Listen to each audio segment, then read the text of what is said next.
joining us today, Excellencies, distinguished delegates, and orbital participants, and welcome to the 4th Asia Pacific Day for the Ocean again. It is a pleasure for us to host the 4th edition of the event already, and we're doing this in collaboration with additional UN agencies and partner organizations. So thank you very much. On behalf of Katinka Weinberger, the Chief of the Environment and Development Policy Section at ESCAP, it is my pleasure to welcome you to the event. My name is Manuel Castillo, and I will be doing technical facilitation in parallel with Katinka, who is our main moderator for the event today. It is my pleasure to be here, and I would just like to briefly go over the program that we have for the day. I know that we have a very busy morning, and we're going to get started pretty soon. Just to highlight that we have an opening segment where our Executive Secretary, Ibu Armida Saucelis Javana, is going to be giving you the welcome remarks, preceded by IMO Secretary General, and then we have His Excellency, Mr. Schuster, the Ministry of Environment and Natural Resources from Samoa. Then after that, we will have a selection of interactive dialogues where you will be able to join based on the pre-selection that you indicate in the registration form. After this 4 interactive dialogues, that we will gather again here in the plenary room to continue these conversations, where a designated rapporteur from each of the dialogues will share the highlights of the event and any recommendations that might arise from your inputs and feedback. We will have an intervention from IOC UNESCO's Westpac office and the insights from a youth representative. But before we continue, we would like to start with a very brief video with some of the messages related to the ocean in Asia and the Pacific, and we do hope that you will enjoy it. So colleagues, can you please go ahead and share the video with us?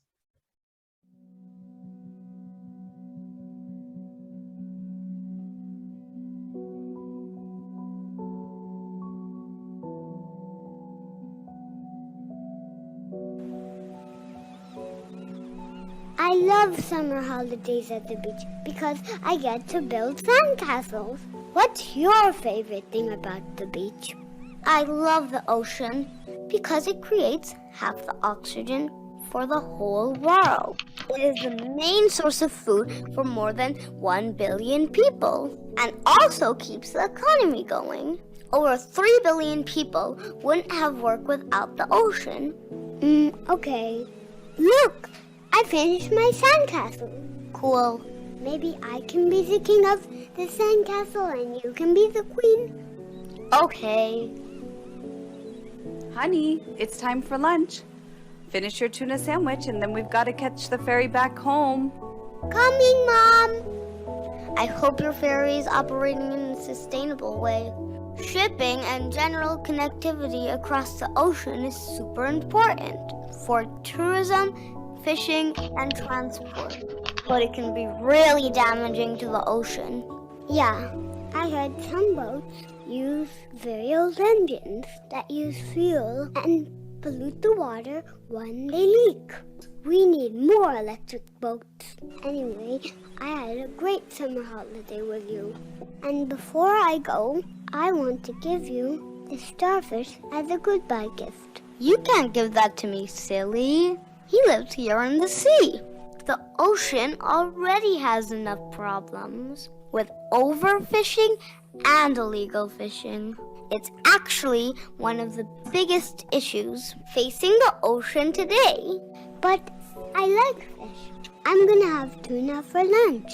Well, we need to be more careful about how we fish. Overfishing ruins super important ecosystems, which keep us all alive. In Asia Pacific, another big problem is all the abandoned fishing gear from fishing boats that end up in the ocean. Oh no, I'm not hungry anymore. And I guess you need to go back to your friends. Well, I don't have a goodbye gift for you, but at least you're the queen of my sandcastle. Oh no! My sandcastle is ruined. Where did that storm come from?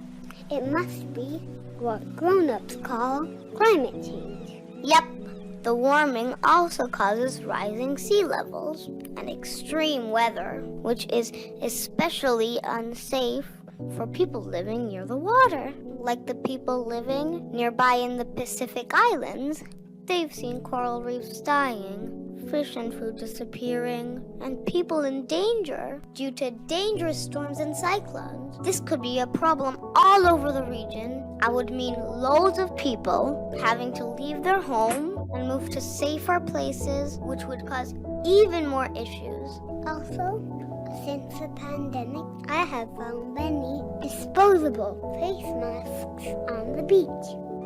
Sweetie, it's almost time to go. Oh dear, we've got a big problem on our hands if we're gonna save the ocean. Well, we're gonna need all the grown-ups to help if we're gonna make a change. Maybe we can think of some solutions to tell the grown-ups to fix. Great idea. Can you help us?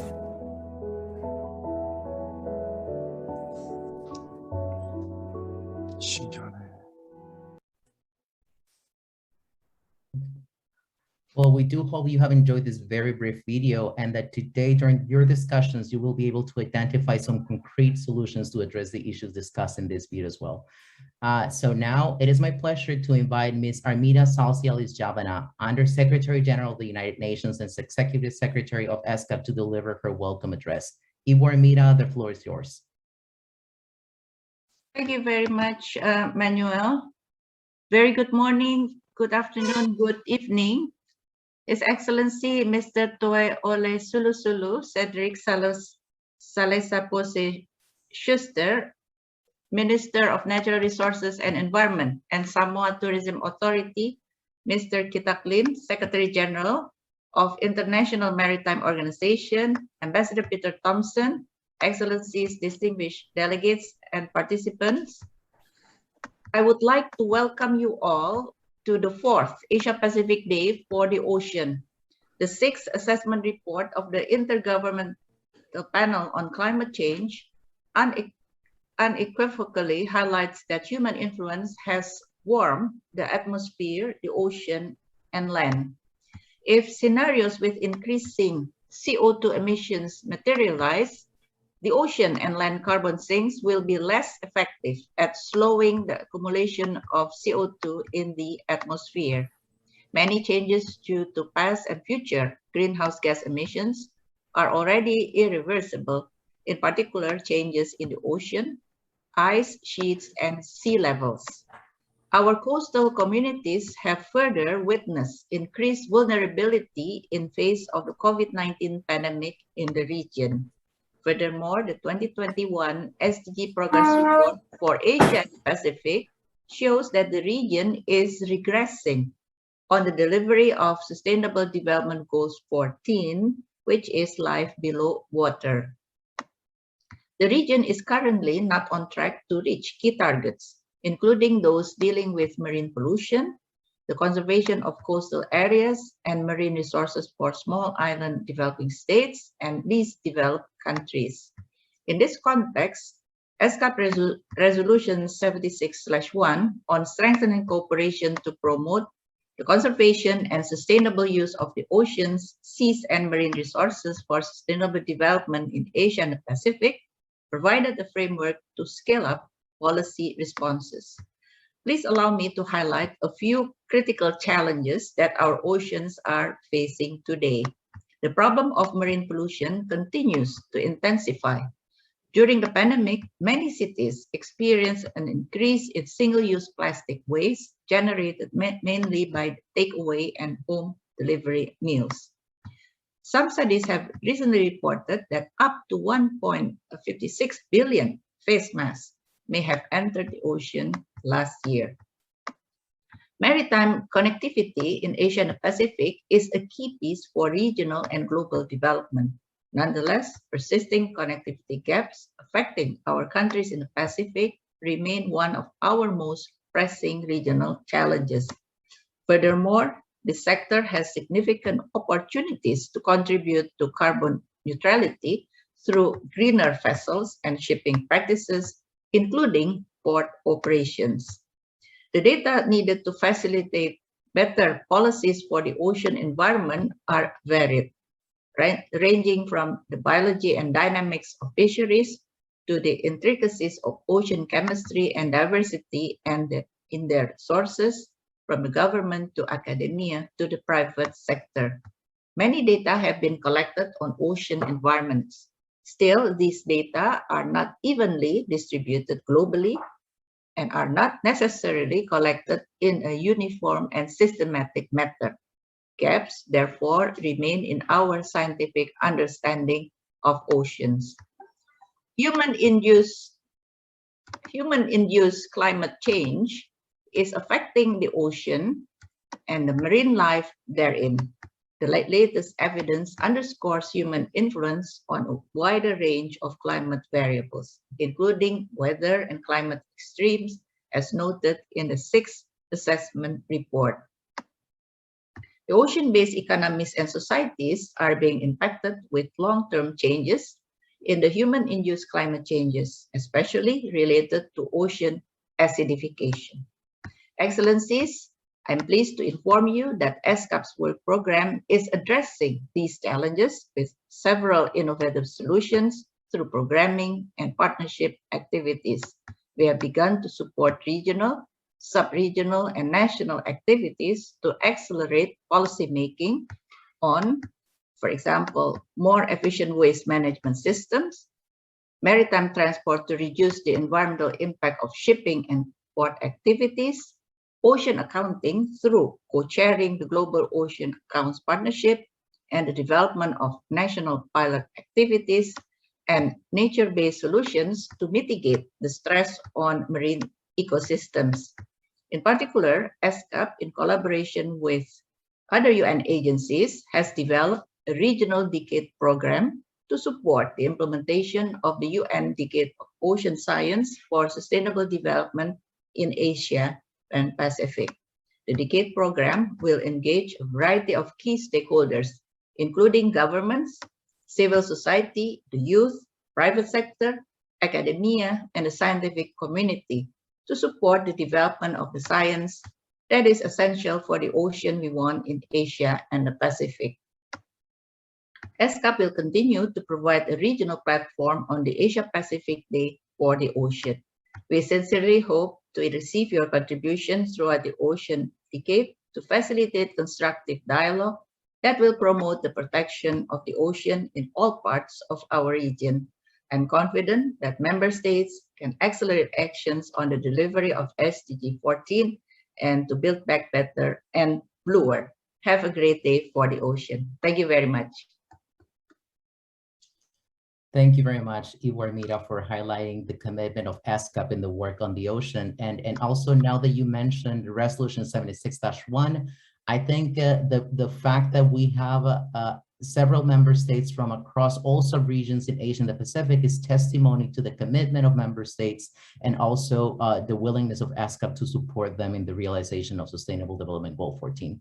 So thank you very much for that opening remark. With this, I would like to welcome the intervention from Mr. Kitek Lim, who's the Secretary General of the International Maritime Organization, to deliver his welcome remarks to this event.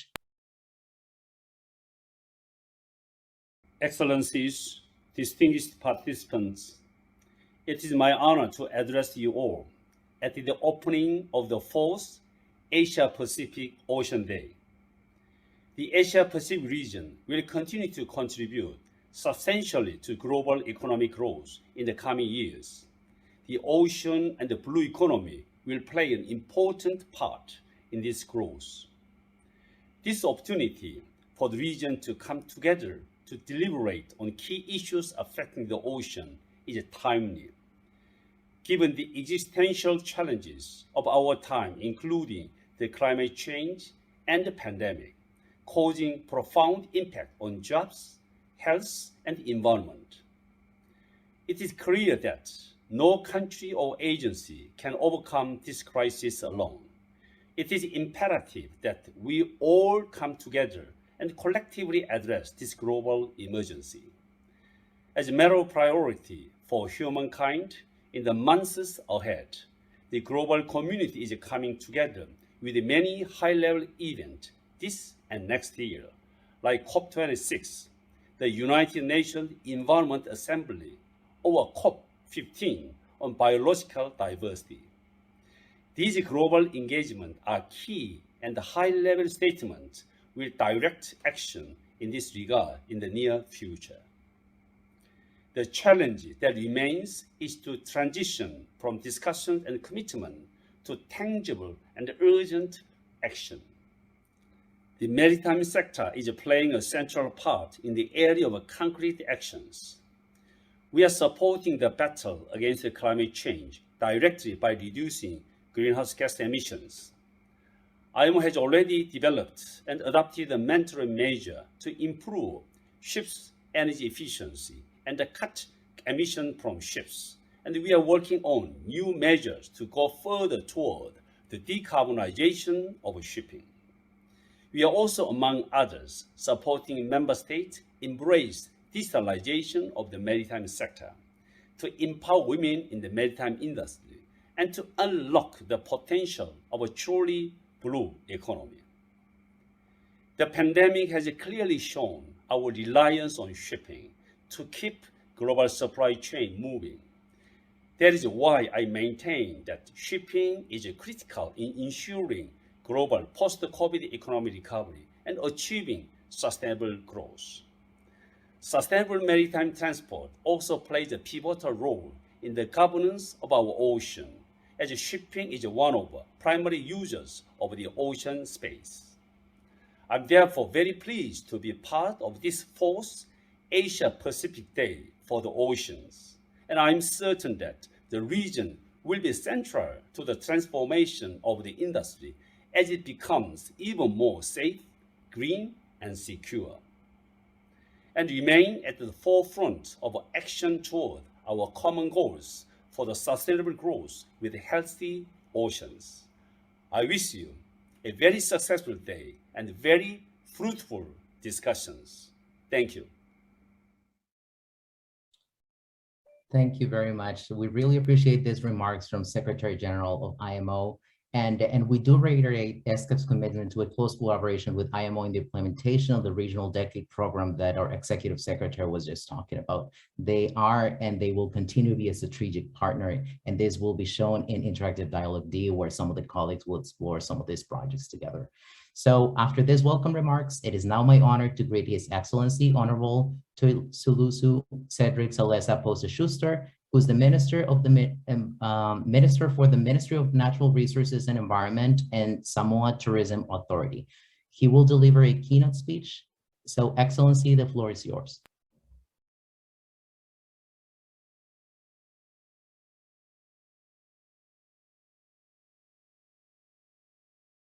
Her Excellency Amida Salisha Ali Shabana, Under Secretary General of the United Nations and Executive Secretary of ESCAP. Excellencies, ladies and gentlemen, it is a great honor to speak on the occasion of the 4th Asia-Pacific Ocean Day on behalf of the governments and the people of the independent states of Samoa. I congratulate and thank the ESCAP and all the organizers for making this important day possible. The abundance of our ocean and its resources is an imperative to protect, not just for the enjoyment of our future generations, but for the well-being, prosperity, and resilience of the present generation. Coastal and marine ecosystems provide food, livelihoods, and coastal protection to more than 1 billion people worldwide. Yet, the impacts of our overexploitation, pollution, coastal developments, and climate change on the oceans become increasingly visible. Regrettably, the 100 to 150% rise in oceans' acidity is projected by 2100, affecting half of all marine life. In addition, it is expected that the metric weight of plastic in the oceans will exceed the metric weight of fish by 2050 if current pollution trends continue. Marine pollution remains a major challenge for Asia-Pacific islands, requiring responses at all levels beyond national boundaries. Marine pollution puts entire ecosystems and species at risk, in addition to the people who depend on them for livelihood and economic development.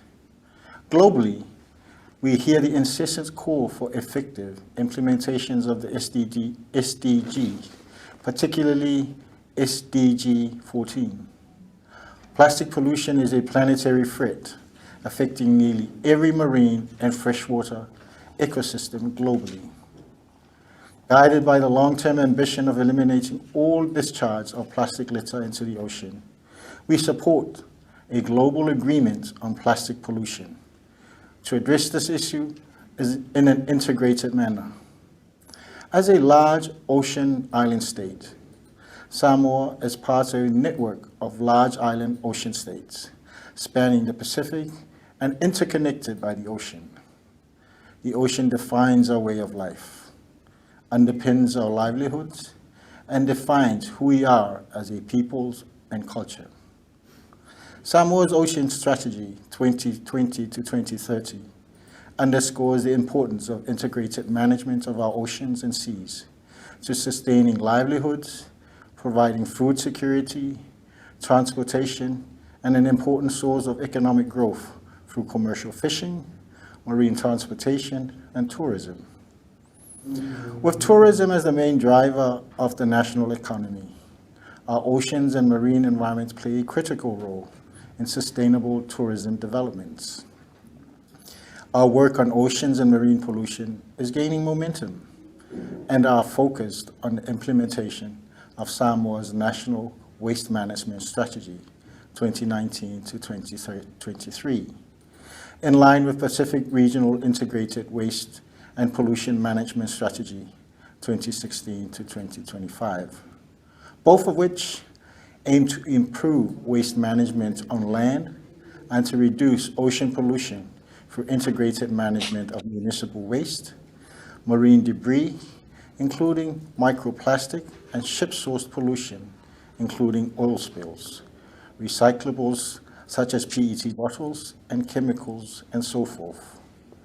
The establishment of Samoa's National Ocean Steering Committee demonstrates the government's commitment to enhance collaboration and partnership across all government ministries, local communities, non-government organizations, development partners, as well as private sector stakeholders. The National Ocean Steering Committee brings together all the key players and stakeholders to work together in an integrated management manner. Samoa's current work on marine spatial planning is an important ocean planning tool for integrated management of our oceans, given its centrality to our livelihoods, food security, economic prosperity, and cultural well-being. In all this work on oceans, we acknowledge the importance of partnerships, not only the development partners, international organizations, foundations, and organizations that support and finance our efforts, but our communities who are critical to our national efforts to conserve our oceans and marine resources. Our community leaders have taken ownership of mangrove conservation, including cleanups and conducting waste audits, and the government, with the support of its development partners, are working together to ensure our communities are empowered to lead our conservation effort. The role of the private sector and the youth are also critical, and they form an important part of our ongoing partnership to ensure the health of our ocean. I take this opportunity to acknowledge with appreciation our partnership with UN ESCAP on many important developments in the environment sector, including the current work on introducing and rolling out the system of environmental and economic accounting, or SEEA, with our Samoa Bureau of Statistics as a lead and the Ministry of Natural Resources and Environment. Samoa has successfully developed and finalized its water account, with work underway to finalize, for the first time, its energy and waste accounts. I would like to emphasize the importance of this work in the promoting in promoting the integration of our conservation efforts by mapping out the interrelationships between the economy and the environment. I note with appreciation the current work supported by ESCAP to establish Samoa's ocean account with focus on the relationship between tourism sector and the environment, specifically on solid waste management. We look forward to implementing the next phase of the project. Last but not least, I am pleased to note that Samoa has submitted its second nationally determined contributions to the UNFCCC, in which the oceans and marine resources play an important role in our climate change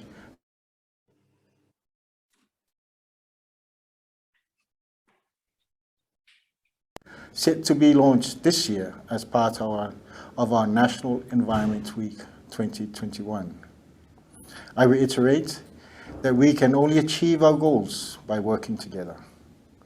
I thank you again for the commemoration of this important day and wish you all the best. Happy Oceans Day to our Asia Pacific family.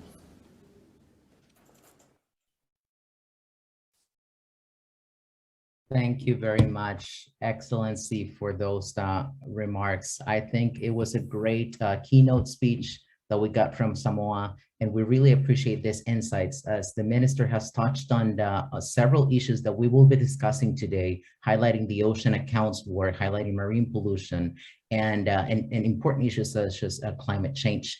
So we stand together working with Samoa. We will continue to do so in the future, but also with other small island development states.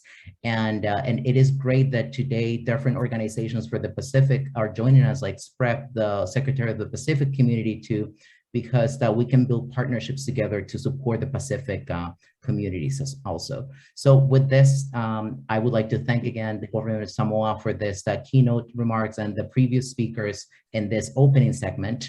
And dear participants, now we would like to share some developments with you regarding the UN Decade of Ocean Science for Sustainable Development. As our Executive Secretary has just announced, we have developed a regional decade program in close coordination with other UN agencies to support the implementation of the decade in Asia and the Pacific. So you will be seeing in a slide shortly that my colleagues will be sharing some of the challenges that we will be addressing. As some of you may know already, the implementation plan of the UN Decade of Ocean Science for Sustainable Development has a series of 10 challenges and objectives. And we have agreed on a selection of challenges that will be the focus of our work in the years to come. This is, of course, in line with the implementation of Resolution 76-1 that our Executive Secretary was making reference to earlier. So following the guidelines of the implementation plan of the decade, the program will be submitted to the IOC office for due review and endorsement. And we do hope that we will be sharing the full implementation plan with you on our website shortly. We will let you know. Now, it is also my pleasure to announce that this platform, where we bring different stakeholders together to build partnerships and continue with the dialogues to share experiences on how to find solutions for the ocean, will continue to be hosted throughout the decade. It is ESCAP's commitment to host this platform throughout, and we will hope to see you next year in person if the circumstances allow it. Now, going forward, the program will also embrace the yearly review of SDG 14 targets, with a selection that will be chosen every year and that will be incorporated into the interactive dialogues. You will receive a notification about this shortly. With this, it is now time to dive into the different discussions that we will offer today. And some of you who registered in advance during the registration process have already pre-selected an interactive dialogue that you wanted to join today. So for those of you who have the most recent version of Zoom and who logged in with the same email address that you used during the registration process, you will be sorted automatically into your pre-selected sessions. If this is not your case, you will see a slide on your screens right now indicating a button that you should identify on your screens. It's below. If you see now, in a few seconds, it's 4 different squares that says breakout rooms. If you cannot find that button, it may be the case that you have 3 dots that say more. Once you click there, you will be able to see the breakout rooms. Once the screen pops up, you will be identifying the 4 interactive dialogues, and you can join any one of those.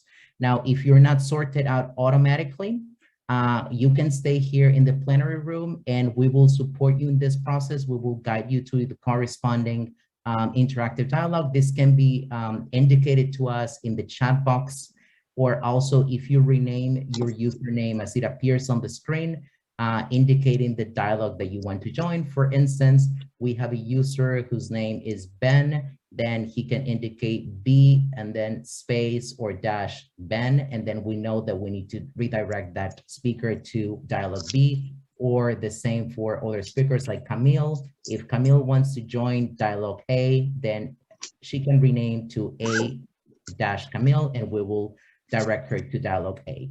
So with this, we still have 5 minutes that we can use for this process. So I am going to ask our session leaders to give our participants a couple of minutes once you join the breakout rooms to collect your audience before you begin with the program.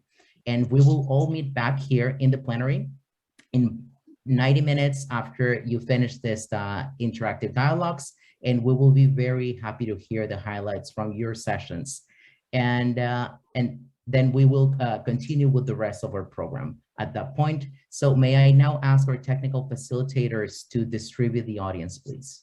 Thank you very much for joining this opening, and I look forward to seeing you in 90 minutes.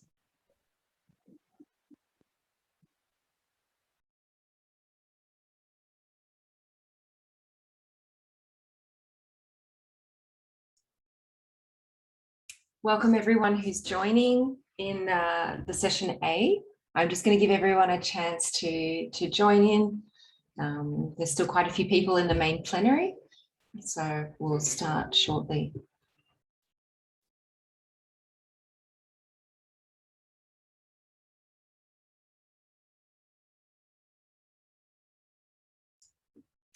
And in the meantime, for anyone who's already here, I'd just like to say, if you have any questions for the panelists or any messages that you would like to transmit on this topic, you can feel free to put them in the chat. We'll be very happy to take note of them and to record them for our conclusions.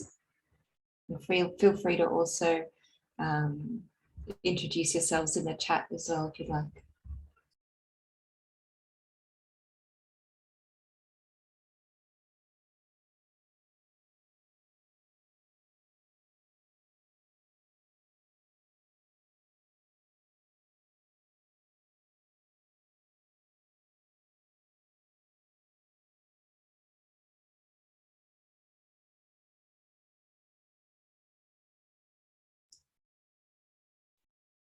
Great. Well, then I think we're going to go ahead and start as we're already a few minutes behind. So welcome everyone to the Interactive Dialogue A. We're going to be talking about international cooperation, particularly on the digital technologies to monitor ocean plastic pollution. And to kick things off, we'll have a word of welcome from Kurt Garrigan. He's the Chief of the Urban Development Section of the Environment and Development Division of UN ESCAP. So if the organisers could play his video, please. Distinguished guests, I'm pleased to welcome you to this interactive dialogue, International Cooperation on the Digital Technologies to Monitor Ocean Plastic Pollution, as part of the 4th Asia-Pacific Day for the Ocean. I would like to particularly welcome Mr. Toru Terai, First Secretary and alternate permanent representative of Japan to ESCAP from the Embassy of Japan in Thailand, and extend our appreciation to the government of Japan for their support and for their leadership through international cooperation on plastic pollution monitoring. As many of us are too well aware, up to 11 million tons of plastic pollution enter the ocean every year. With the use of plastic set to triple by 2050, we do not want to see plastic pollution also tripling. In ESCAP's Closing the Loop project, we are working with cities in Southeast Asia to use innovative methods to measure, monitor, and manage plastic pollution. Along the way, We have learned about many other innovative and inspiring approaches and want to bring them to light in this session. You will hear about a wide variety of technologies, including satellites, artificial intelligence, remote sensors, data science, and nuclear technologies. The UN Ocean Decade is an opportunity for all stakeholders to come together to mobilize best available science for the benefit of the ocean. So towards this goal, we hope that this session will open up new connections to bring advanced solutions to support countries in the Asia-Pacific region to meet the targets under SDG 14 and ensure the health of our oceans. I encourage all of you to participate actively and connect with us and with the speakers for more information. Thank you very much, and I wish you all a successful session. Okay, thank you, Kurt. I now have the pleasure of asking Mr. Toru Tarai from the Embassy of Japan in Thailand to say a few words of opening. Before I do, I have to say it's a great pleasure to have him as a partner in the Closing the Loop project. He's been very supportive on the monitoring of plastic pollution, and he's not only a representative of the government, but also a subject matter expert. So thank you very much, Toru-san, for all the support you've given us so far. Over to you. Thank you, Janet-san. Mr. Kurt Garrigan, Chief Sustainable Urban Development Section, Environment and Development Division of ESCAP. Janet Salem, Ms. Janet Salem, Closing the Loop Project Manager, Sustainable Urban Development Section, ESCAP. Distinguished panelists and everyone, good afternoon. It is my great pleasure to make this welcome speech for the thematic interactive dialogues entitled International Cooperation on the Digital Technologies to Monitor Ocean Plastic Pollution. As you know, plastic marine litter is one of the most serious environmental issues of our time.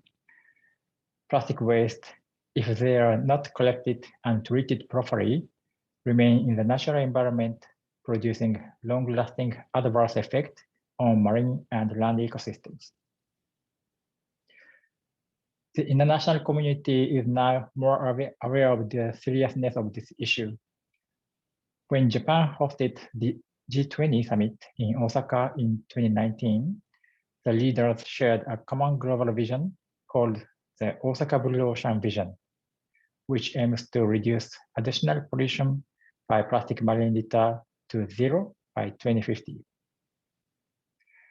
Many countries, including countries in Asia and Pacific region, have been taking a lot of actions against marine plastic litter.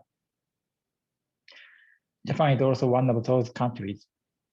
This year, the government of Japan enacted a new law on plastic waste intended to further promote the 3 R's: reduce, reuse, and recycle.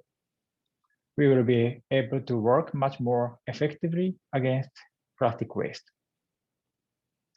Internationally, Japan is working together with several international organizations, including ESCAP, to strengthen international countermeasures against plastic marine debris. One of the most important things in taking actions is that it is evidence-based. Without accurate data, the time and the money spent for the countermeasures will be in vain. That is why in the project Closing the Loop by ESCAP, which Japan supports, collection of data is focused in order to identify sources and pathways of plastic waste. And that is why Japan is playing a leading role in the monitoring marine microplastics. Japan regards monitoring of marine plastic litter distribution as a basic scientific evidence for hotspots, predicted amount of marine plastic litter, and impacts on ecosystems. Ministry of the Environment Japan published the guidelines for harmonizing ocean surface microplastic monitoring method in 2019. Currently, a lot of monitoring tools, including cameras attached to vehicles or drones in order to identify the hotspots, and satellite cameras in order to evaluate the marine plastic pollution, together with artificial intelligence, In order to collect useful scientific data efficiently and effectively, harmonizations and cooperation among related agencies are necessary, in addition to the further improvement of each technology. I believe that we will have a fruitful discussion today, and this dialogue will lead to improvement of the monitoring systems. I thank you very much.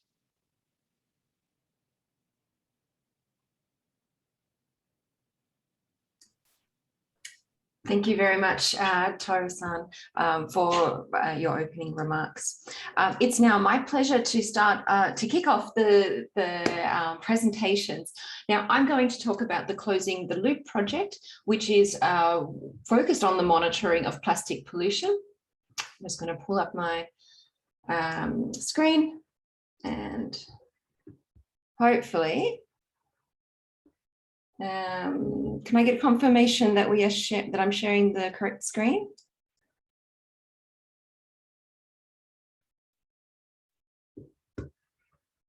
So hopefully you're seeing my full screen view. So the Closing the Loop project is focused on measuring, monitoring and managing plastic, urban plastic pollution. Should I swap screen? Interrupt, but you're showing the wrong screen. Okay, great, thank you. No problem. Yes. Okay, how about this? Yep, that's perfect. Thank you very much. So the Closing the Loop project is focused on measuring, monitoring, and then managing the urban plastic pollution. So Toru-san's words about evidence-based action is something we feel very strongly about. So we have three components to the project, and this is our recommended approach for cities.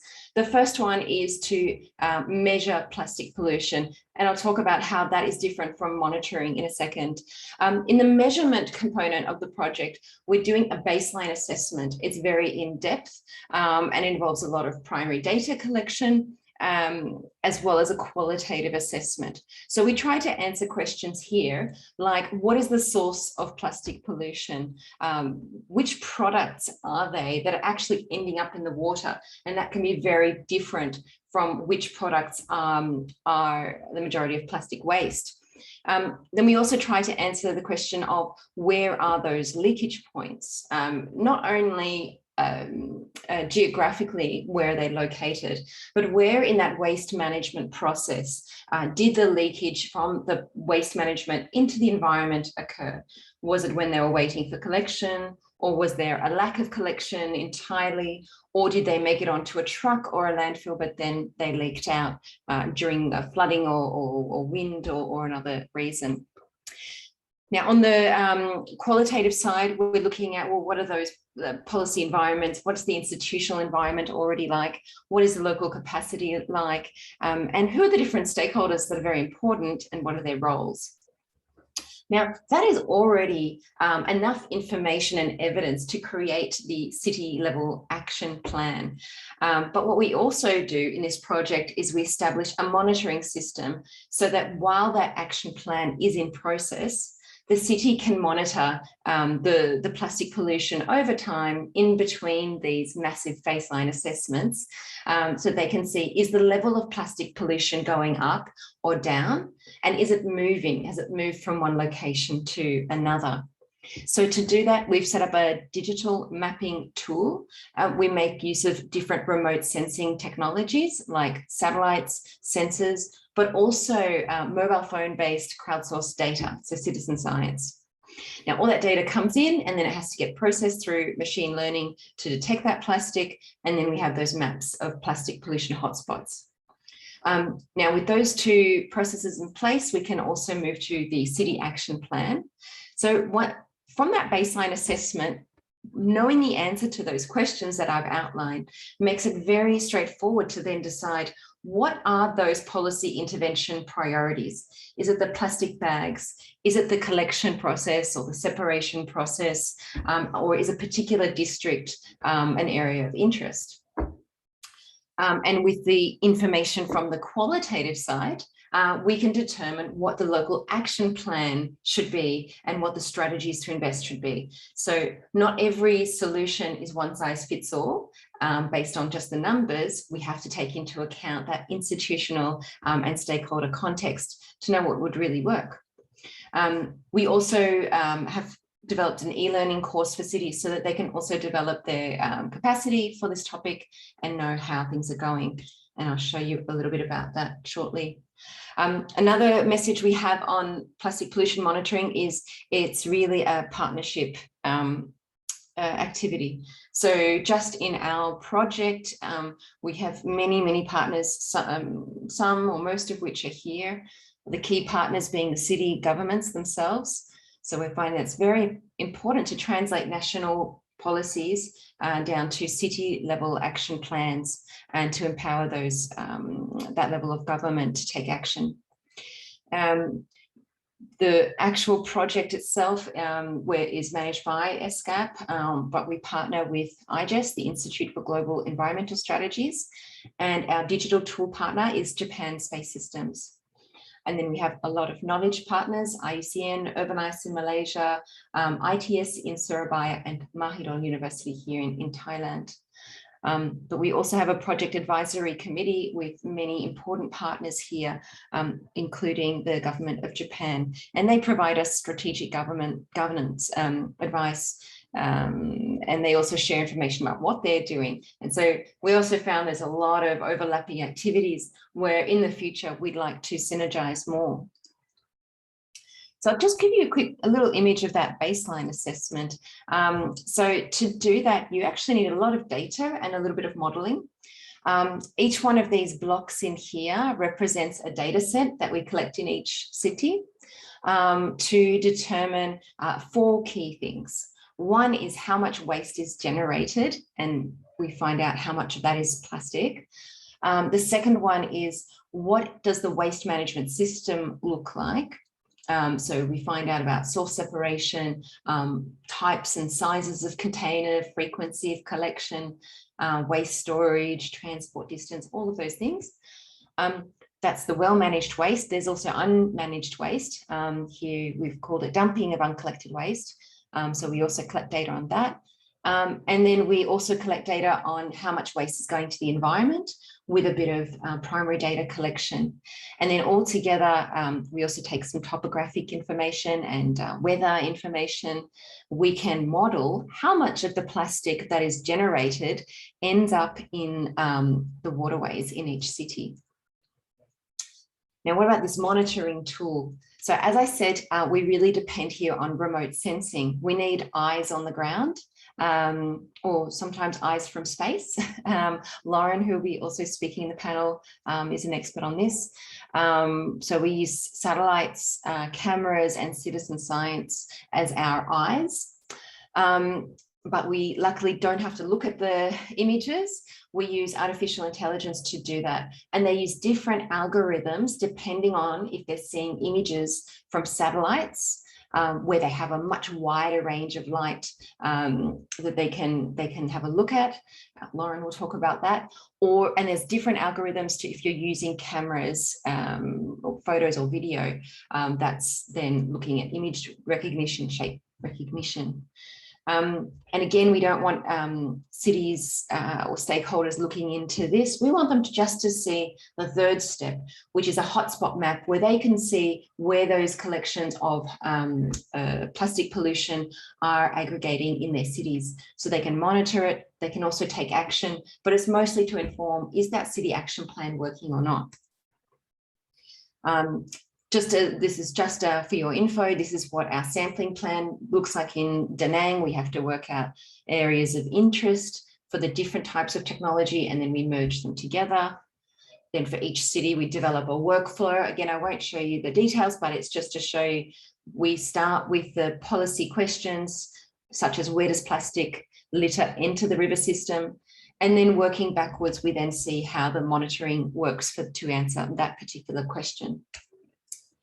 All right, next slide. Okay, And then the prevention. So what we found is that we've launched the first city action plan in Da Nang, and we found a very good correlation between the evidence that was collected in the baseline assessment and the policy priorities and actions that they've decided on. So really good case of how evidence-based action works in reality. Now, if anyone's interested in this, we did not plan to do an e-learning course, but we found that this information was so interesting, didn't want to keep it to ourselves. So we've developed a free online e-learning course that anyone can take. There are 7 modules.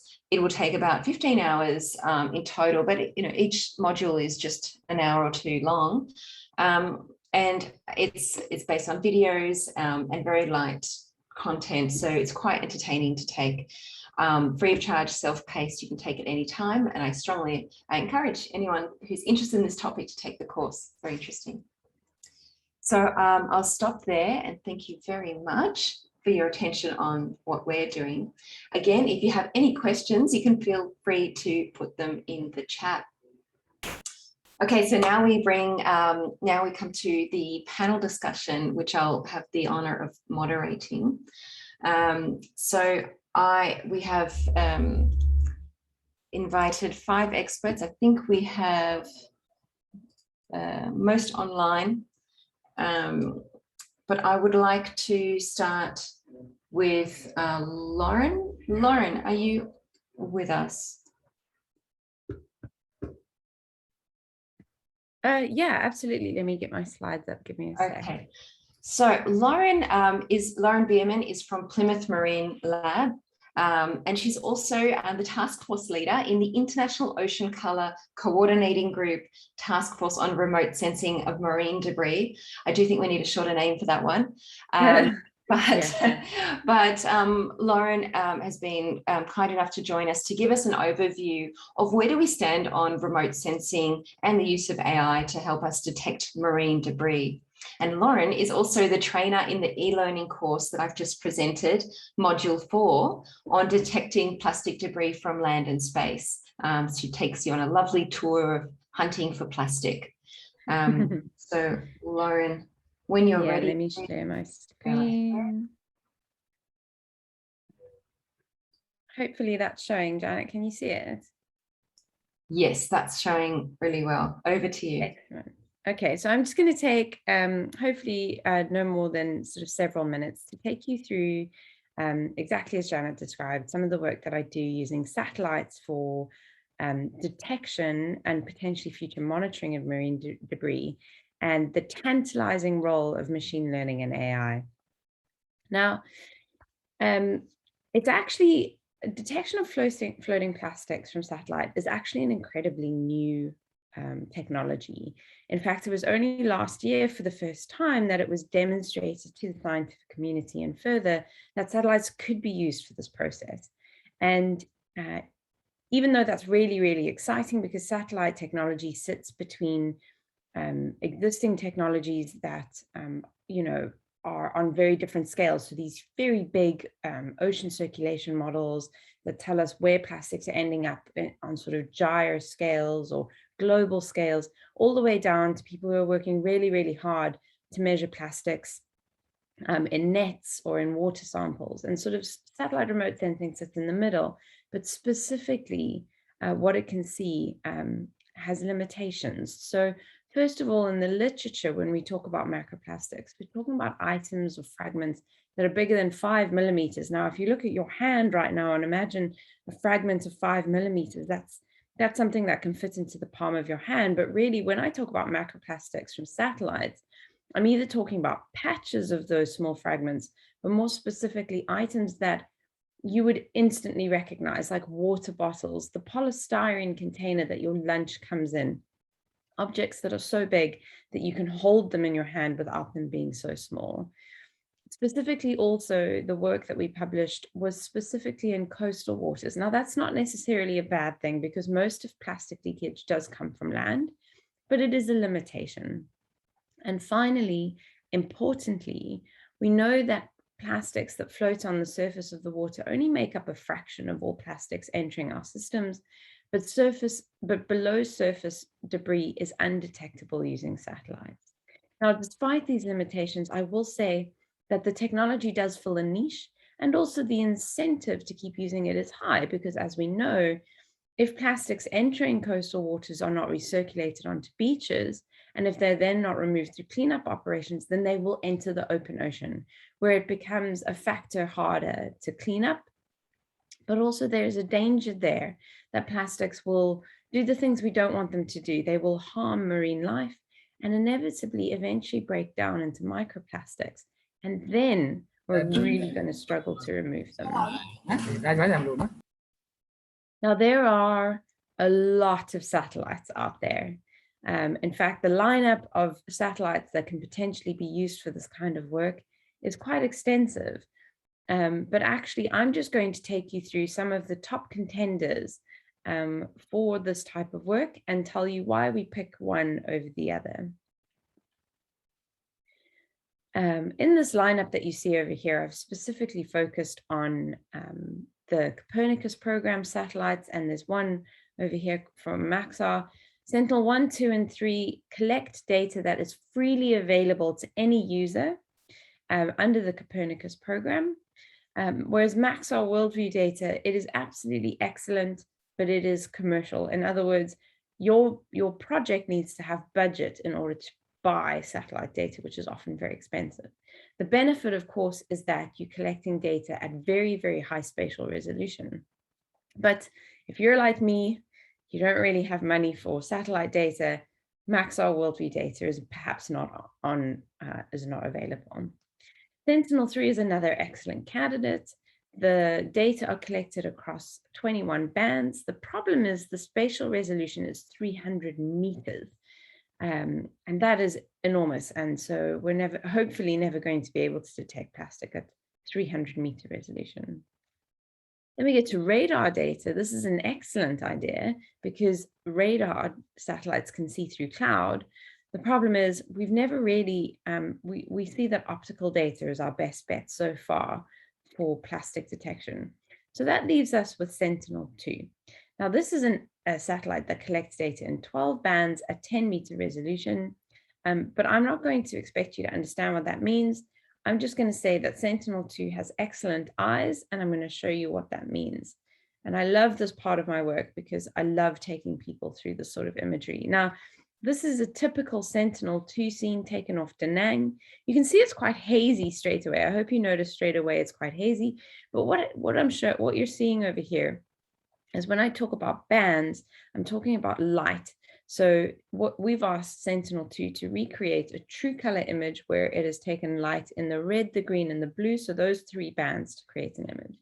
And if we now remove the contributions from the atmosphere through an atmospheric correction, we now see less haze, and these features on the ocean surface are more interesting.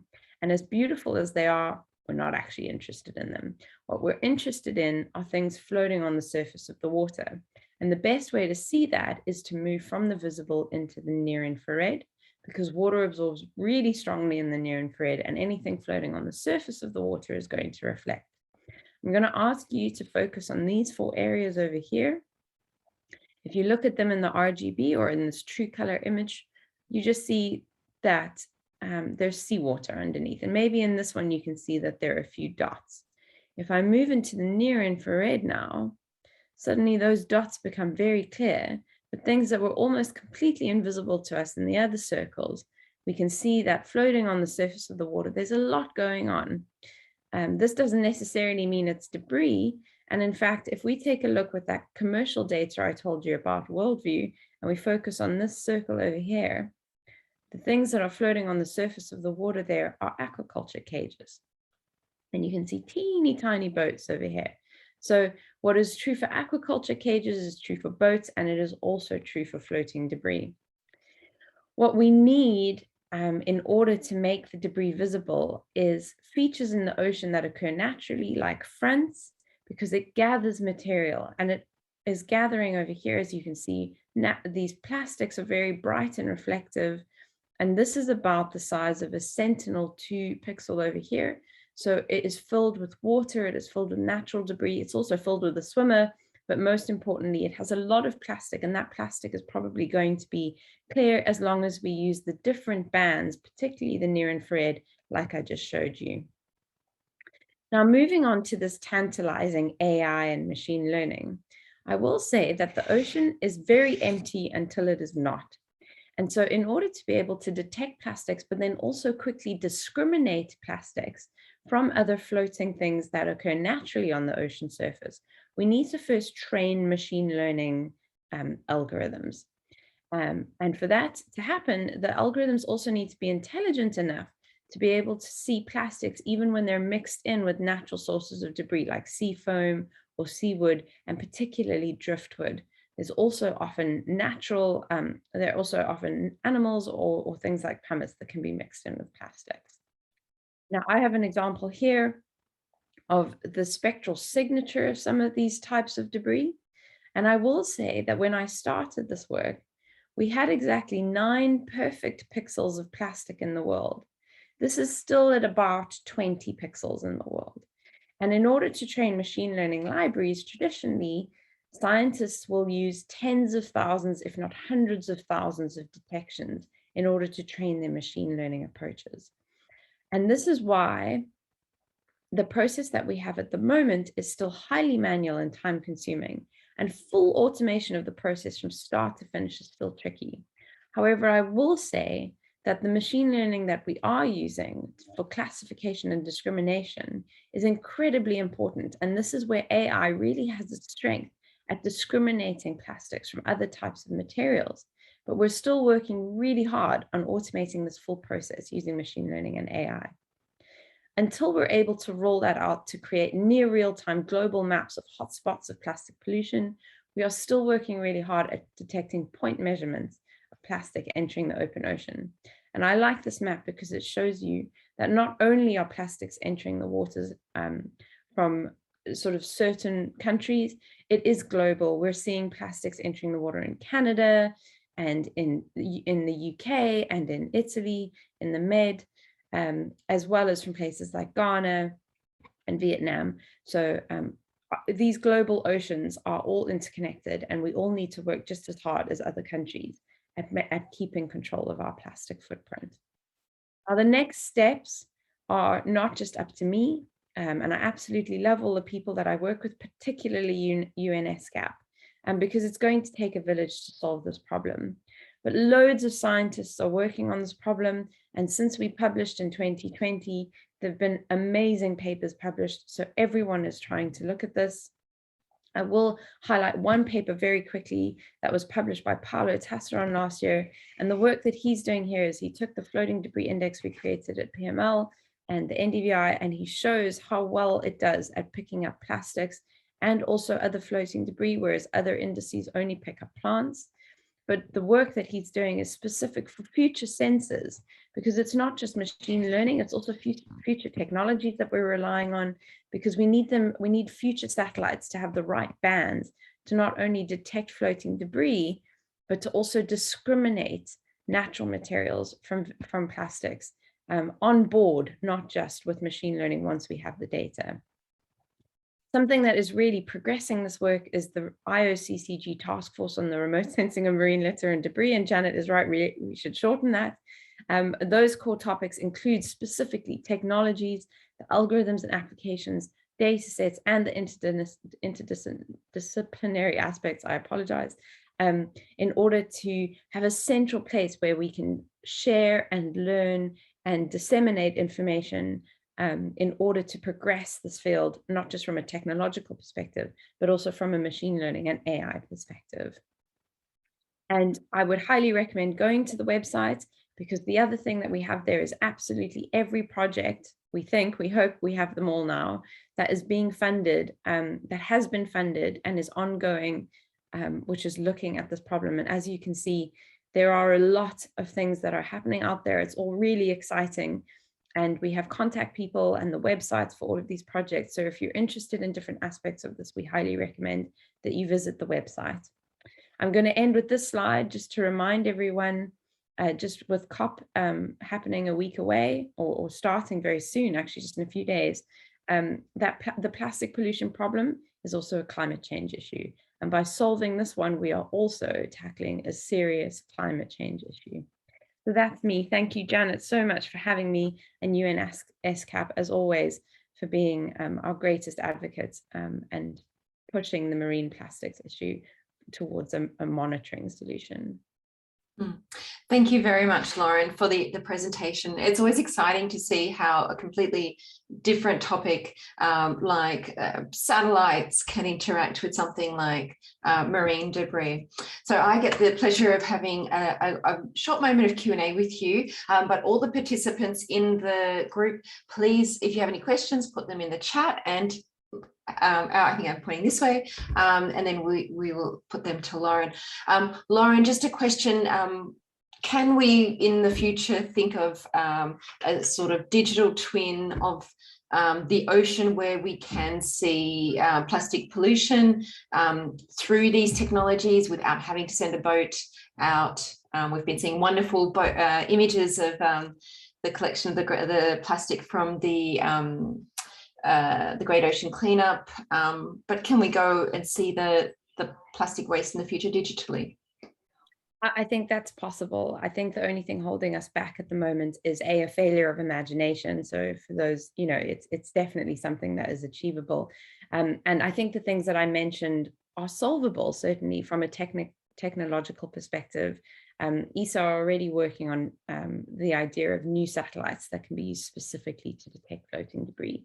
And of course, AI and machine learning are going to make what is a highly manual process now something that we can roll out at all times and hopefully generate data on near real-time scales in coastal environments to show us not just where hotspots are, but also the satellite record already goes back several years. And so I think it's also important to remember that countries have been implementing sort of land-based management strategies for pollution, and that actually what I'd like to show off are the good news stories in our digital twin, where we show that actually countries have had massive impacts on their plastic pollution problem.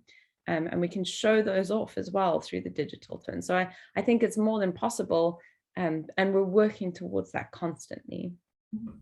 Great. Another question. We're seeing a lot of leadership on this topic from particularly the space agencies and universities in North America and Asia and Europe. But here in Asia, the Pacific, we really, we're at the front lines of this fight against marine debris. Do you have any advice for us here on how we can be more part of that solution?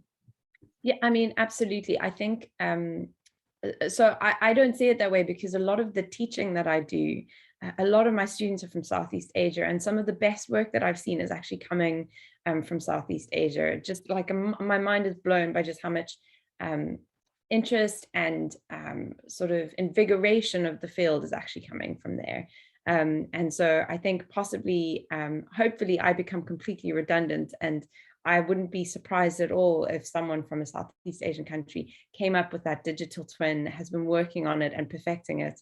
And so, and as I said, you know, with that map, plastic pollution is absolutely very challenging in particular countries, but actually some of those plastic flows come from the developed countries. And a solution to plastic pollution issues in Southeast Asia may actually be about how we receive plastic waste from developed countries rather than a technical solution. It might be a global trade solution, but plastic is in all waters. Some of the biggest aggregations that I've seen have been in developed countries. In the Mediterranean, around Europe, a lot of those plastics are coming from Europe. So, you know, I think this is definitely a global initiative with a global push, and some of the most exciting stuff I see is coming out of Southeast Asia. Great. Thanks so much, Lauren. It's been very inspiring to hear from you. I hope you can stay on in case there are questions for you in the chat. I've just seen a couple come through. Absolutely. So thank you very much. Okay, wonderful. So next we're going to hear again about satellites, but it's a completely different technology that's caught our attention. Let me just check. There we go. So it's a different technology that caught our attention and our inspiration and imagination, as Lauren said. So we've been talking about macroplastics, which is the plastics that you can see easily with your eye. But what about the microplastics? Well, it turns out you can see them from satellites as well. So we have a presentation from Professor Chris Roof from the University of Michigan, who's going to walk us through how on earth you can see microplastics using satellites in space. Thank you very much.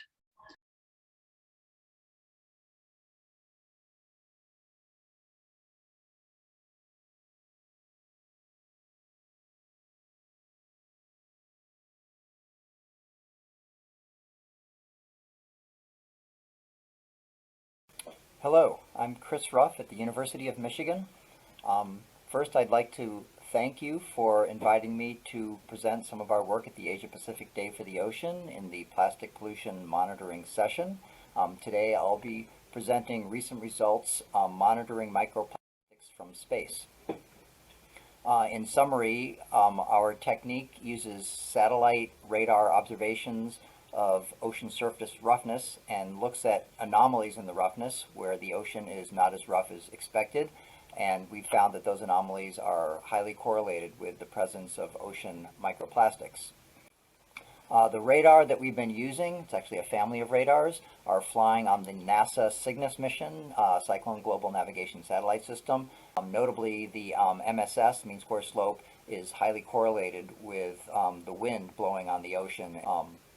When we compute the MSS anomaly from these measurements, we take external or ancillary estimates of the wind speed, compute what the MSS should have been from that model, and then we look at the difference between that and the actual measured MSS, and that anomaly is what we find to be highly correlated with the presence of the microplastics. Here's an example of an annual average value for the MSS anomaly measured by the Cygnus satellites in the top panel, and in the bottom panel, which is a model of the ocean microplastic concentration. And you can see a couple of features comparing these two. Areas with high microplastic concentration in the bottom, which are highlighted by the red box, correspond to areas of high negative anomaly in the MSS, which are regions that are much less rough than they would have been otherwise, and areas with low concentrations of microplastics in the bottom, in the white box, correspond with areas near zero MSS anomaly, meaning the ocean is as rough as the model predicts. We then take the MSS anomaly versus concentration relationship and use it to derive an microplastic concentration estimate from the radar data themselves, and that's the bottom panel. This is an average over an entire year of the microplastic concentration derived from the satellites, and it's compared with a collection of all net trawl in situ measurements of microplastics over several decades. And you can see, for example, that the Great Pacific Garbage Patch or the North Pacific gyre concentration is clearly identified in both of these measurements, and then regions with low concentrations are similarly correlated. This is an animation of the microplastic concentration over an entire year, and one thing I'll point out in this, which we highlight in the next few slides, is the dynamic changes over seasons in both hemispheres. In the northern hemisphere, the concentrations tend to be higher in the summer, and in the southern hemisphere also higher in the summer 6 months later. Finally, in terms of new results, we've also kind of zeroed in on several outflow regions from major rivers into the, in this case, into the East China Sea. In the upper left panel, this is the microplastic concentration derived from the satellite data averaged over an entire year, and you don't see any significant outflow from the river. But then we've gone through and looked at 1 week intervals over the course of a year and isolated 3 particular weeks when we see the most significant outflow, and those are the other 3 panels, B, C, and D. And in each of these months, or rather in each of these weeks, you can see what appears to be outflow from the river mouth into the bay. Finally, summarizing what I presented, the satellite observations of roughness anomalies are found to be highly correlated with ocean microplastic concentration. We see seasonal fluctuations in the concentrations in the major Pacific and Atlantic Basin gyres, and we also see these episodic weekly outflow bursts from major rivers. What we're planning on doing next with the wave tank experiment is confirming and characterizing the roughness suppression. We also have a new microplastic data product being prepared for release by one of the NASA DACs, the PODAC, and that should be out later this fall with time-lapse gridded ocean microplastic estimates. And finally, one new thing we've just started working on recently is extending this technique to other satellite radars which have higher latitudinal coverage. These are polar orbiting radars, and the preliminary results that we found with those, which I didn't present here, confirm the results from the Cygnus measurements, but also in particular resolve concentrations at higher northern latitudes, and in those cases you can see the drop off of concentration as you get north of the North Pacific garbage patch into the cleaner water above it. Thank you very much for your time. Thank you so much, Chris, for the video. I've got a few questions for you. One is, we're having so much trouble finding the macroplastics from the ground, but you're finding the microplastics from space.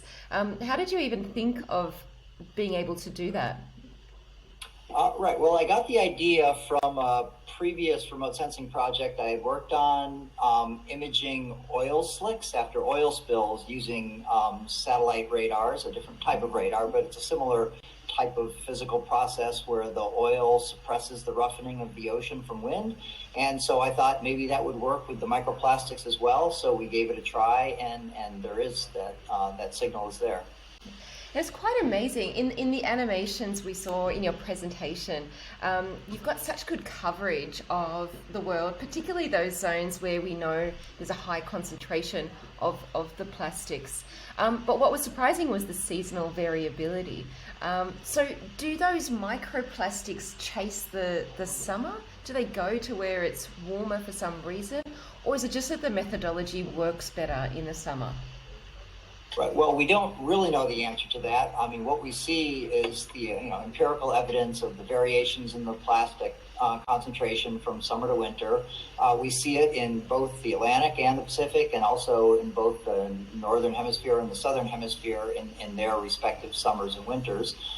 So we don't know what's causing it, but we have some ideas. I have talked to a number of oceanographers about this phenomenon. I'm not an oceanographer myself, but I've talked with some who thought that it sounded like a reasonable response to a seasonal variation that's well known in the mid-latitudes of the vertical mixing in the ocean, which is mixing between the surface layer water and deeper water. And their suggestion was that what may be happening is the plastics at the surface are diluted more in the winter because there's increased vertical mixing due to temperature gradients. And the plastics aren't actually moving away from the area, they're just being more vertically distributed, so the concentration at the surface is lower in the winter. You showed that at the river mouths, if you're just looking at the annual average, you might not get a big hotspot popping up.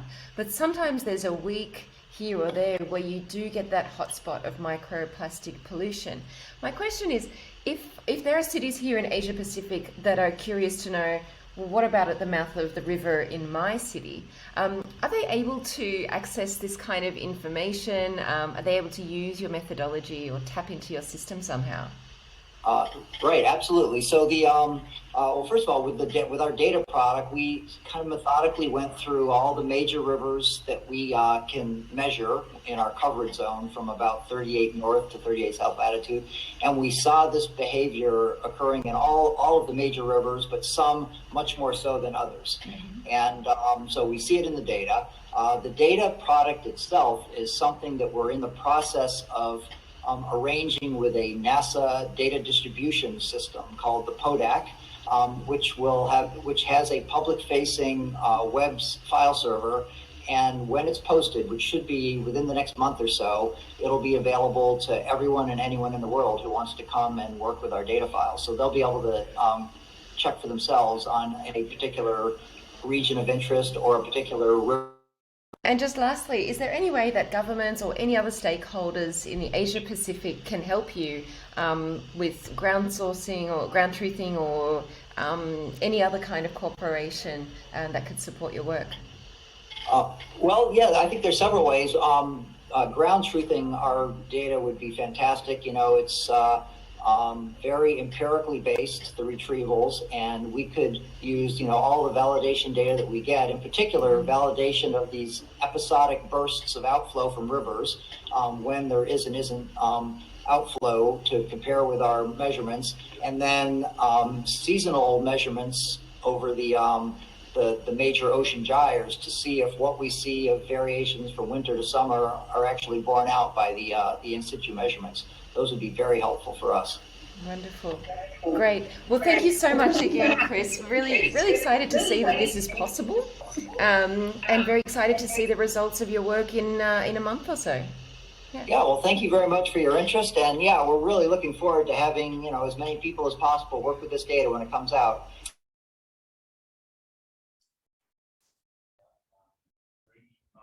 Great, I think we'll stop there. So that was quite exciting to hear about that technology, and also that the data is going to be free and available starting in about a month.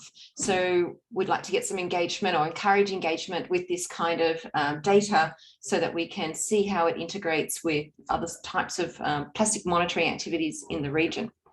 So we've covered now the satellite and the AI technology, but what about nuclear technology? How could nuclear technology help us monitor plastic pollution?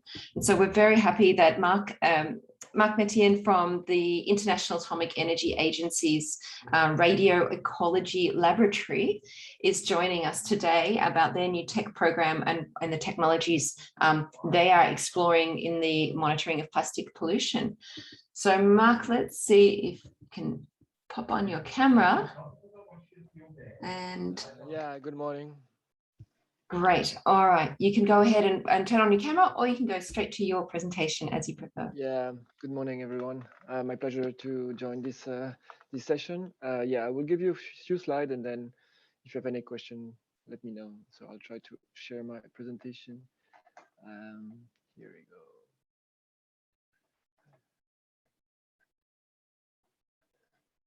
Can you see my presentation?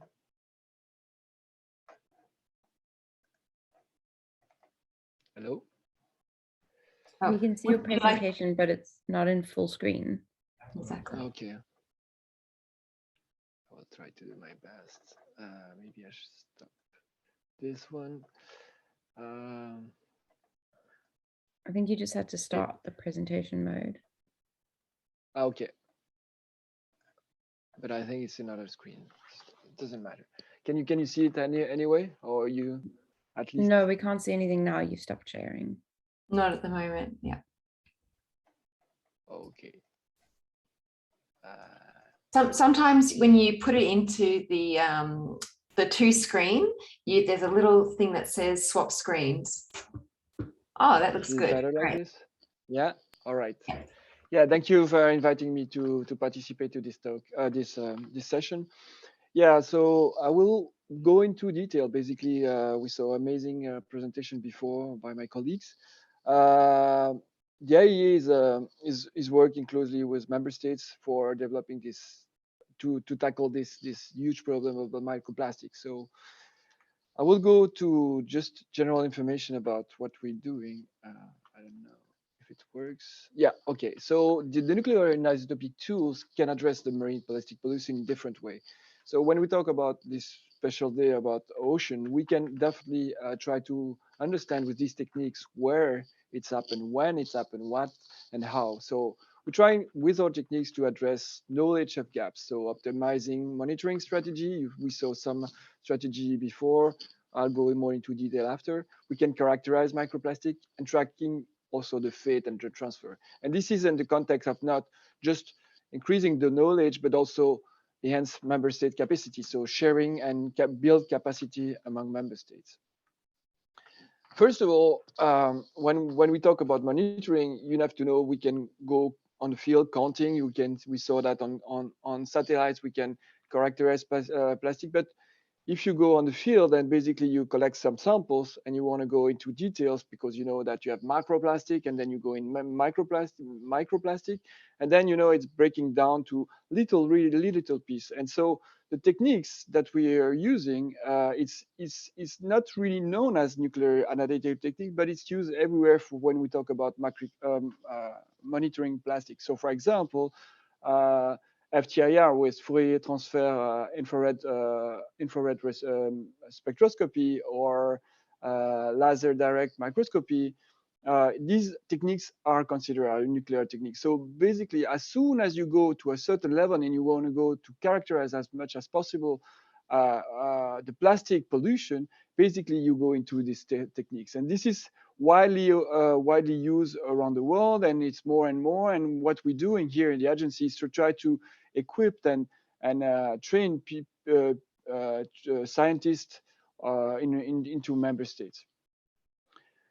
Or more than the characterization itself, the technology also from nuclear application, we can also try to date. So basically, you can have an idea with us. Here you have a sediment core. So you'll collect a sediment core and you will slice. And with the techniques and the dating that we use with the polonium dating, we can have an idea of the time of this contamination. It's not only characterizing, try to know what type of plastic we're talking about or microplastic we're talking about, but it's also then try to have an idea of the time, the chronology of this contamination. This is one of the techniques also we try to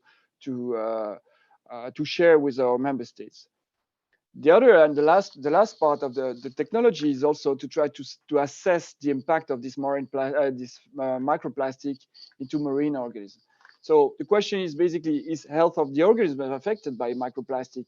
Are plastic vector of other pollutants? With our techniques like radio tracer, radio imaging microscopy, metabolomics, and so on, we can have a better idea, a better sense on how our organisms, which is crucial for the people living close to the sea, is happening. So this is one of the approach. I'm not going into detail, but definitely something if you're interested in. And right now we are trying to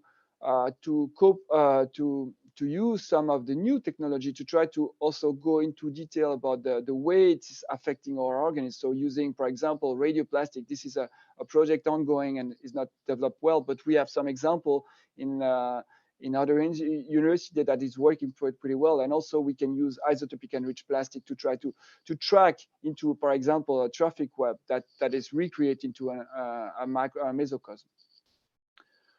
Finally, I would like to talk about one of the initiatives from my agency. It's basically the New Tech Plastic Initiative. So this is an idea that has been launched last year by our DG. And the idea is to try to assist member states in integrating this technique that I was talking about in the effort to address the challenge of microplastic pollution. It's not only the marine monitoring that I was talking, but it's also improving recycling and production method. I'm not going into detail, but definitely there's a link that we will share after if you want to go to the upstream, so the recycling part, and the downstream that I'm in charge is here in Monaco. Related to that, this has been pretty an intensive effort for the last year, and even before with some other countries. So we have strengthening the capacity of marine plastic monitoring in many countries already. So Latin America region and Caribbean are already learning and monitoring plastic in their coast. And right now, I can announce that next year we'll try to do that in the region, Asian Pacific region. And so now we have the first meeting, the integration meeting, to develop that and to have a strategy with our counterparts from Asian Pacific member states. I think that's it. If you have any question, I'll be happy to respond on this. Great, thank you so much. I do have a few questions, and if anyone has any questions for Mark on the use of nuclear technologies, please do feel free to put them in the chat. So Mark, looking forward to the future, we heard from Chris and Lauren about couple of questions in the chat about the need to ground truth the observations from the sky in the satellites. Do you think some of the nuclear technologies you've talked about can help to validate some of the measurements we're taking from satellites? Or how else do you think it can integrate with other types of plastic pollution monitoring systems? Yeah, it's I had the chance to see a presentation from Lorraine earlier, and so definitely there's a connection that could be done, and this needs to be said. But I think the validation process is part of it. So basically going on the ground, measuring, trying to track which type of plastic and so on. So which polymer we're talking about, which mixing, because it's not only one single polymer, and so definitely this is the way forward. Of course, more and more you go into the small and smaller particle, I guess will be challenge, but definitely there's a synergy with this kind of approach. Yeah. Great. And how about cooperation in Asia Pacific? Is it more important for you right now, because you said you're at early stages of this technology, to cooperate with academic research institutions, build the capacity for these types of technologies? Or is it important to cooperate with national governments, city governments? Who would be your main partners in the region at these early stages? So basically right now we have identified through the government some counterparts in each country. So it's like a focal point in each country. But basically this is not closing the opportunity for different collaboration with scientists, but also, yeah, management in terms of cities, if you were talking about like the last days about that.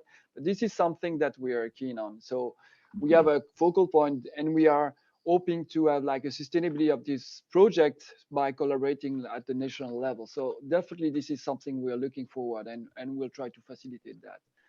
And this is yeah, sorry, just about the training will be open, of course, through this liaison officer, I mean the counterpart. But definitely this is a step-by-step approach, and definitely if we have the knowledge in the region already, will facilitate this connection. Great. All right.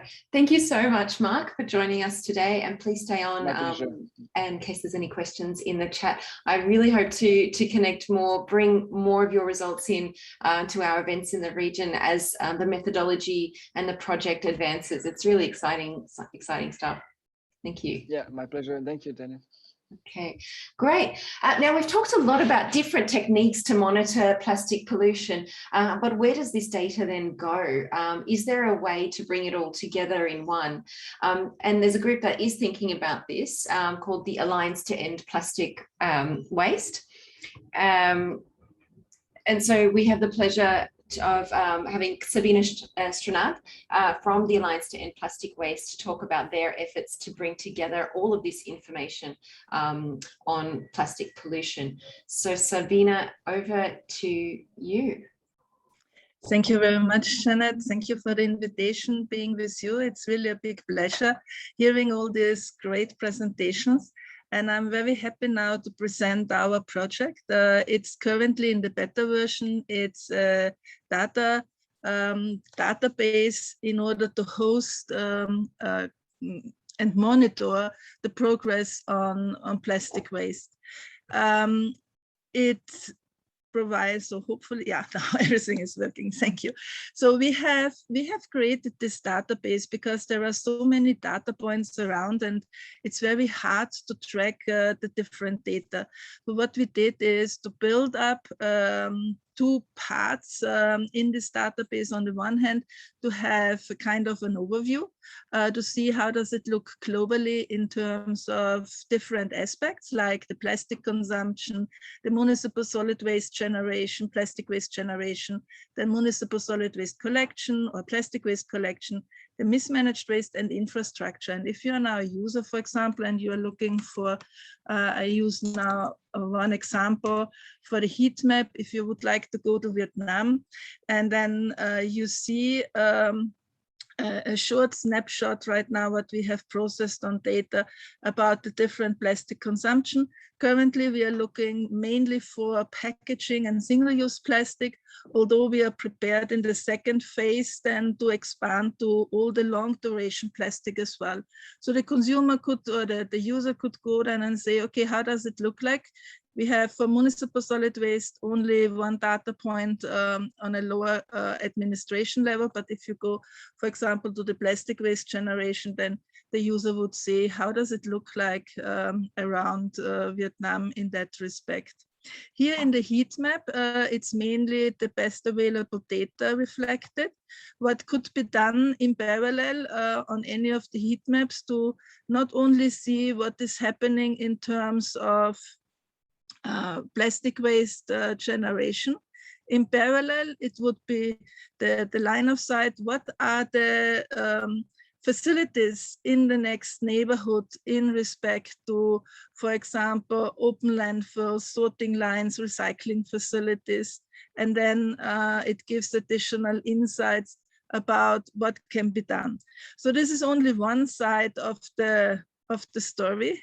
As there are so many different data points, we have also decided that there will be a data warehouse. And in the data warehouse, you can find all the data which are currently available for a certain country on all the different, as well, administration levels. And what I mean with this, I would like to show you an example on Indonesia, because I think here it is extremely visible. So first of all, we have the possibility to track back, and as we have we host factual data, meaning monitoring data, but as well model data. We are in the position then, when it is the final with the governance and everything applied, to help to fine-tune assumptions for certain models. But as you can see, in 2017 for Indonesia, we have got that many data points publicly available right now for the plastic waste generation. And there are calculated data points, but there are as well forecasted data points and factual data points. And it's extremely difficult when you look at the differences then, and this is the aim and why we have done this. Everyone, or there are many different definitions, terms around, and we would like to help that there is more harmonization, that we help them to say, okay, according to methodology of the data in this PRISM stored, this data point suggests that this data is representing that, and the other data is not in that respect. So it's opening up all the difference. What I wanted to say, the same is for waste infrastructure. Yeah, so you can go there, or the user can go there and can say, okay, let me see now all the different waste infrastructure, what exists in Indonesia. And then it is very easy for the user. And then there is the long list. And again, it can be then sorted based on, is it the thermal treatment? Is it the landfill? Is it informal, formal sorting facility, recycling facility? It can be also looked up by material.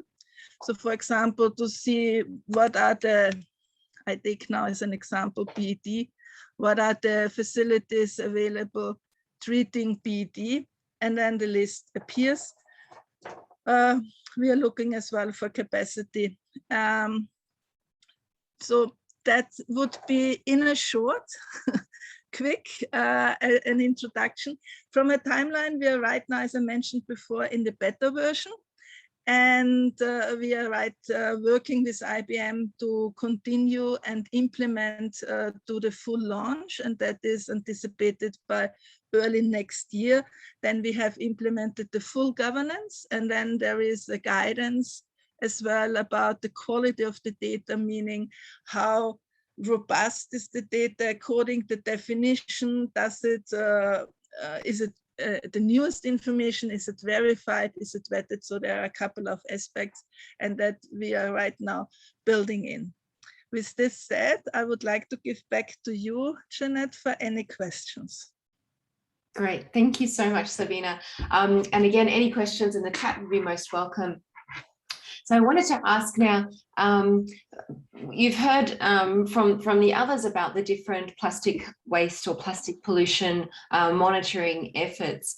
But how about integration? Is there, what's the interface or what's the process that you foresee in the future for plastic pollution monitoring efforts to bring their data to such a platform?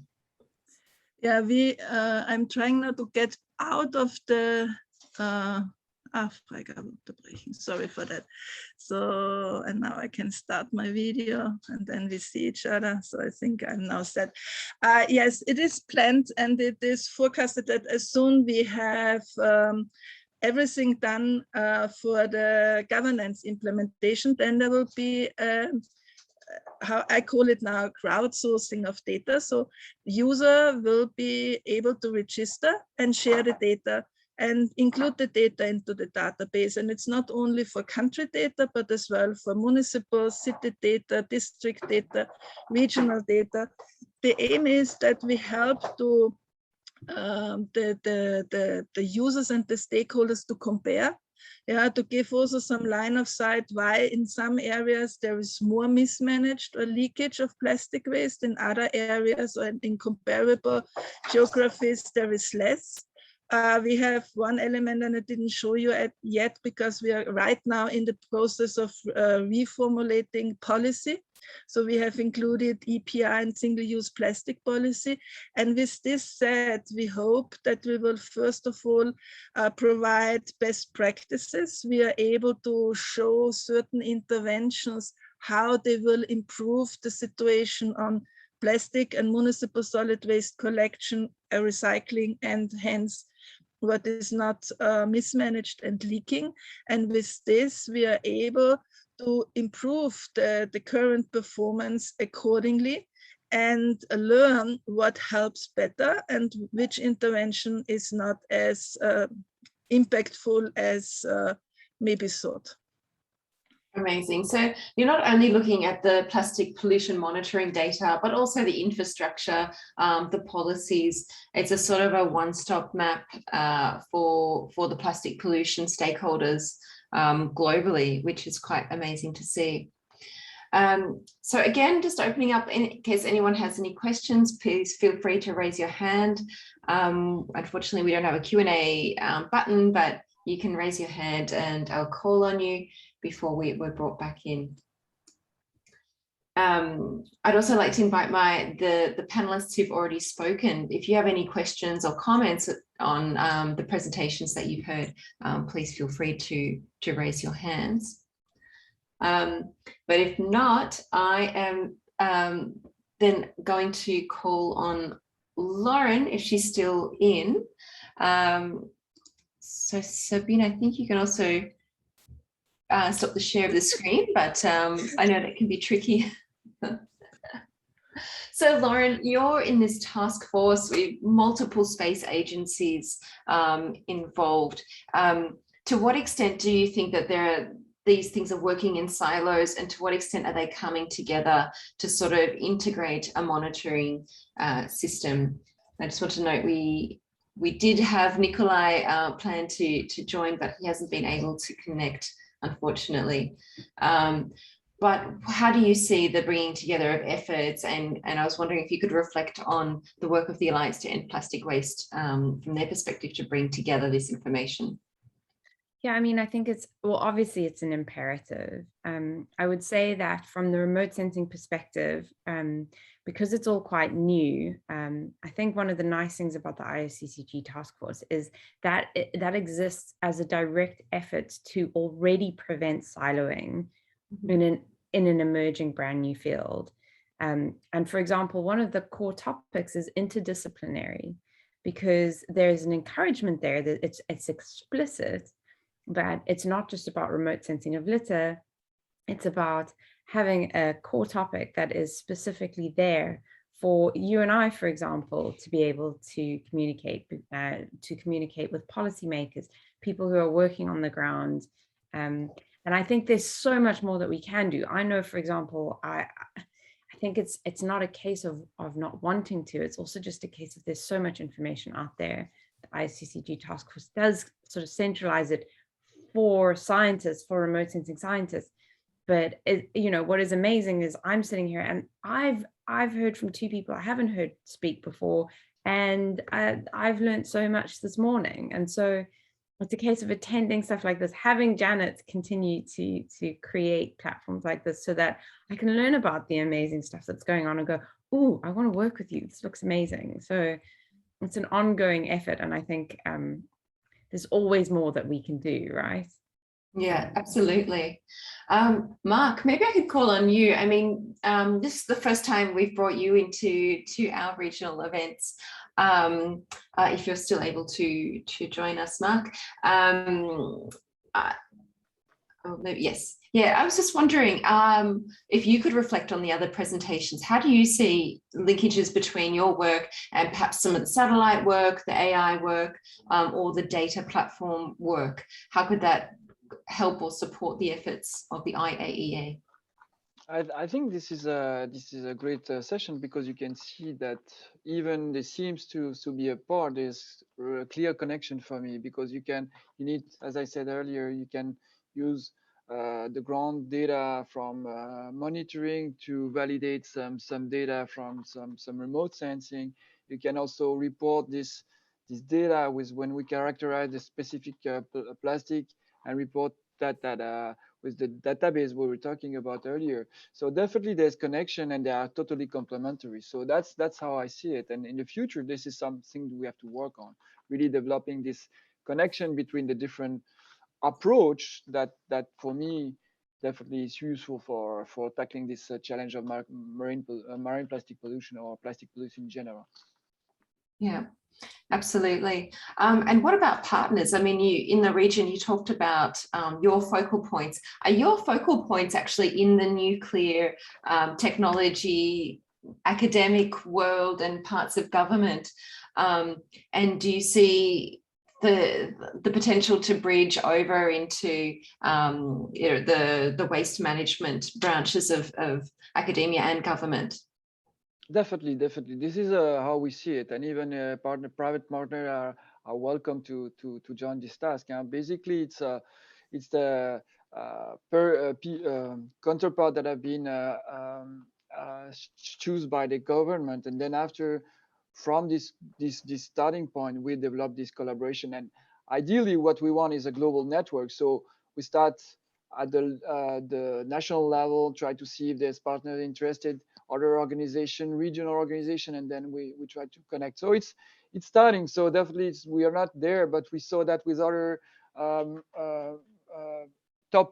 pollution topic in the past, that we have developed this global network for example, radioactivity or metal contamination, so on. So we developed that, and we try to facilitate that, because our projects have a certain duration. But what we want is the sustainability of this survey, of the use of this technology for the country itself. So that's the idea, and definitely we are open for academia, private partners, NGOs, and so on to join this effort.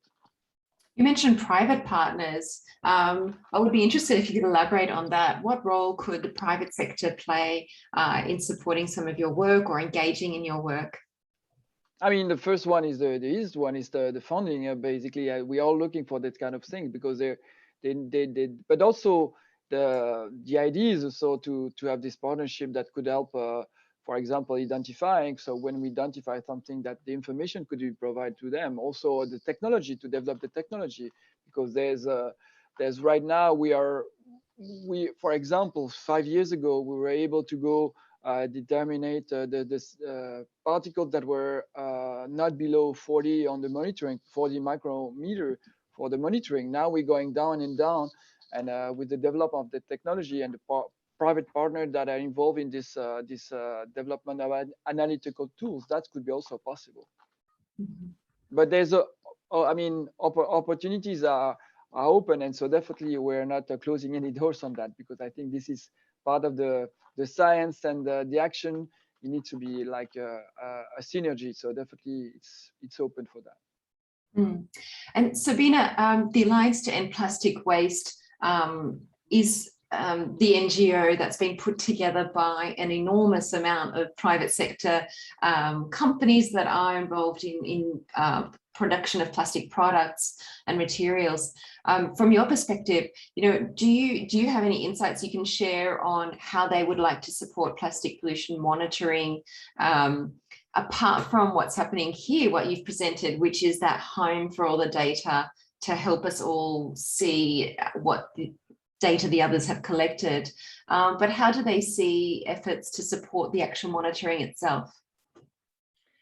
Yeah, actually the Alliance to End Plastic Waste is not only covering the ones who produce the plastic, but along the whole value chain. So we do have as well the brands included, and we are aiming to have the retailers to really represent the whole value chain.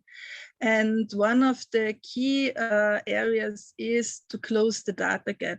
And it was very interesting to see for me these developments, because we were already looking into this from a point of view to understand better what is happening with the plastic and where it is ending up, and how we can include this in our PRISM, because PRISM is currently the tool where we aim to close the data gaps. All other projects are using data in order to have the right approach, in order to set up infrastructure, or to increase the recyclability, or to have the design criteria done. So in our case, this is a very important development, and we haven't got the solution yet how to use the data, but we definitely have started to investigate, is this a way in order to verify, validate, and help the actual monitored and reported data with some external confirmation, or raising question marks in order, if this is in that respect identifiable, then the other data sets don't fit together. So we have to do more in this respect. So to close the data gap is one of the key areas for the Alliance. And outside of PRISM, we have no additional project in place, but we are monitoring and looking into this, because there is a lot of value to put this and to work together and to collaborate in order to get this done. Yeah. Yeah, it's really great to see that support coming through from the private sector through the Alliance to End Plastic Waste, and still evolving. Another private sector partner that we've just introduced in our project is one of the satellite companies. So a lot of these satellites are privately owned. Lauren mentioned some of the satellites that are publicly owned, like the Sentinel satellites. But we've started to also engage with Maxar Technologies, who have the WorldView 3 satellite. They've actually offered a 50% discount actually for not-for-profit use.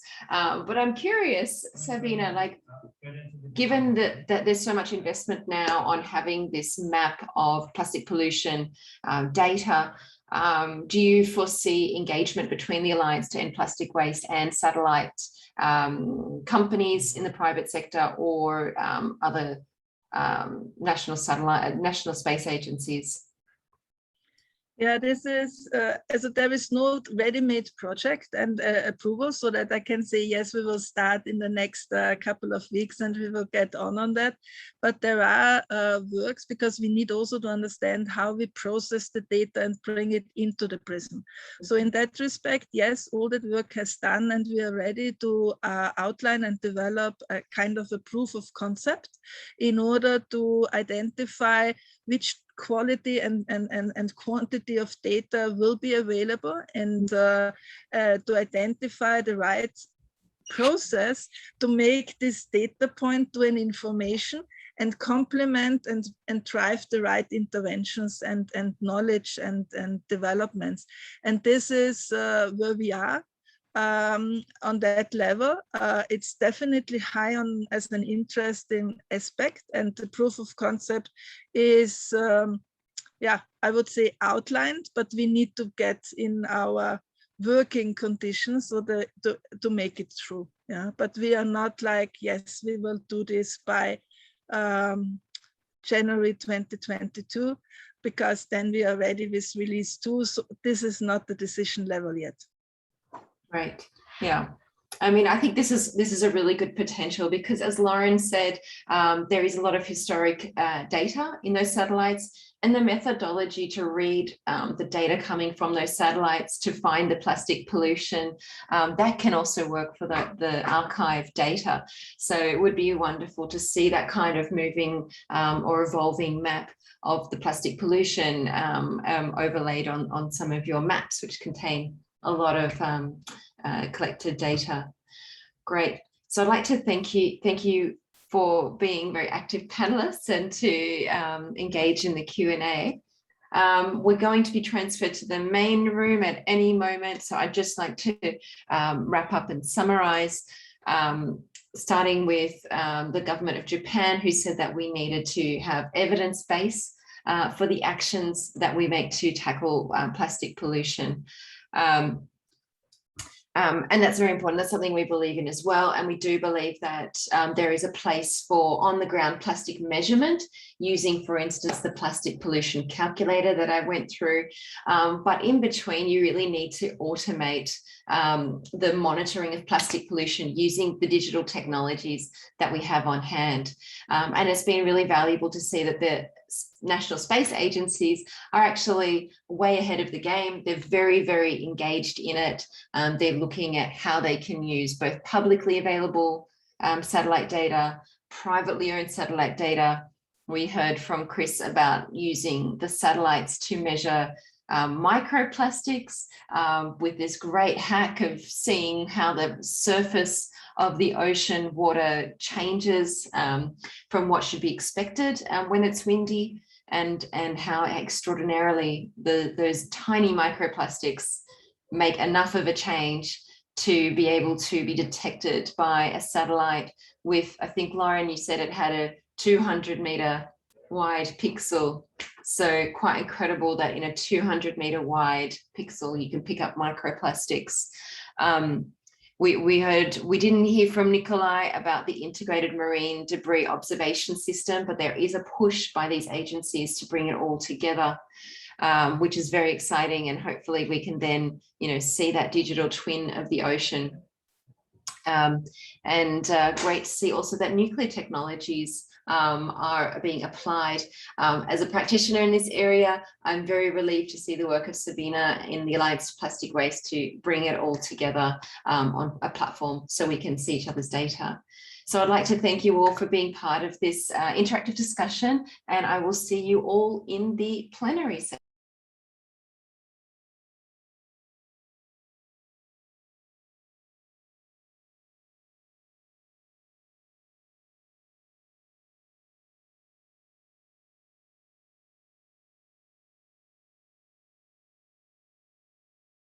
Okay, dear colleagues, ladies and gentlemen, once again, welcome to the special session on inclusive maritime connectivity at the occasion of the 4th Asia Pacific Day for the Ocean. We have over 30 participants now, more are joining as we speak, but as you could have seen from the program of the event, we have a quite packed schedule for the next 90 minutes, so let us proceed without further delay.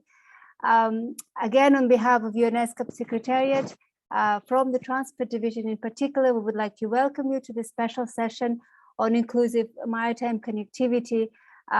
It is a pleasure to support this dialogue, and we have for the opening session, besides ESCAP Secretariat, 2 other key organizations in the maritime sector, International Maritime Organization and United Nations Conference on Trade and Development. Those are key partners which have been with us from the beginning of the ocean, of the special maritime sessions at the Ocean Day. So it's a pleasure to have them as part of the opening.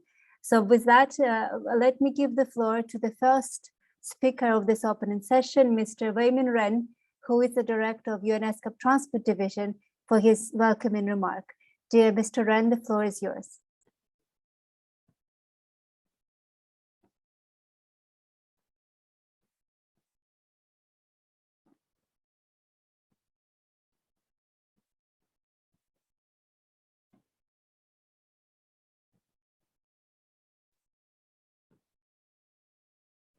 Okay, let us check. There might be perhaps some technical issues. Mr. Ren, I believe you were online. Could you kindly confirm?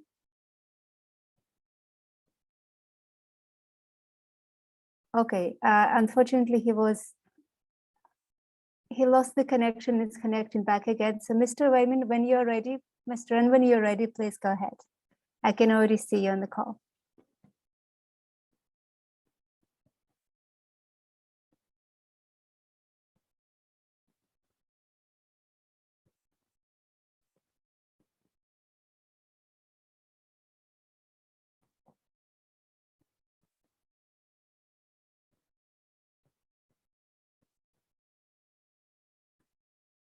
Okay. Let's give it a few seconds. If there is an issue with the participation, I would like to kindly ask the facilitator and the technical team that perhaps we can go to the second opening statement if we are unable to hear from Mr. Ren. So Mr. Kim, could you confirm if we could go to our distinguished colleague from the IMO? Yes. So I'm trying to reach out to find it. It's okay. Still, it's okay. I think we have Raymond back. So a small glitch, but Raymond, you're back online. Please go ahead.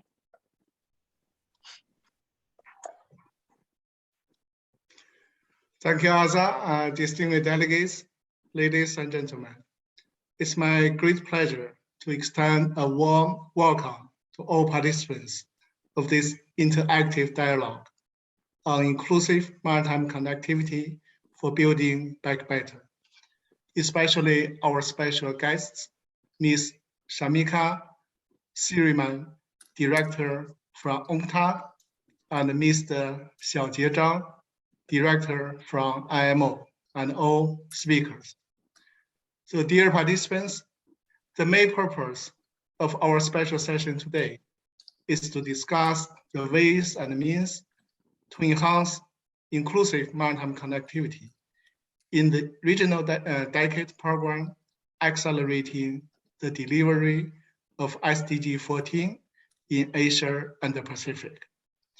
This is the third time that we use this multidisciplinary and multi-stakeholder platform provided by the Asia Pacific Ocean Day to advance sustainable maritime transport and to contribute to a more comprehensive agenda of sustainable use of ocean.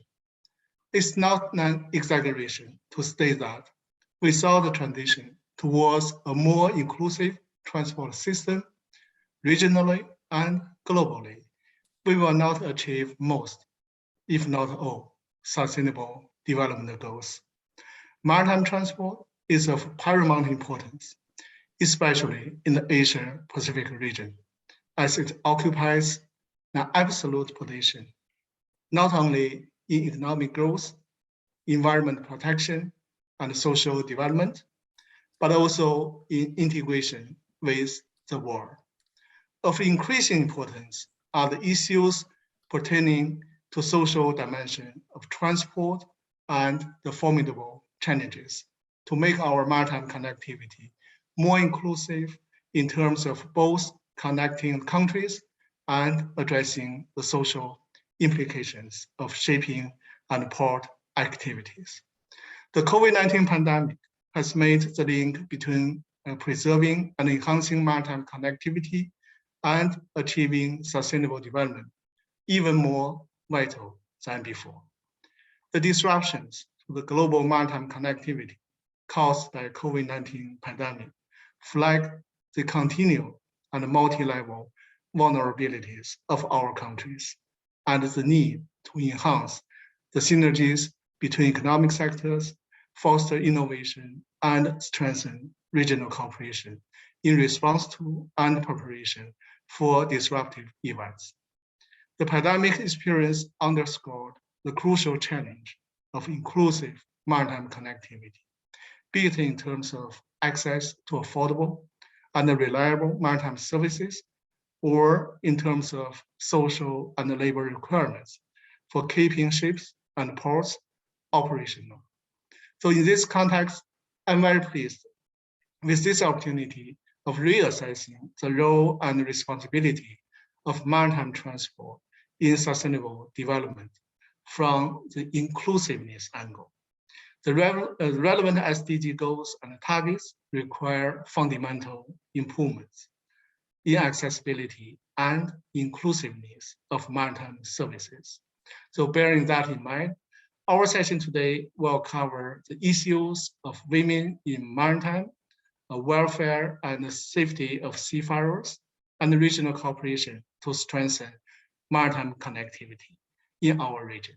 So I hope that experts and participants could take this opportunity to share your experience in the development of inclusive maritime connectivity and explore concrete and effective means of its implementation. The distinguished delegates, I'm pleased to share with you that ESCAP will convene its fourth Ministerial Conference on Transport in December this year. So during the preparation for the outcome documents, member states have expressed their strong support to prioritize maritime connectivity in the new Regional Transport Action Program for the next 5 years. So this means that ESCAP will further enhance its work on sustainable maritime connectivity. And obviously, support from all of you will be indispensable to the successful implementation of the new Regional Action Program, particularly in this specific area. So before concluding, I would like to express our sincere appreciation to the Republic of Korea, IMO, UNCTAD, the Pacific Community, the Global Ocean Accounts Partnership for supporting this event.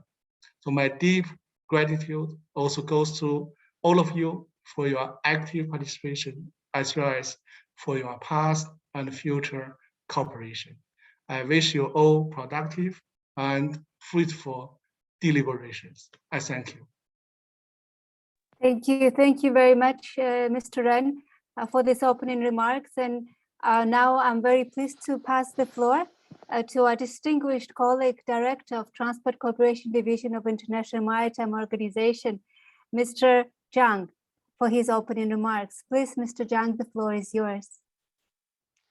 Madam Moderator, distinguished guests, ladies and gentlemen, it is my great honor to join you in this special session on inclusive maritime connectivity for building back better. Since the beginning of last year, we have witnessed the adverse impact of the COVID-19 pandemic on our lives, our societies, our economies. It has been no different for the shipping industry.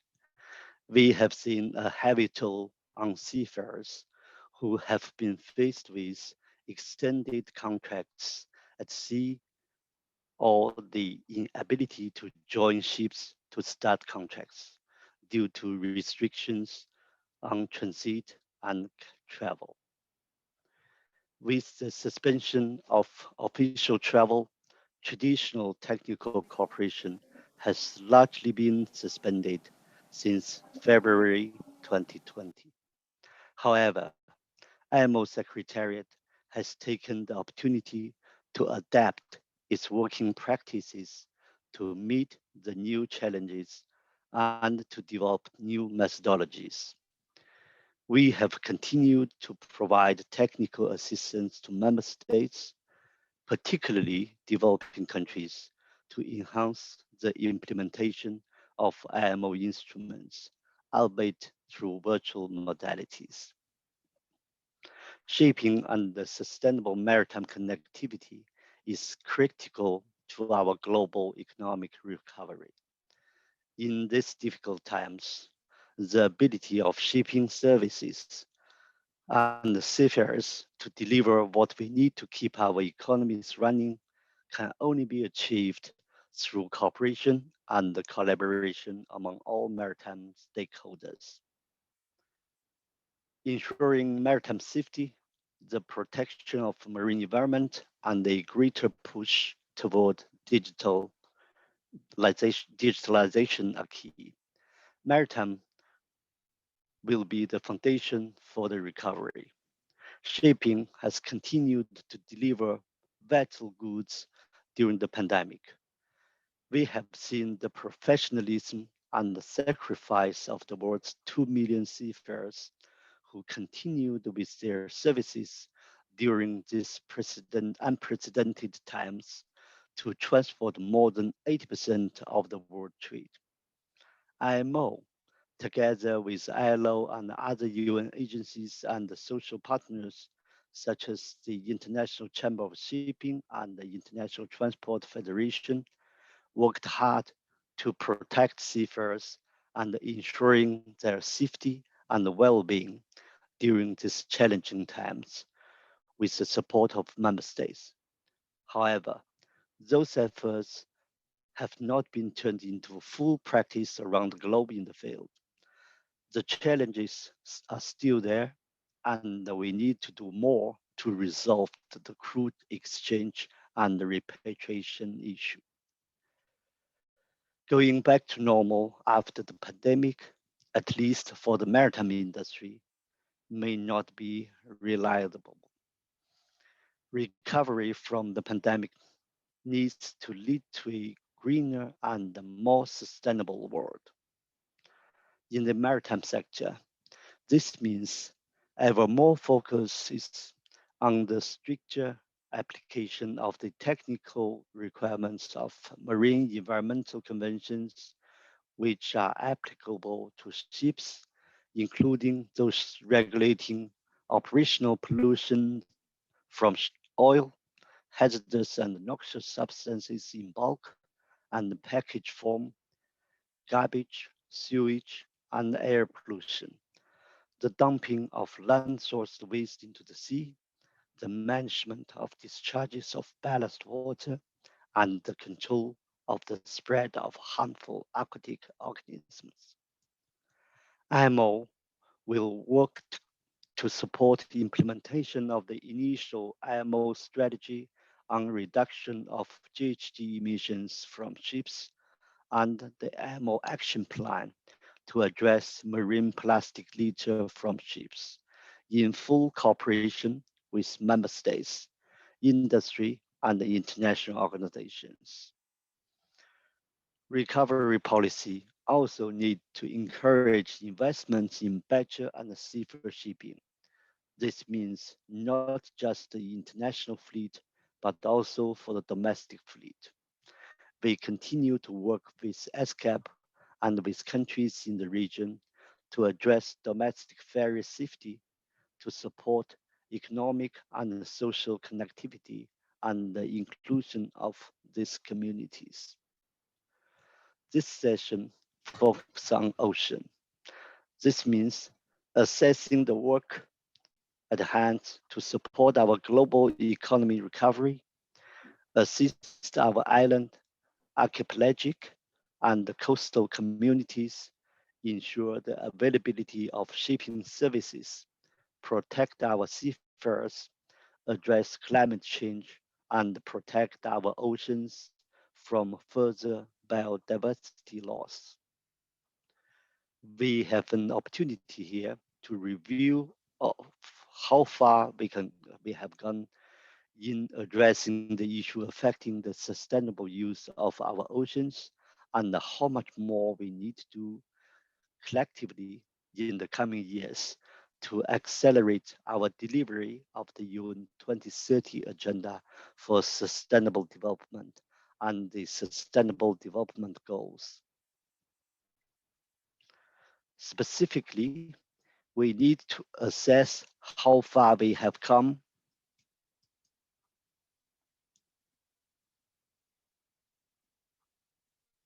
Please go ahead. We just put in the banner for the session as there's no presentation. Please go ahead. Yes, specifically, we need to assess how far we have come and what more needs to be done to conserving and sustainable use of the ocean, to combat climate change, to foster innovation and to build capacity and strengthen national institutions. IMO will seek to strengthen its partnership on ocean governance matters, biodiversity, and the blue economy. Through the pandemic and beyond, we need to redouble our efforts to ensure that shipping is sustainable. As part of IMO's contribution to the UN Decades of Ocean Science for Sustainable Development, let's pledge to work together to conserve and sustainably use the ocean, seas, and the marine resources for sustainable development, ensuring that we rebuild from this crisis inclusively, equitably, and sustainably, leaving no one behind. I wish you fruitful discussions and deliberations. Thank you.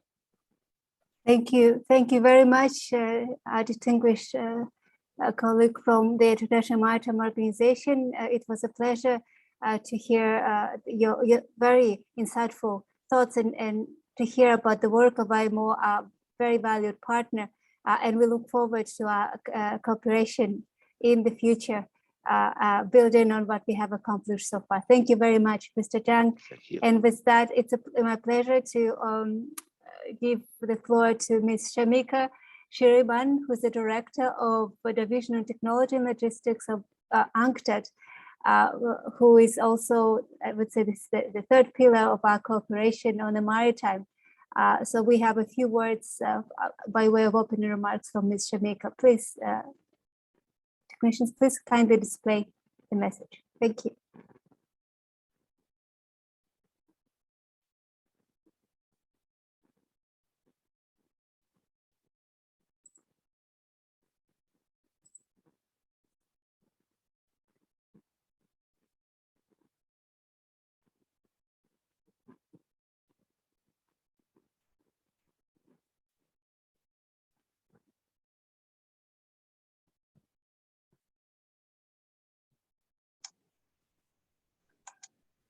Sorry, Tia Kun Terat, would you display the video that I showed yesterday?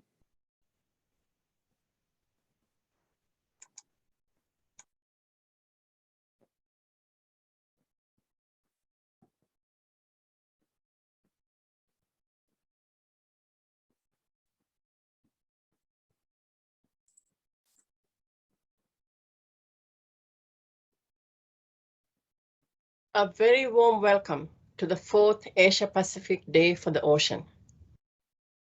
Oceans account for 70% of the surface of our planet.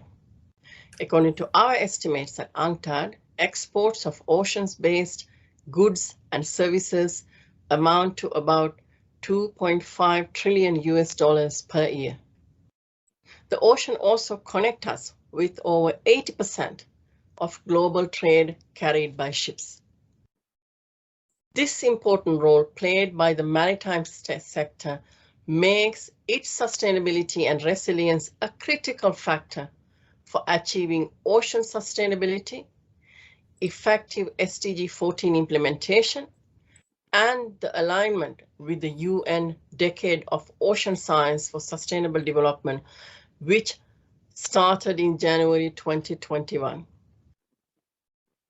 For many years, UNCTAD has been monitoring and assessing maritime transport connectivity while adopting an inclusive and sustainable perspective that integrates sea and landside connectivity, promotes efficient, clean, and climate resilient transport systems, and addresses both physical infrastructure as well as soft infrastructure that represents institutions.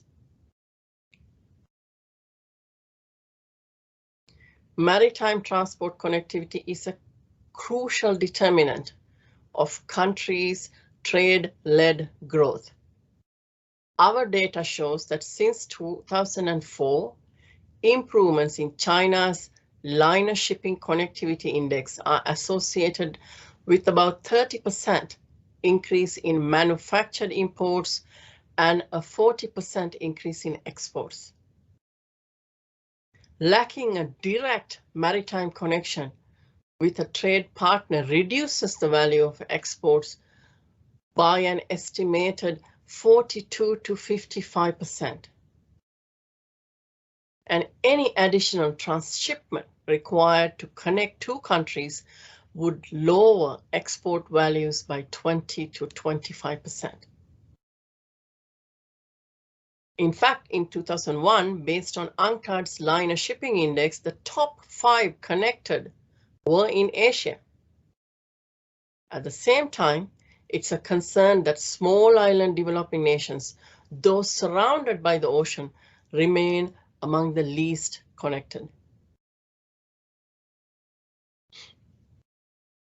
The COVID-19 pandemic has further underscored the importance of sustainable and resilient maritime supply chains, including ships and ports, as well as hinterland connections, not only during the times of crisis, but also for the recovery and the post-pandemic world. As part of an UN-wide project on COVID-19 response, UNCTAD developed knowledge material assessing the impacts of the pandemic on maritime transport connectivity and identified key response and mitigation measures. We have also launched the Train for Trade course on building port resilience against pandemics. We are now developing guidance and capacity building material to support the future proofing of the maritime supply chains. These will be disseminated in the course of 2022. While recovery in the world economy and maritime trade has begun, downside risks remain, and the recovery is evolving at different speeds.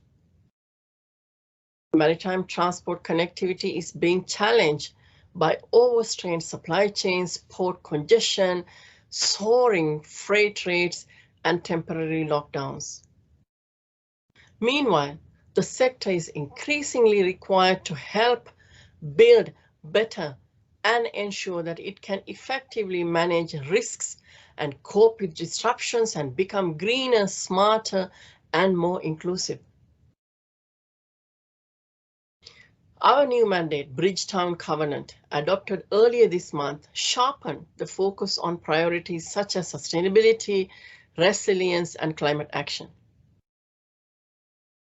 UNCTAD will continue to cooperate and build synergies with efforts by key stakeholders such as ESCAP.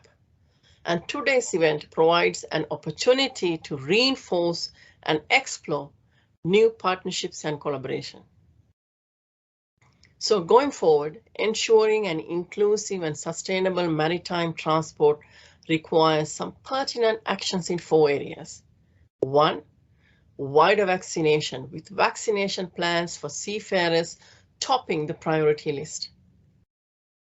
2, future-proofing the maritime sector by prioritizing preparedness and risk management. 3rd, adopting digital solutions and implementing trade and transport facilitation measures.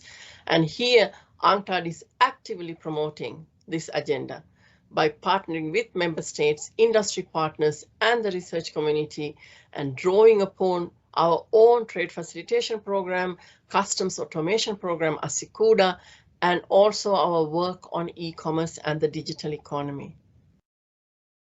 Finally, it is important to promote decarbonization efforts to support a maritime supply chain, energy transition, and environmental sustainability goals.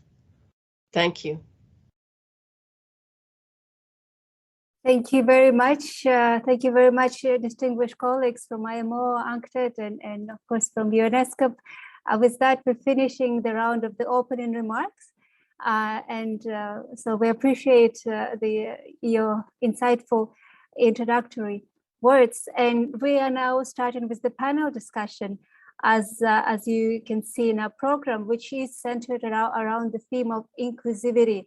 And we will take inclusivity of maritime transport or inclusive maritime connectivity to be a broad set of issues, as of course it does ranging from the issues of maritime, women in maritime, to the issues of the issues of resilient ports, the welfare safety of seafarers, the inclusive connectivity covering countries in the Pacific. So it is quite a broad agenda that we have, and we have a little less than an hour. So with that, I will limit the moderator remarks to the minimum, but I would also like to kindly ask the panelists to keep to the time limit or about 8-9 minutes. I will let you know when the 7 minutes are up so you can start wrapping up. And so we make sure that everyone has the time to speak.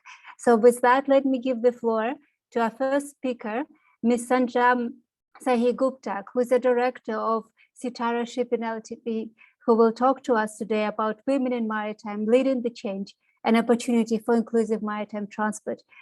Dear Ms. Gupta, the floor is yours.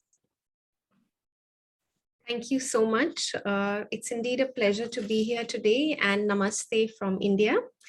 Respected dignitaries, fellow speakers, participants and friends. It's a pleasure to be here today and speak on a subject which is very close to my heart. If I may please start my presentation now.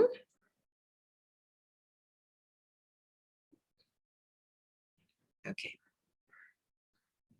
Thank you.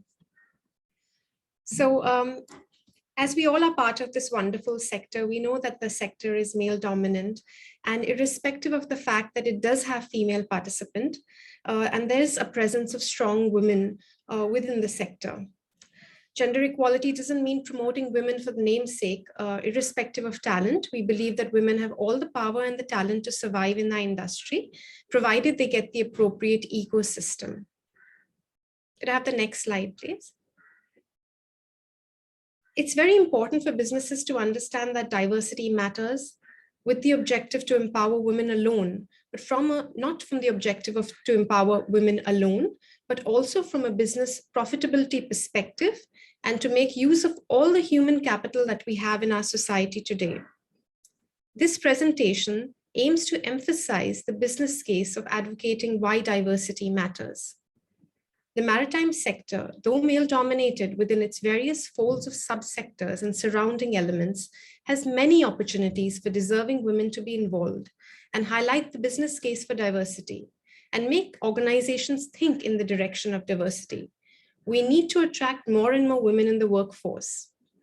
While companies may look at diversity as a moral issue, the right thing to do, they don't always recognize that this also makes good business sense. As part of my commitment to diversity, with the support of the Consul General of the Kingdom of Netherlands, we conducted in-depth research in India last year to understand linkages between profitability, productivity, and workforce diversity. There was substantial outcome to show that diversity did enhance business performance. Despite that, we see that gender equality remains a major issue in the maritime world. Women are significantly underrepresented, with fewer women than men hired at entry level and extremely very few women at leadership positions.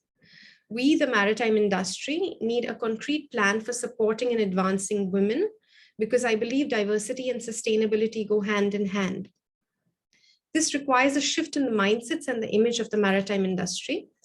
A clear message that we received from all interviews that we conducted: while companies need to step up, women too need to come forward and take every given opportunity to them. This holds true for women at sea and shore position. It is clear from the increasing numbers of women cadets that women are keen to take up this the seafaring profession. However, it's important to know that these women get the opportunity to complete the sea time and sail in a safe, secure environment that promotes and embraces diversity.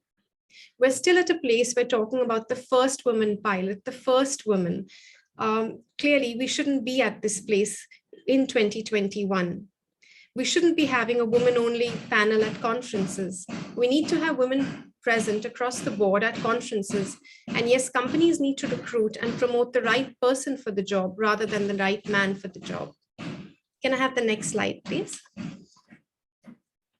Worcester International conducted a survey for women seafarers in 2020. where we had responses from over 1,100 seafarers in 78 countries. And no surprises there, we found that 59% of the respondents said that there was an existence of discrimination on board that they faced. And 78% of them said that this was due to gender.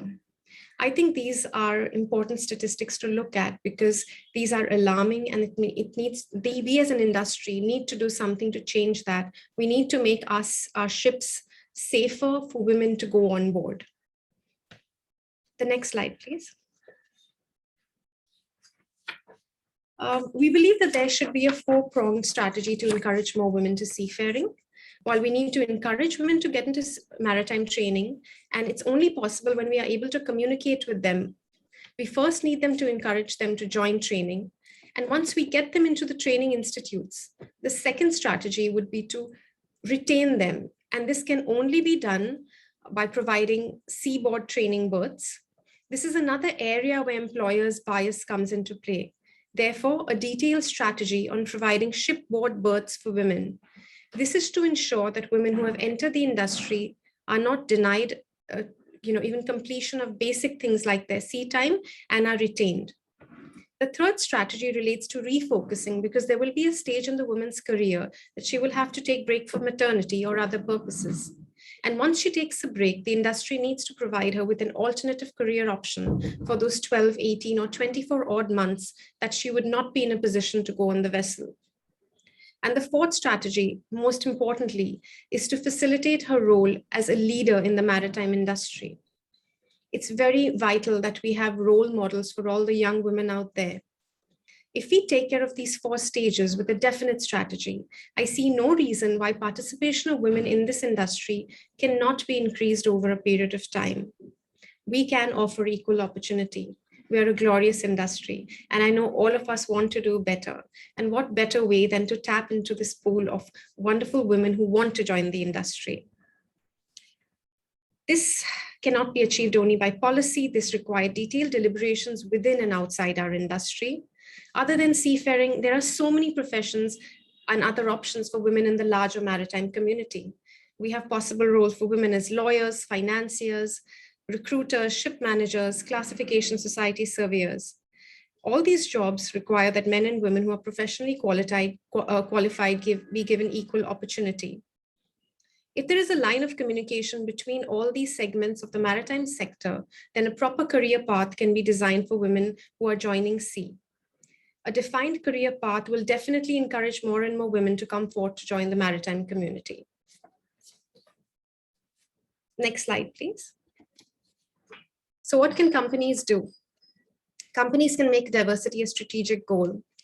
Our survey also found that 72% of respondents reported having a diversity and inclusion strategy in place, but only 37% said that diversity plays a role in hiring goals.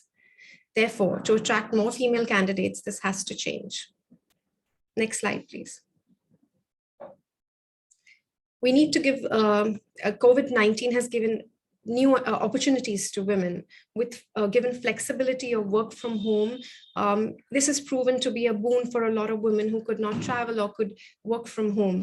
However, then another reality is that due to the COVID-19 pandemic, any progress that we had for gender parity is now at risk, and we need to address it. The impact of this recession is expected to affect women's life much more differently than men, as women started the fight against the virus earning less, having more hours of unpaid and care work, and now post-COVID-19 with a greater demand of demands at home, their jobs and careers will also be affected by losses and cuts. From past experience, we know that if nothing is done to protect the women, the little progress that we've had in the past decades would be nullified. Recent data shows that we have fast-forwarded 5 years in consumer and digital adoption. In role of workplace flexibility, this can bring about huge opportunities for women. It's making employers take notice of the importance of childcare. Hence, even though women are carrying a higher burden during the COVID-19 crisis, role models in a large number of families will be rebalanced and even reversed. Besides, as businesses have to adjust to the new normal, the need for innovative and diverse teams becomes more urgent.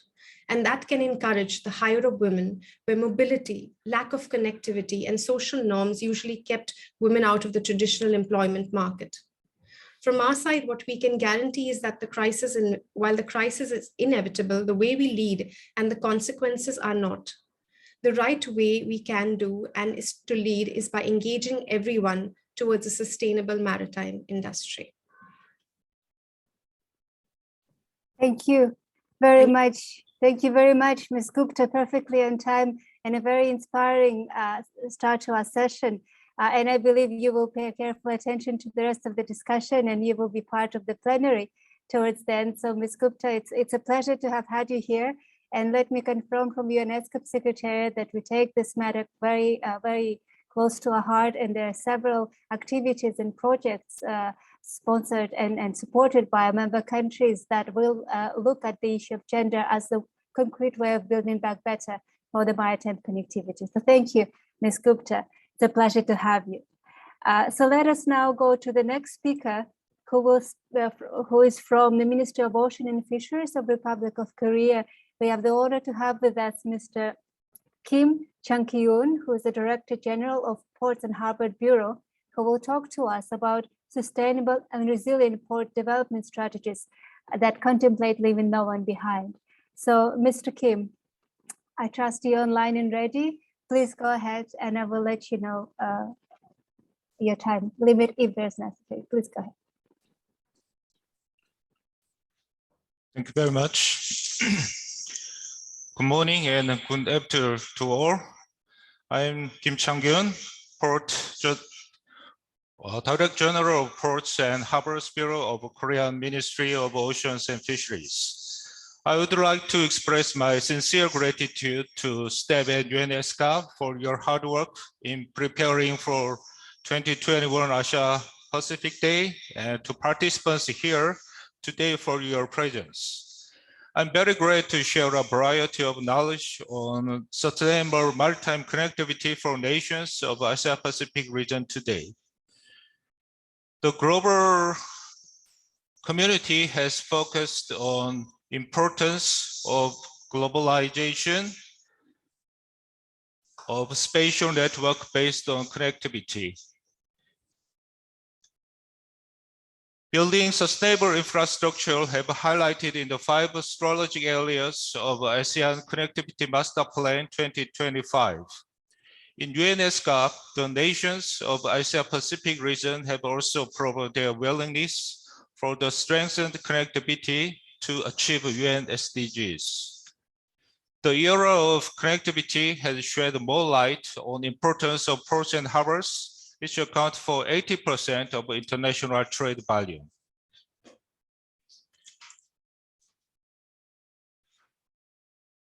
Looking to the current situation of shipping and ports and harbors, the global import and export container volume has increased to 5.2% annually on average for last 10 years. During the same period, member countries of ESCAP have recorded an increase of 5.8% per year on average. While the Asia Pacific region have recorded growth, accounting for 68.5% of global container throughput, the gap between the nations of a region is wide, considering the total container throughput concentrate on top 10 nations, including China, the US, Singapore, and Korea, etc., which account for 85.1% of the total.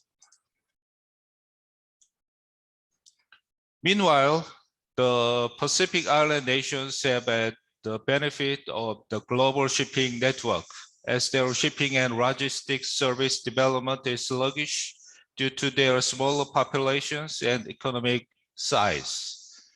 The imbalance in maritime connectivity that the Pacific Island nations are facing is a factor which limits the economic development of nations as well as their economic cooperation with others. Korea supported the establishment of Tuvalu Coastal Disaster Prevention Master Plan, the Vanuatu Ports and Harbors Master Plan, and a feasibility test for repair shipyard in Papua New Guinea for the sustainable development and improvement of maritime connectivity in island nations. While doing this, we identified that the island nations have difficulties with lower throughput and an imbalance between import and export throughput, and such difficulties cause challenges in securing investment by shipping companies.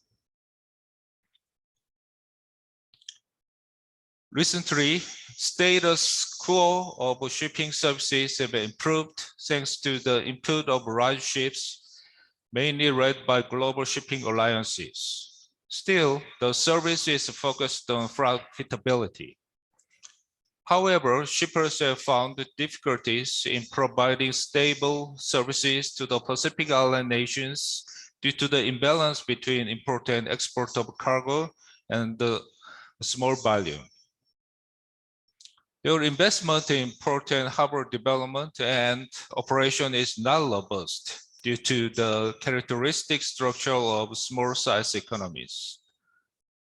In this regard, the Korean government is paying close attention to restoring the value of right to maritime transportation, a basic right of the Pacific Island nations beyond the perspectives of profitability and economies of scale. With this value in mind, we will make efforts to build strategies for enhancing maritime connectivity that embraces the whole area of Pacific Islands. Now that the UNCTAD raised Korea's status to developed country from a developing one last July, we intend to enhance common efforts with ESCAP for stronger maritime connectivity along developing countries of the Asia-Pacific region. Through cooperation with ESCAP, Korea will pursue strategies for building and realizing projects for sustainable port and harbor development, as well as a maritime transportation network among the Pacific Island nations, as well as strategies for cooperation with developing countries in the Asia-Pacific region in port and harbor sector. We are also enhancing cooperation and partnerships for port and harbor development in the region by co-hosting seminars with them.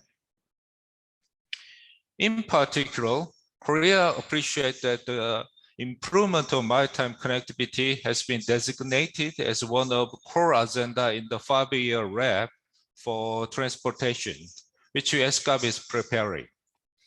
We will work together with many coastal island countries for the agenda to be dedicated to sustainable transportation. We hope that the implementation of shipping and port agenda with its specific tasks will give a momentum to ESCAP member countries to share the value of securing right to maritime transportation and to gather their will for the development of sustainable maritime transportation. We all know that the single country level approach is not enough for building better and inclusive maritime connectivity for nations of Asia-Pacific region and for shared development at the regional level. Mutual cooperation is one of utmost importance. This makes cooperation project with ESCAP, which is combining power and deep knowledge about local issues, important, requiring active participation by ESCAP member countries. Having said that, it is very timely for UN ESCAP to prepare for the inclusive maritime connectivity for building back better session under the theme of ocean. I'm looking forward to a wide range of discussion for sustainable shipping connectivity, with the 5-year RAP being put at the center of them. Thank you for listening.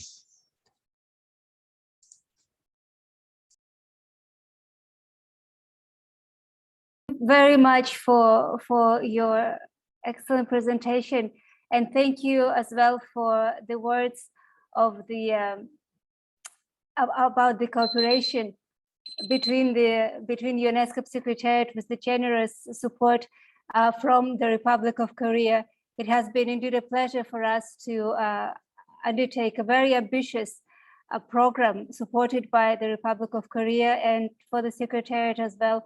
It's an honor and a pleasure and a great support to see maritime connectivity flagged in the next regional action program, as was just mentioned by you, and of course by the Director of Transport Division in his opening remarks. So thank you very much. And let us go now to the next speaker, who will be speaking to us about the ocean accounting and how can we use the integrated Pacific Blue Shipping Partnership to improve maritime connectivity for the Pacific. So we're switching a little bit gears in a theme of inclusivity. So, and I would like to give the floor to Mr. Ben Milligan, who is the Director of the Secretariat of the Global Ocean Account Partnership. Please, Mr. Milligan, the floor is yours. Many thanks for the wonderful opportunity to contribute to this discussion, and good afternoon, distinguished ladies and gentlemen. Yes, as was just mentioned, my task today is to brief everyone on some developments related to planning a sustainable future for domestic aspects of maritime connectivity in a coalition of Pacific Island countries. And I am one of the technical leads of some World Bank support for that initiative, which is called the Pacific Blue Shipping Partnership. But I also wear another hat as Secretariat Director of the Global Ocean Accounts Partnership, which was mentioned in plenary a few minutes ago. And so bringing those together creates opportunities for thinking about how we create integrated data and understanding and technical capacity at a local level to deliver the future we want in terms of domestic maritime connectivity. So in some ways, this is a complement to a more nationally focused and multi-country focused complement to all of the really exciting, more globally and macro regionally orientated initiatives that you heard about previously. So before I get into the discussion of ocean accounting and data integration, I want to give a brief summary of the Pacific Blue Shipping Partnership. It's quite a recent initiative of several Pacific Island governments, but it is very ambitious and will require a lot of new modalities of cooperation to deliver successfully. So let me move onwards in my slides. So it was first announced at the Climate Action Pacific Partnership Conference in 2019 by the Honourable Prime Minister of Fiji. And he had at that time high-level discussions with several countries listed in this quote from his speech. And their collective decision was that they would agree to work together to reduce fossil fuel use in maritime transportation by 40% by 2030, and with full decarbonisation of domestic shipping by 2050, with an acknowledgement that this demanded a complete transformation of the maritime sector in Pacific Island countries. Some of the significant challenges in the region were very effectively described by our colleague from Korea just now. And critically, this requires new investment. It requires investment in new infrastructure, both in terms of physical infrastructure, but also governance infrastructure and capacity building and inclusion of everyone. So inclusion of women in this transition, inclusion of other marginalized groups in the maritime sector. So it was conceived as a very holistic development initiative, but focused on achieving change through the very important connectivity sector domestically in Pacific Island countries. And subsequent to these announcements, there have been a whole series of reiterations of commitments to the partnership under the auspices of the high-level panel for a sustainable ocean economy at the UN Secretary General's Climate Action Summit. And most recently, the members in the Pacific of the Climate Vulnerable Forum and the ministerial representatives to that only a few months ago made this declaration, which endorsed the urgent need for blended finance investment at scale to meet the domestic shipping transition and the needs of the climate vulnerable via ambitious initiatives such as the Pacific Blue Shipping Partnership. So that is the broad political context in which this action is operating. It is a bottom-up country-driven initiative rather than something that has been, I guess, planned in the international or multilateral arena. And the key components from a practical point of view of this political vision are as follows. So if we look at the current domestic fleets and maritime connectivity generally in Pacific Island countries, you can characterize them by relatively low value assets, older vessels, older ports, older energy infrastructure that supports those. And those assets generally have a low capital cost to acquire, but this comes with a very significant long-term detriment, which is extremely high operational costs, in particular fuel consumption. So importation and consumption of fossil fuels in domestic shipping in Pacific Island countries is an enormous fiscal drain on a whole range of development outcomes. Pacific Island countries in general have the highest fossil fuel costs for the maritime sector in the world, in some cases by a very significant margin. And this creates, I guess, opportunities to couple ambitious climate action with very mainstream fiscal responsibility and macroeconomic planning initiatives. So there is a significant opportunity in Pacific Island countries to achieve a win-win of infrastructure upgrading and significant climate action, given the very high, by global standards, fuel intensity of the domestic sector. And that is the case at a larger scale, as pictured on screen in Fiji, but also at a very small scale with local fishing boats that are critical for transport in between islands. Local communities have a very locked-in dependency on, by global standards, very inefficient two-stroke engines, for example, for small vessels. So the immediate opportunity is for upgrading into the latest generation of vessels, either at a larger scale or a smaller scale. And I've given a very illustrative design concept of a latest generation vessel from a company in France. So that's where the picture in the bottom right comes from.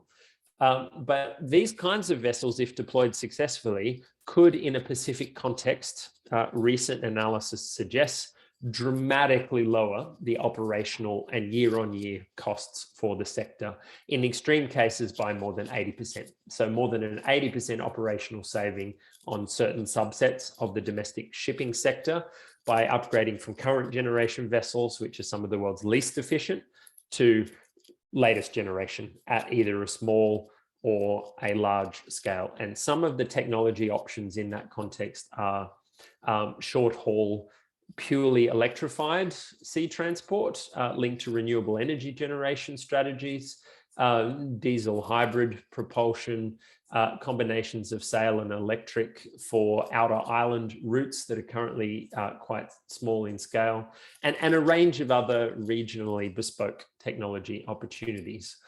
But there is a significant barrier in this context. To realize the long-term savings, we have to find ways of structuring investments to meet the initial high capital cost of investment. So that's one of the real challenges. Now, what's being done about this? Let me move on. So key components of the partnership. With my apologies, you have about 1 minute, slightly more, so please speed up. Thank you. Thank you, no problem. I'll be finished by then. So some key components of the partnership: national cross-sectoral planning processes to look at low carbon development strategies in the member countries, an intergovernmental coordination process in the region to explore options for aggregating plans in a way that could unlock larger scale investment, and coordinated engagement with development partners to develop blended finance mechanisms for multi-country investment at scale in the transition I talked about. Now, what are some of the key steps? And this is my conclusion. What are some of the activities happening over the next year and a half? So there's a whole range of active negotiations between relevant governments, and that process is co-chaired by the governments of Fiji and the Marshall Islands. There are very active consultations with interested bilateral and multilateral development partners. That's currently supported by the World Bank as the most active input into planning.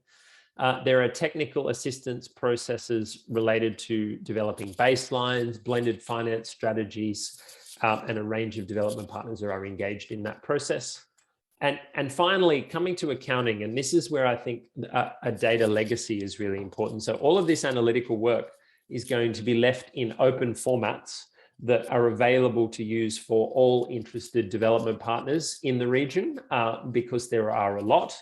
And so I really wanted to flag here that the partnership is extremely open to building bridges and opening links with other interested initiatives and sharing data in a really open way to ensure that all relevant initiatives in the Pacific are contributing to the very large scale of transition that is needed. So thank you very much for your patience, Chair, and I'll hand back to you at this point.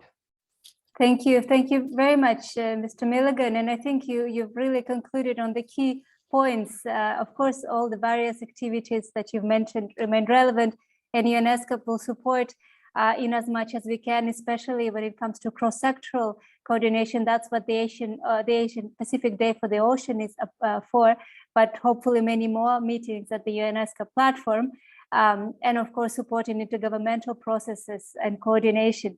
But I think we will be probably both your partners and clients in terms of data, the ocean data, because this is something that ESCAP has been working on with the government by both providing them the data and asking for data in return.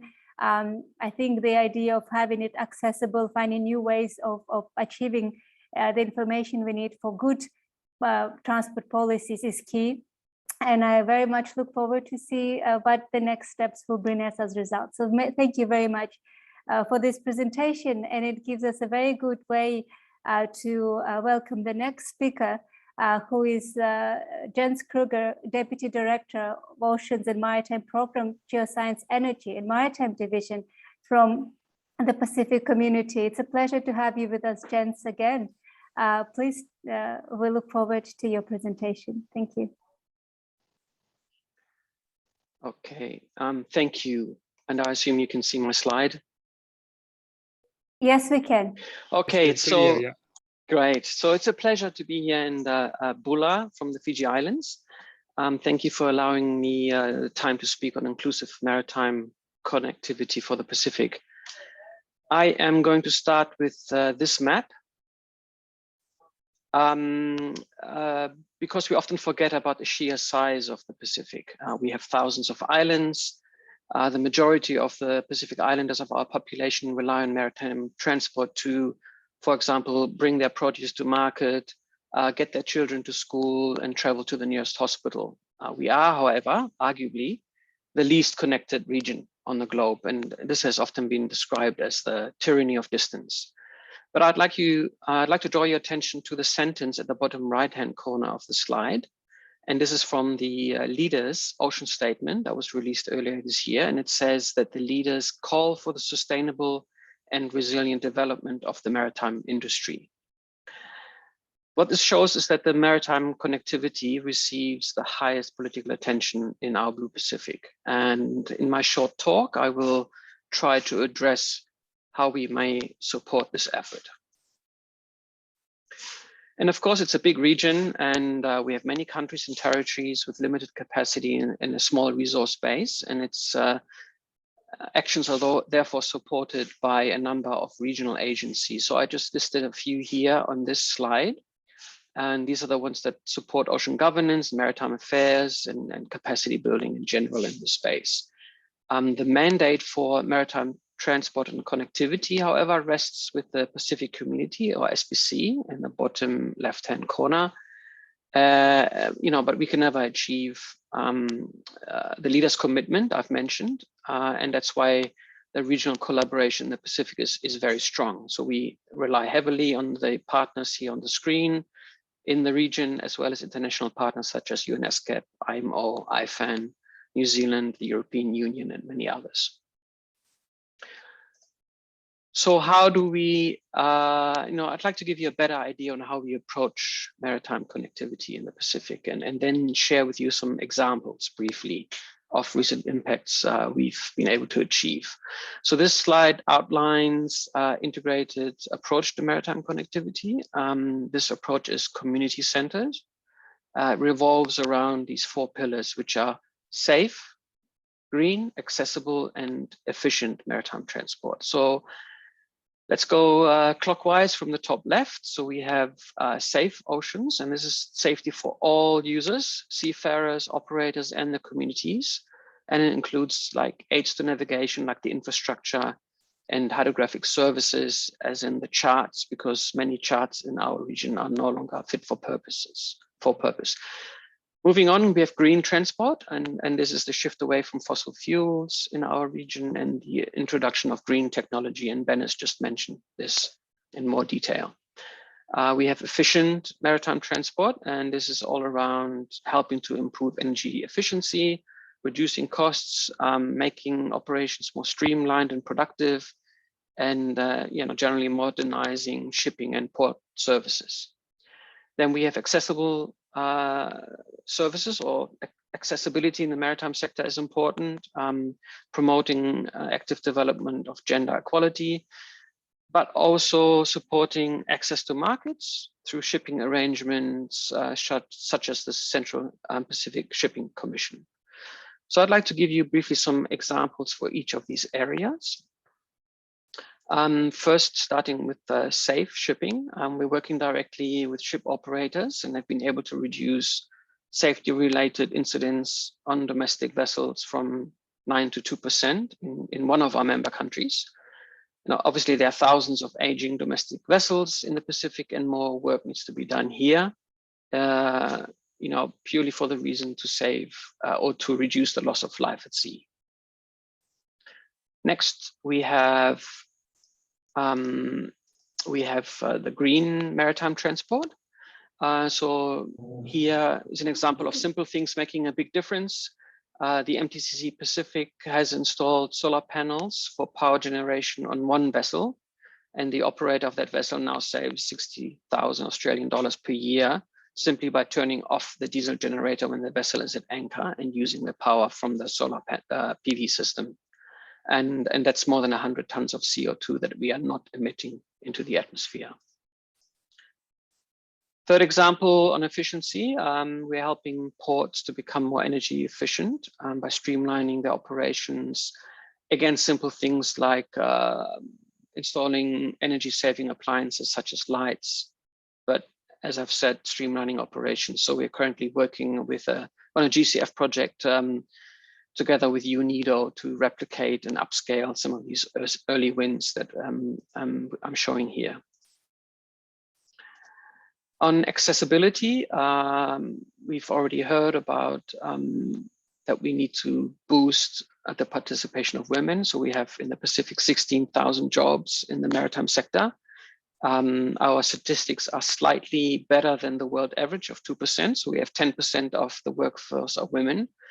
But we really want to support women in taking up careers in the maritime sector through the Pacific Women Maritime Association, PACWIMA. So one small step that we may soon have is to celebrate is an International Day for Women in Maritime, which hopefully will be approved by the IMO, and that's going to be a huge milestone for us. So my last slide is to wrap up and summarize, and I just want to bring this back to developing a sustainable and resilient maritime industry in the Pacific region, which is that goal on the right-hand side, which comes from our leaders. And this also includes, that central promise of Agenda 2030, which is to leave no one behind. And that's ingrained in that people-centered approach that I've outlined in the beginning. So on the slide, you see there are many immediate and competing demands in our region as we voyage towards that goal. The most obvious one on the left-hand side is the pandemic. Then there are drivers of change around data and information, for example, on consumption of fossil fuels on domestic ships. Then there's access to technology in operational matters. This is not just in the context of new technology for ships, as Ben has mentioned, for example, but also in terms of assisting domestic ship operators to run a successful business, or simple things like how do you manage a project. Then we have policies, laws, and standards. This is an essential and often forgotten component of connectivity. Next up, we have private sector engagement. I just want to finish off by mentioning the role of champions, because others have talked about finance and investment. So in our experience, the real change happens through dedicated individuals. We need to take the time and resources to build a community of practice and to foster these champions, these leaders. So this could be at the national or industry level, often people with political connections, but nothing happens without committed individuals. And I hope many of you on the call here today see yourselves as drivers of change, and I commend you for this. Thank you very much. Thank you. Thank you very much, dear Jens, and perfectly on time again. I hardly have to do anything as a moderator. Again, especially as the Regional Commission for Asia and the Pacific, I couldn't thank you enough for your first slides and your first message, reminding how important, but also how big the Pacific region is, and how much of richness it brings to Asia and the Pacific, and how many actors are already present there. I think that this job, a lot of work is about articulating and supporting the efforts already in place. And this is certainly what UNESCAP's strategy in the Pacific is. And that's why our partnership also with the Pacific community is so valuable. So I also I found your words about leaders and champions are very inspiring, and this is something that leading by example is how we make the change happen. And I think throughout the presentation here we could see many changes are happening as we speak. So we are advancing, and thanks to the champions, but also thanks to all the organizations involved in this hard work. So thank you very much, Mr. Kruger. With that, and I think we're quite comfortable with time now, we will go to our final speaker, who will, from the International Maritime Organization, who will speak to us about the cooperation and partnership for the welfare and safety of seafarers. We have with us Mr. Jan de Boer, Senior Legal Officer from Legal Affairs Office of Division of Legal Affairs and External Relations of IMO. And I think it's about time we revisit that discussion. Please go ahead, the floor is yours. Thank you, Ms. Azar, and first of all, a very good and special good afternoon, good evening, good morning from the Netherlands. It's not that IMO has moved places, but I happen to be in my home country. I have to speak home leave, but the seafarer crisis is such an important feature that I would like to share with you how we have dealt with, from the IMO perspective, with the seafarer crisis, and also how we cooperate and have formed partnership also in Asia for the welfare and for the safety of seafarers. So I'm happy to share my screen. I hope it will all work.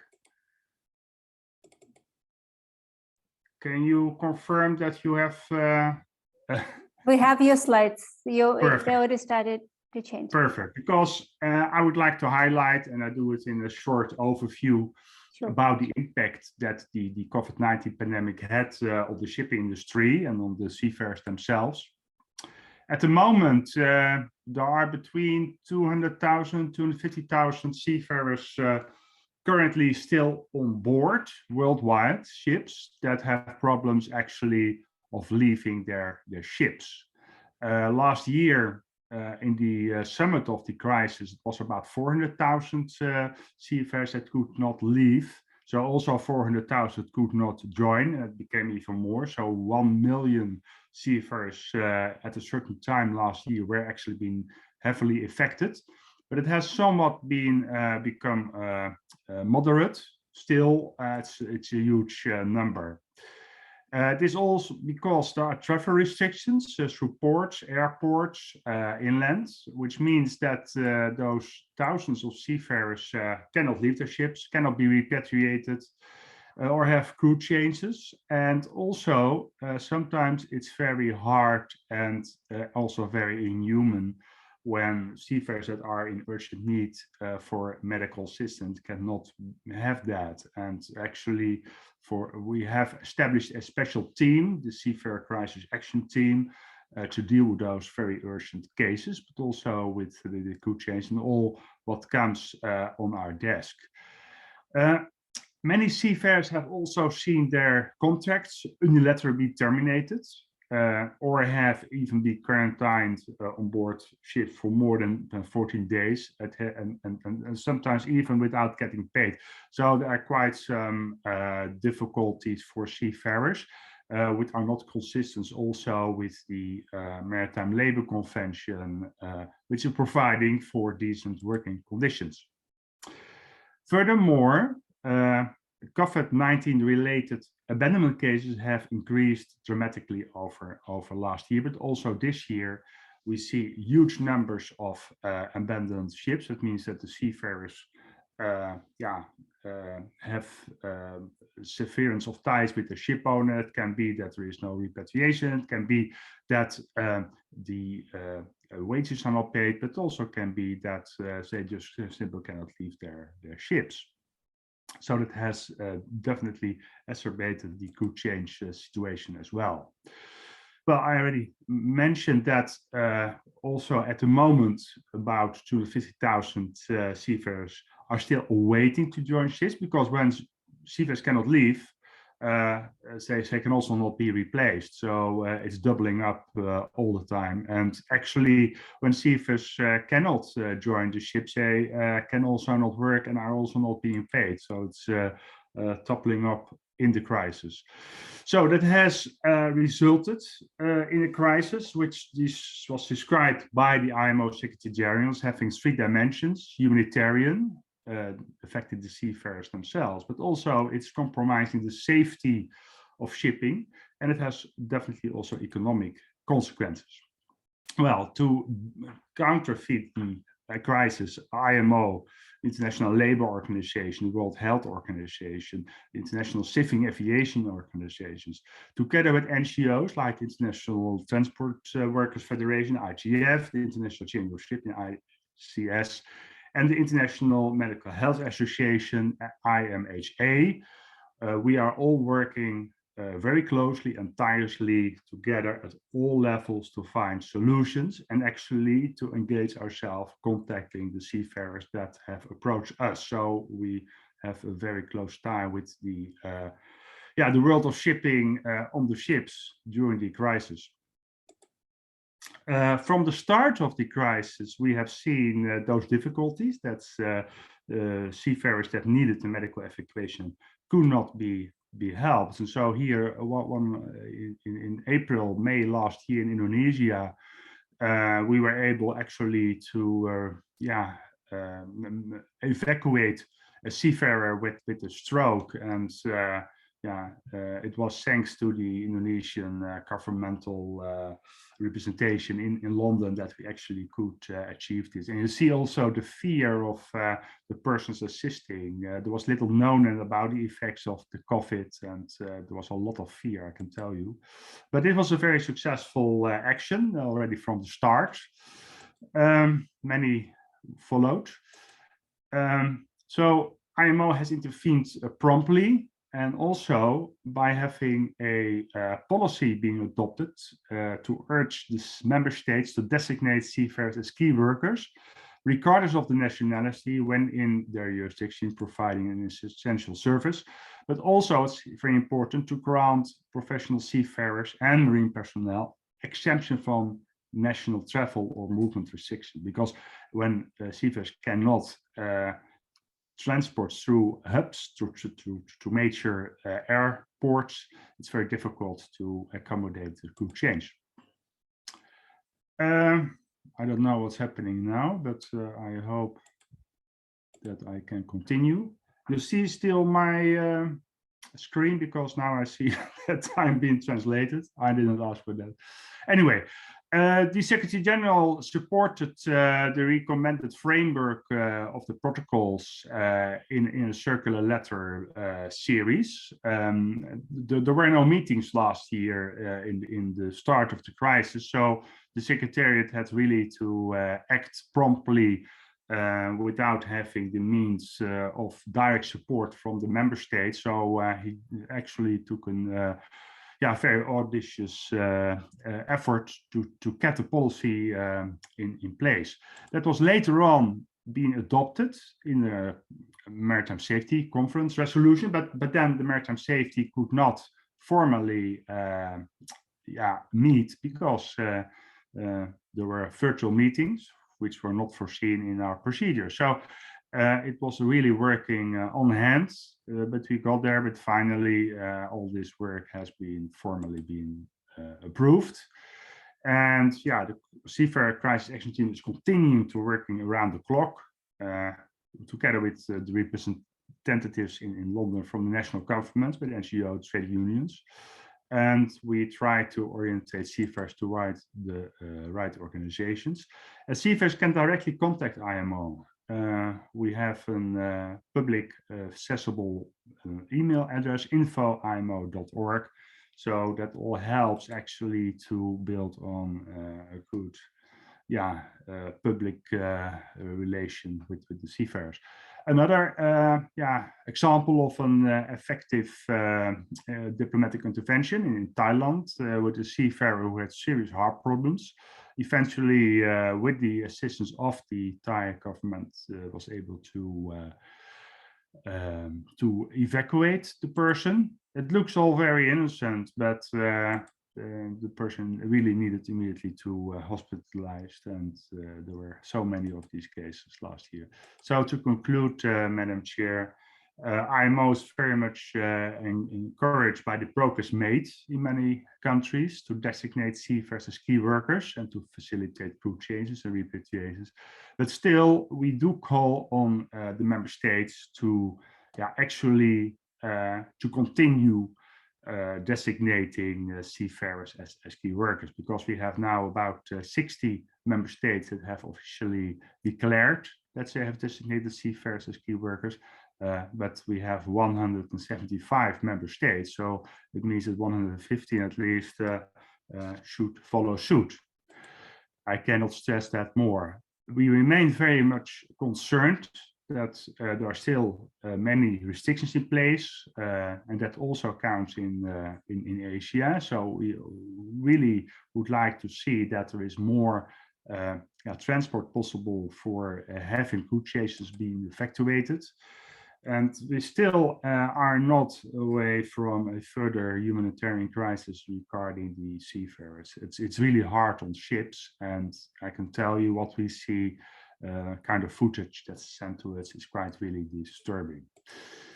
So on top of that, according to the International Maritime Labour Convention standards, seafarers should not be longer than 11 consecutive months on board a ship. And we see over last year that it exactly became more than 2 years in certain circumstances. And that's really Mr. De Boer, my apologies for stepping in. Please kindly wrap up. We have just a few minutes. Yes, thank you for mentioning that. It is the responsibility for governments that the seafarers have to overcome and recover from the pandemic. And also the United Nations General Assembly resolution that was adopted on 1st December last year urges member states to designate seafarers and other marine personnel as key workers. Last but not least, seafarers are also being urged to be prioritized in national COVID-19 vaccination programs, and that international seafarers are vaccinated at designated ports. There was a resolution being adopted earlier this year. It's being reiterated in the most recent Maritime Safety Committee session, and this will lead up to the adoption of an IMO Assembly resolution by the end of this year. This was my overview, and yeah, I hope to have enlightened you somewhat about our cooperation in this field. Thank you. Thank you very much. Thank you very much. And you've covered an immense ground, and we were pleased to hear that despite the fact that this issue is far from being resolved, progress has been made, and we're grateful to the AMO for their efforts. Dear colleagues, those of you who have participated last year, you know that there's no mercy in terms of time management, and we will be very promptly returned to the plenary session. So I would just like to thank all the speakers and in advance to Ms. Gupta for her representing this panel at the plenary meeting back. And to give us a bit more time to discuss, please also be informed that there is an expert group meeting on sustainable port development that is happening in this afternoon to give us more space for the discussion, as we always know that we get very, very little time during the Ocean Day event itself. So I very much, as a moderator, would like to thank the presenters. We've covered tremendous grounds in this an hour, less than an hour and a half. And if there are any questions or comments, please do contact the ESCAP Secretariat or use the general chat when you're back in the meeting. And for those of you who can spare your time, please join us at the expert group meeting. It's going to be another 2 or 3 hours this afternoon, and it will be a pleasure to see you there. So thank you very much, dear colleagues, dear participants, and it has been a pleasure to facilitate this meeting. Mr. Kim, I think with that, there's not much less to share in terms of the logistics, but please confirm. Yes. No, I think we're all good. So we will see. We will see you back at the plenary meeting. You will be redirected, and we will continue there. Thank you very much.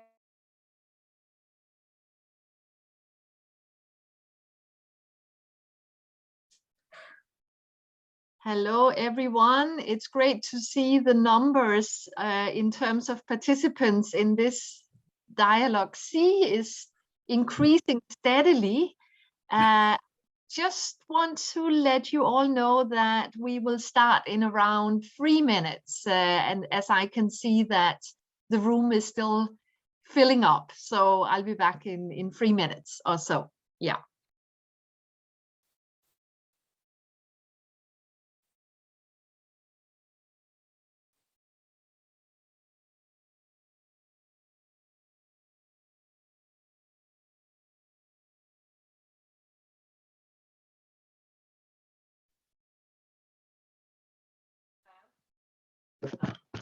Hello, sorry. I wasn't sure how this was going to work with swapping between Zoom and anyway, we'll see how it goes.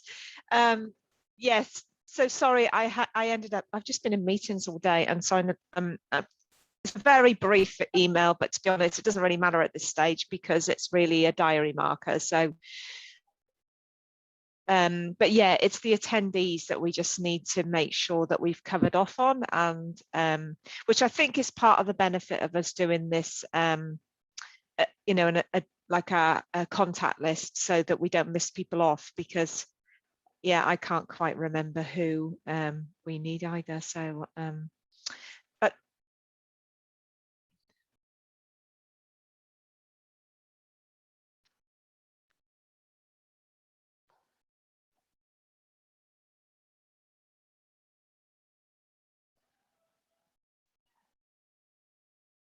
sorry, can you say that a bit again? You kind of went all digitized on me.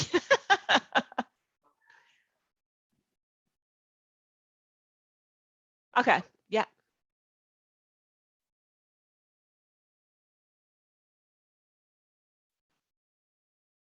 And there was also where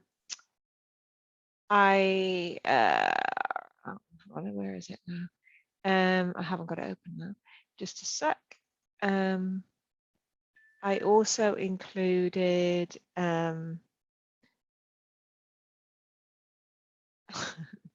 it's quite off-putting having the lady looking at me at the same time. All right, I hope that my speaker's not on.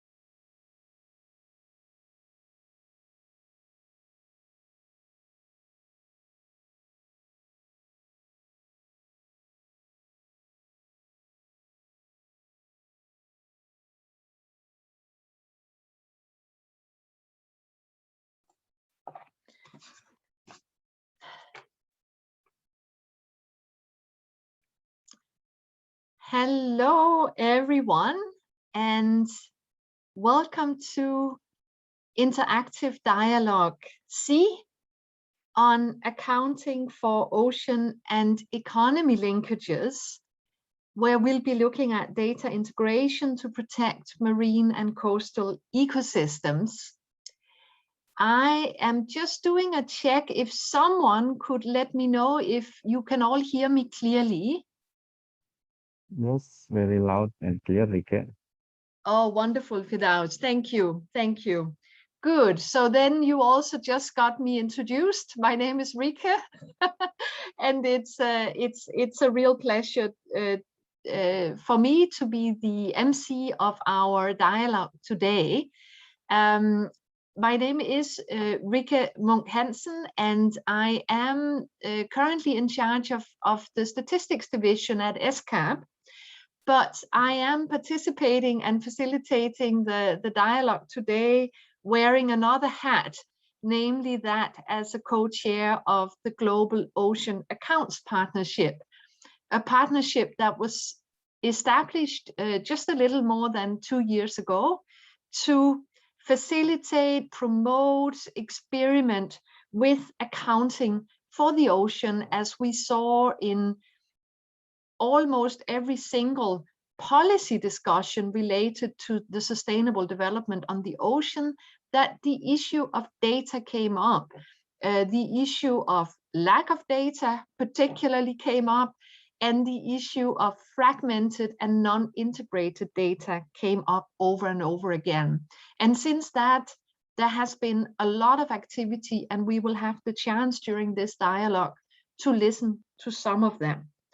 And that brings me back to my role as MC, because I think it will be a little tough. We have a very full program. We only have about an hour and 15-20 minutes.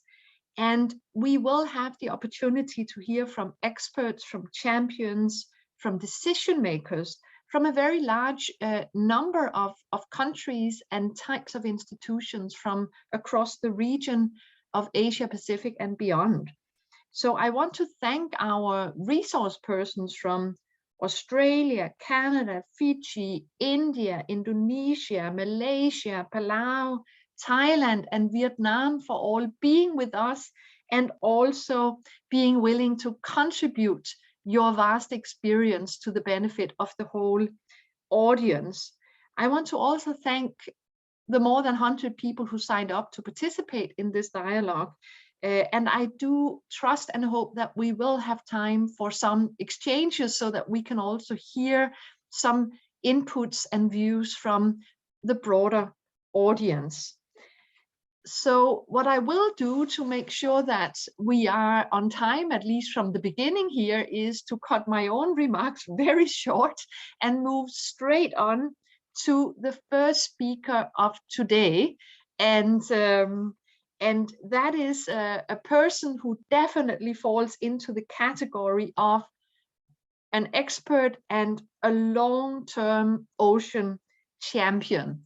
And that is Mr. Taholo Kami, the former Fiji Special Envoy for the Ocean. So Mr. Kami, it's a great pleasure and honor to have you with us today. And you do have the screen for the next 5 minutes to give you all, to give us all your welcome address. So please, Mr. Kami, take it away. Well, from Fiji, and just acknowledge Excellencies, colleagues, and friends of the ocean. It's a real privilege to be able to share with you some of my thoughts informally on just issues that I know many of you are also share concerns about. Just very quickly, I just want to go through some, what I think is the importance of ocean accounting in today's, the whole ocean planning and ocean policy space that we're starting to see some invigoration at this time right through the Pacific.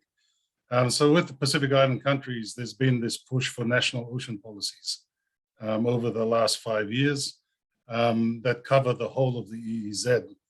One thing we've learned from the pandemic is that while we like to describe ourselves as ocean states, that without looking at seriously at what an ocean economy means, that we've come out recognizing that we're still aid-dependent small island states without being able to manage and measure what we have in terms of these large ocean spaces. And, you know, we know about the importance of the ocean to us, but being able to put the information and to measure this properly, and then also to know what to invest in beyond tuna has become a challenge for all of us. I'm not going to hold much here, just throw some ideas. I was part of the high-level panel for oceans as the Sherpa for the Prime Minister, and the call here was for 100% management of the whole EEZ, sustainable ocean economies. And I think that as we move into this decade of ocean science, it's important that we get this right, that our leaders are able to make the right decisions on what we do and how we invest on our oceans, and then what does this mean as we move forward. And issues like deep sea mining suddenly come in almost like potential explosive issues, simply because we're not informed enough. And the numbers need to make sense in terms of risk and benefits and alternatives as well, and getting the bigger picture here. And it's all the more reason with an overstressed ocean that we all know about to get this right. In the Pacific, we have the capacity we're well aware of, for example, the importance of tuna in the ocean economy, and that we have the gift of some of the world's biggest tuna resource. But again, climate change says this is shifting. And then what does the economy look in these large ocean spaces beyond tuna?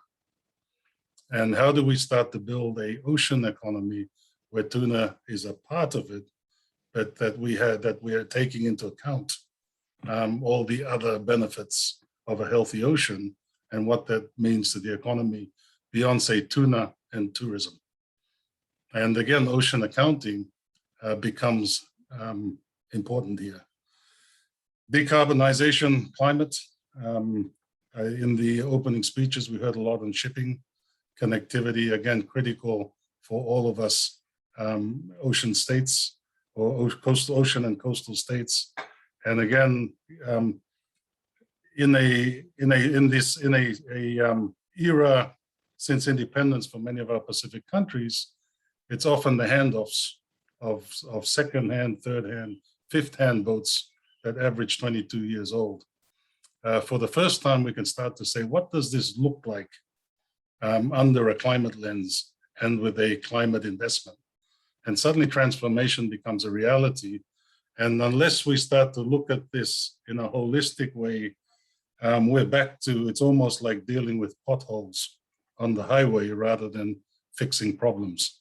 And for the first time, we can look again through with the right perspectives, if we have the right information on how to justify the investments that make it possible. I'll just finish with a few lines here. Ocean accounts makes it possible to track and justify investments, the right investments for sustainable ocean economies. To do this properly, our leaders need good, timely, and integrated information. It's not just a project by project approach, but starting to see that holistically, if 95% of your space is ocean, we should be able to account for its benefits, for its health, and for its long-term sustainability, because our existence depends on it. And for the islands, that's a reality.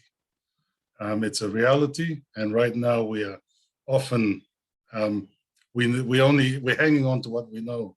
Ocean accounts of immediate value in the Pacific for implementation of the 100% marine management commitments, the designation of MPAs on the 30 by 30 commitments, that we can sustain and maintain the commitments over the long term, and then building the investment cases for ocean finance, and being able to pull that in the midst of all the other things, pressures, economic pressures that confront our decision makers.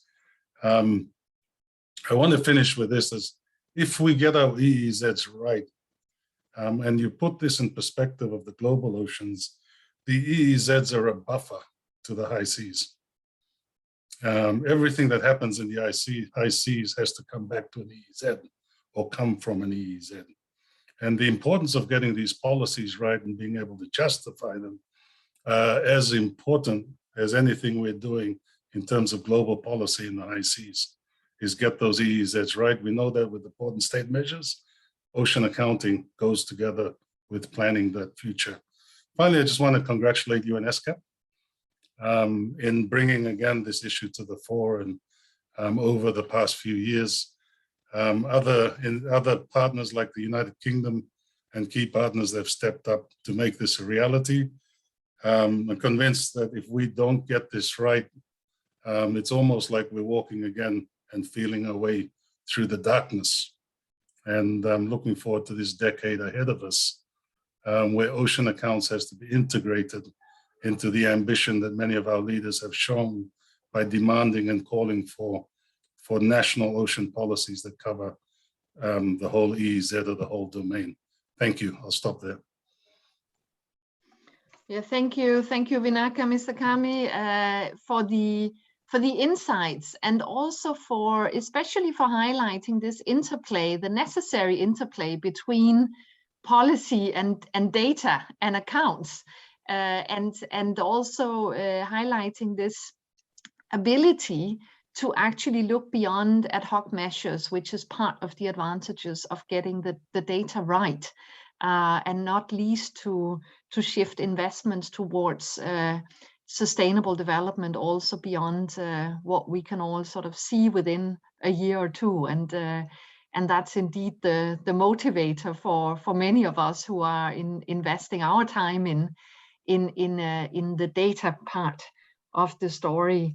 I want to also thank you for the contributions to the high level panel, because I thought it was a real landmark in terms of the outcomes of this panel, that there was this emphasis on the accounting and data aspects in the recommendations that came out there. So thank you very much for your contributions also to that work.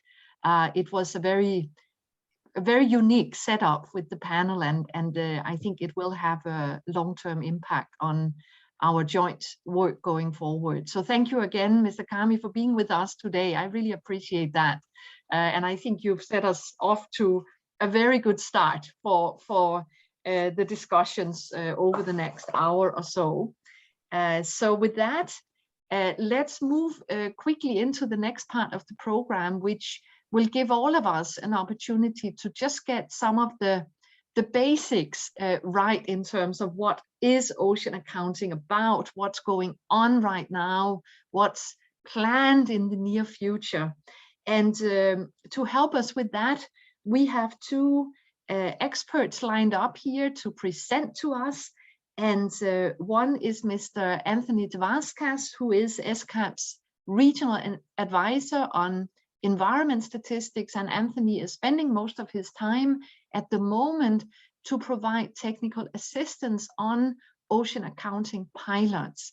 The other speaker is Mr. Tirapong, who is working with the Global Ocean Accounts Partnership, and he is the current country program lead at GOAP. And Tirapong will give us an overview of activities currently. Anthony will start off by introducing ocean accounting. And I will suggest that we listen to the two presentations in one go.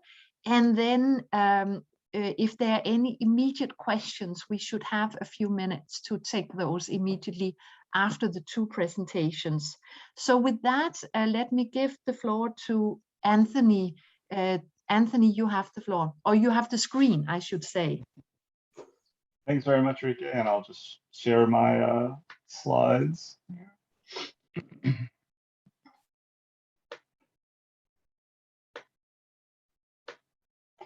Great. And so as Rike mentioned, I'm just going to very quickly go through a few key points on ocean accounting and things to keep in mind in terms of what we're talking about when we're referring to ocean accounting. So as I think many in the room here are aware of, there's been an increasing demand to try and figure out new ways to measure ocean wealth and understand ocean wealth. GDP, which is supported through the system of national accounts, certainly does capture economic activity, but we know that it's not designed to address welfare, sustainability, or well-being concerns, and we can't use GDP as a measure to track changes in sustainability or well-being, therefore. So as a result of that, we need these alternative measures to look at how we can get to sustainable oceans. Now, happily, earlier this year, the UN Statistical Commission endorsed the SIA ecosystem accounting as a standard to build the framework for developing these alternate measures that can help us think about sustainability. And it is this ecosystem accounting standard that ocean accounts can build from when we're working toward having a more integrated approach to managing oceans, as has been discussed by the previous speaker. And what is included in the ecosystem accounts is this investigation of the interaction between the ecosystems and the economy. And this schematic here will probably look familiar in some way to many of you. And what it does is it takes the ecosystem assets, and these can be things in our oceans and coasts like mangroves, coral reefs, for example, and looks at those ecosystem assets and thinks of the ecosystem services that they provide. And in the case of mangroves and coral reefs, this could be shoreline protection, nursery habitat for fisheries, carbon sequestration, and how those services lead to benefits for the economy and society. And as a way of structuring the investigation of those ecosystem assets, the ecosystem accounting includes systematic extent and condition tables, which look at, in one case, in the extent, the size of the ecosystem, and condition, the health of that ecosystem. And that is based on a set of characteristics, as you can see in the sphere here, that are ideally collected or need to be collected in a spatial way, which I'll get to in a bit, across the landscape of interest. And by having this integrated, consistent framework, we can start to make some of those decisions related to sustainable oceans that will help us plan better in the future. Now, in order to do this work, one of the challenges and the most exciting things about ocean accounting is that it requires work across disciplinary boundaries. And here you can see that ocean accounts really are at this nexus of the statistical community, the economics community, policy community, and the scientific community. And while we like the idea of everyone being able to work together, one of the challenges in doing that is we need to work toward a common understanding. That means using similar language, identifying what the goals are that the ocean accounts can do and we want the ocean accounts to do at a national level and at a global level.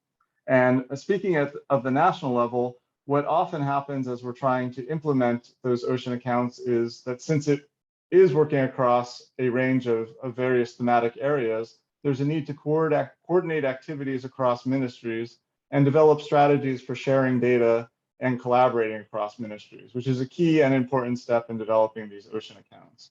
And so this cross-disciplinary nature is the challenge and the strength of the ocean accounts that are eventually to be developed. As I mentioned before, one of the things that is laid out in the Ecosystem Accounting Manual is the spatial nature of ecosystem assets. And it's important for us also to keep in mind that when we're developing these ocean ecosystem accounts, they will be spatial in nature. And here on this slide, this is just an example. On the left here, you'll see a satellite image essentially. And what the ecosystem accounting approach and an ocean accounting approach attempts to do is to track an area over time based on the extent and condition of those ecosystem assets, as mentioned previously. So the size of the asset and the health of the asset.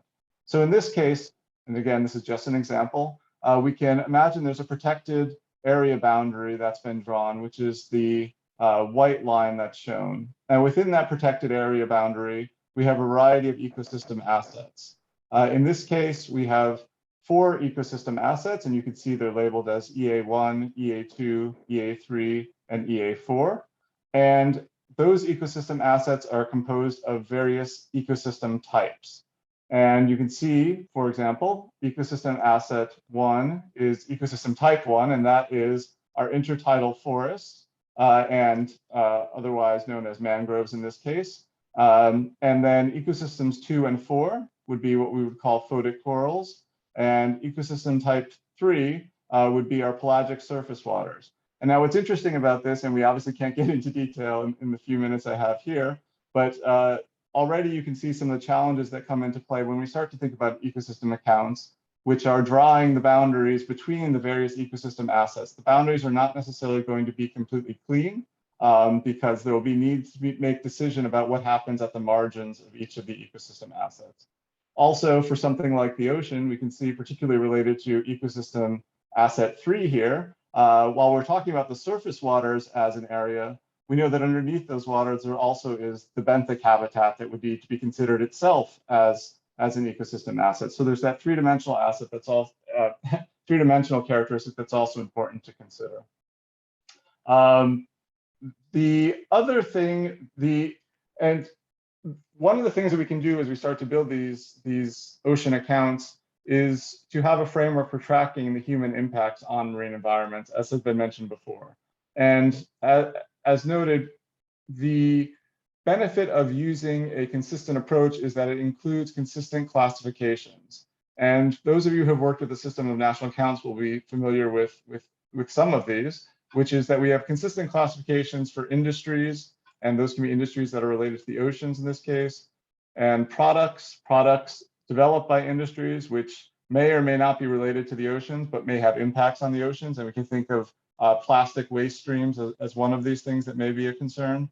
And the new thing with ecosystem accounting really is the classification of the ecosystems and ecosystem services, which for those of you who start to take a look at the latest white cover version of the ecosystem accounting manual, you'll get a handle on all of those things. We can't go into details here in this amount of time today.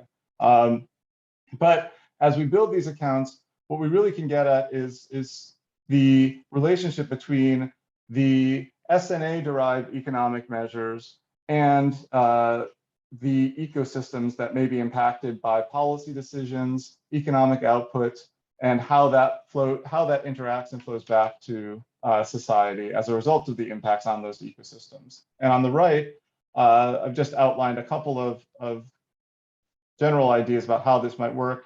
If we think of residual waste flows from the economy, those residual waste flows, if tracked consistently over time, in parallel with tracking of ecosystem extent and condition, can help to build the relationship between how waste flows may affect ecosystems, right? If we're looking at how waste impacts a coral reef, for example, and we can see over time how changes in the coral reef extent and condition are evolving, we can start to draw some conclusions about the potential relationship between those waste flows and the ecosystems that are impacted. Similarly, if we start to look at policy decisions such as development of a protected area, we can think of how has that policy implementation changed the trajectory in terms of ecosystem extent and ecosystem condition for a targeted ecosystem area. And these are some of the ways that ecosystem and ocean accounting can provide support to policy decisions that are made in the future. Now, one of the exciting things is that while ocean accounting is certainly new, it is something that's under active investigation and development.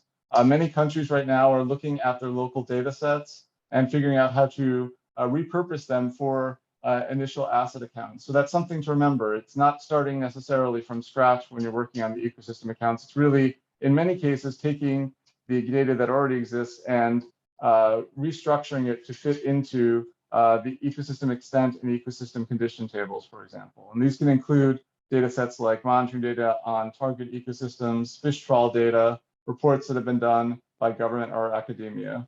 And there also are options for using global data sets to look at our coastal and ocean ecosystems. And these often would include remote sensing and satellite data. And the Global Ocean Accounts Partnership, in collaboration with ESCAP and other partners, are working on the technical guidance and guidelines related to ocean accounting. And the pilot activities that are going on in several countries will help to inform these guidelines. And now I'll pass on to Tirapong, who will talk a bit more about some of these ongoing activities in the ocean environment related to ocean accounting and pilot activities. So thanks very much.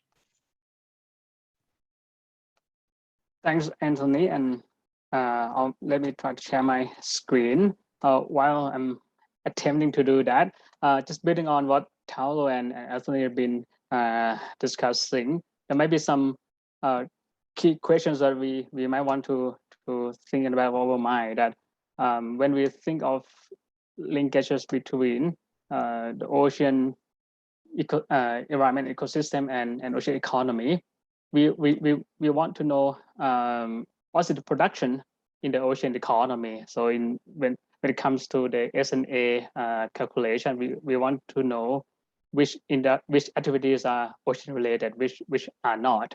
That help us track and measure progress toward ocean economy.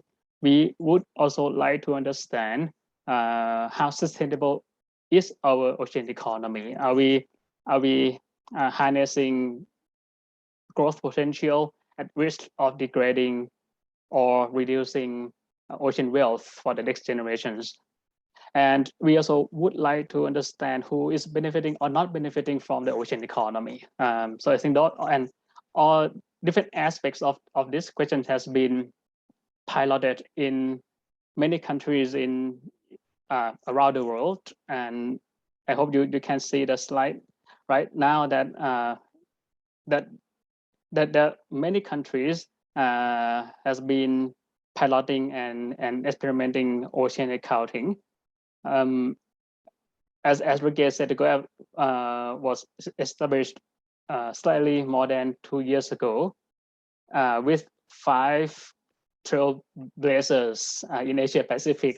Let me put it this way. And now the number of pilot countries has been significantly increasing globally. And these are not the comprehensive picture of the countries involved in this line of work. So these are just the selected countries that the GOAP has direct involvement in, either in terms of providing advisory service or helping in setting up the pilot implementation. So there's there's example of countries that are not on here is, for example, in the Pacific would be we were talking with Vanuatu as well. The Philippines and Republic of Korea also implementing ocean economy satellite accounting. So the aspects of or applications of ocean accounting is really cut across all the ocean management domains. If we look at the chart summarizing the thematic focus here, we'll see that everyone would notice that the percentages do not sum up to 100 because different countries may focus on one or more topics in their pilot.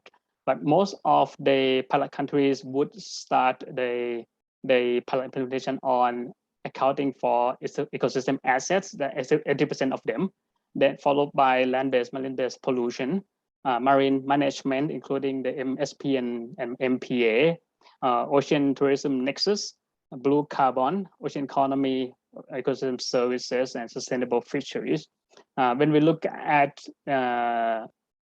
lead and co-leads in terms of the actual within country implementation, most of the country would be leading by ocean related ministry or agencies. A lot of time in collaboration or co-lead by NSO or local universities in different country contexts. When when we started off initial pilots, most of the countries would start from a pilot, a smaller pilot site, or piloting it at a subnational level. Some aspect of ocean accounting is prone to a national accounting, like the ocean economy accounting. So they just give a big perspective on the breadth of applications of ocean accounting and in terms of the coordination and cooperation required in the implementation. When we look at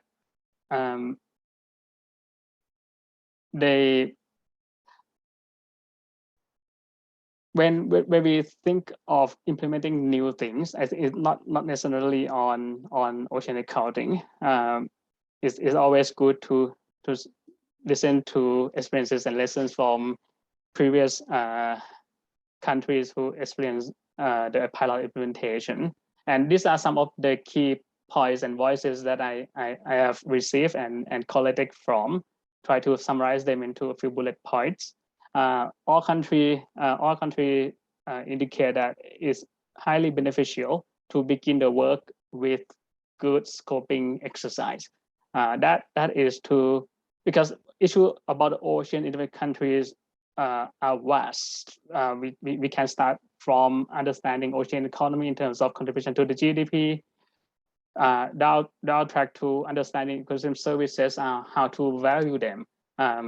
So it is important to identify key policy priorities, understanding existing data sets within the country and also globally, understand existing stakeholders and institutional mechanism in place for supporting the implementation.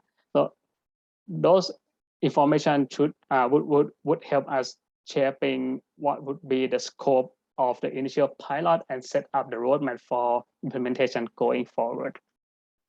Also, every country also emphasize that it's critical to engage users early in the process. This is to ensure policy relevance, both in terms of selecting the topic for initial pilot, as well as ensuring that once our compiled accounts are ready, there are users waiting for them. And this is very important because as Tolo said, we want to start it off by setting this right, and users' perspectives are critical here, and we want to have data and statistics to inform the relevant policy decision-making processes.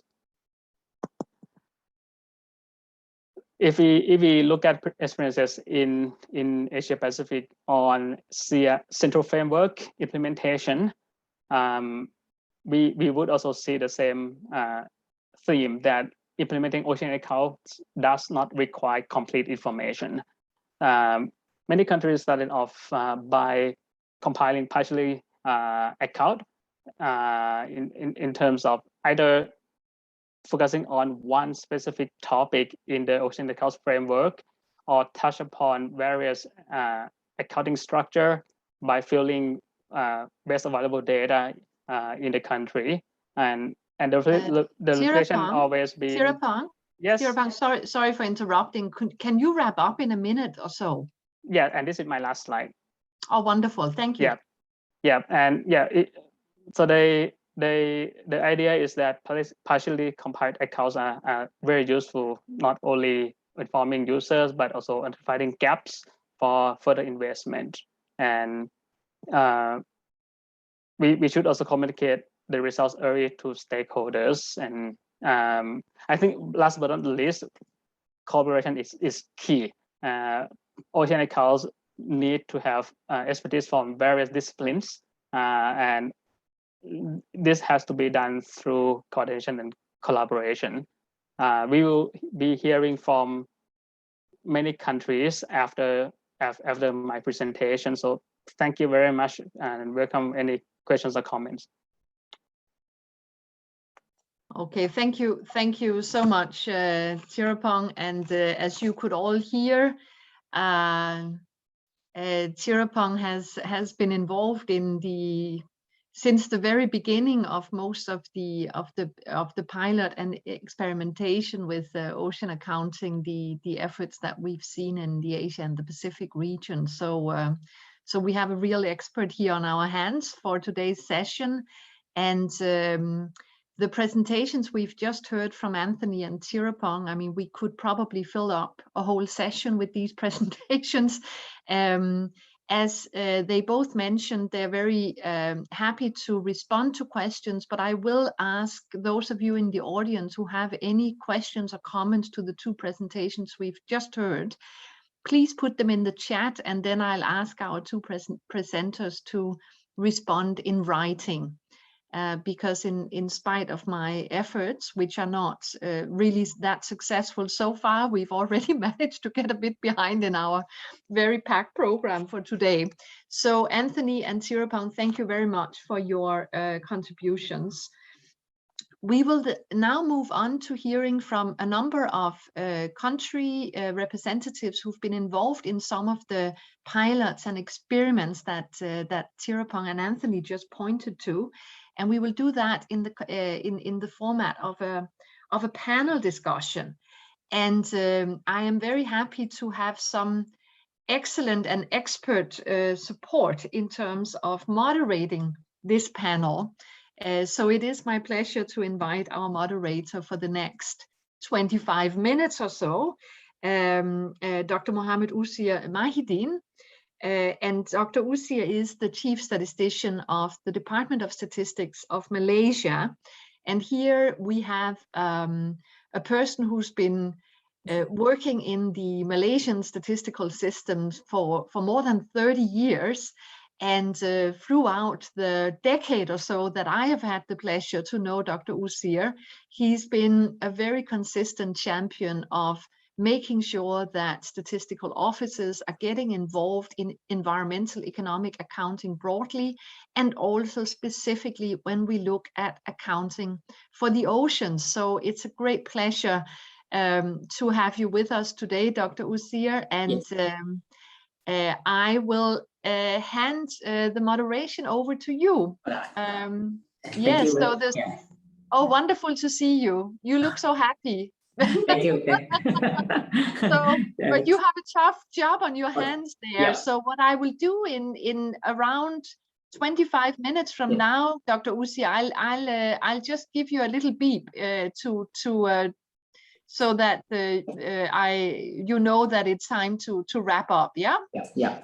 Thank you very much, Ricky, your kind introduction. Assalamualaikum warahmatullahi wabarakatuh. Very good morning and very good afternoon, everyone, friend of Ocean. Thank you for your interest to join this session. I'm Muhammad Usir Mahideen, as mentioned by Madam Ricky just now. So I will be the moderator for the panel discussion. And this session we allocate for 25 minutes. We have 6 speakers. So when we calculate, every speaker only have about 3 minutes. So we're very, very brief. So before we dive into the panel introduction, I would like to announce to the audience that if you have any question to the panel, just use the meeting chat as mentioned by Ricky just now, and I will read the question at the end of this discussion, subject to the time limitation, or as the speaker will give their feedback in the chat box. Ladies and gentlemen, without further ado, let me introduce our first speaker, Ms. Crystal Bradley. Ms. Crystal Bradley is the Assistant Director Environmental Economic Account, Department of Agriculture, Water and Environment, Australia. She is currently leading Australia Ocean Account Program, including ocean accounting commitment under the High Level Panel for a Sustainable Ocean Economy. Please welcome Ms. Crystal to share her experience on Australia National Ocean Account Plan and the case of the Geograph Bay pilot implementation. The screen is yours now.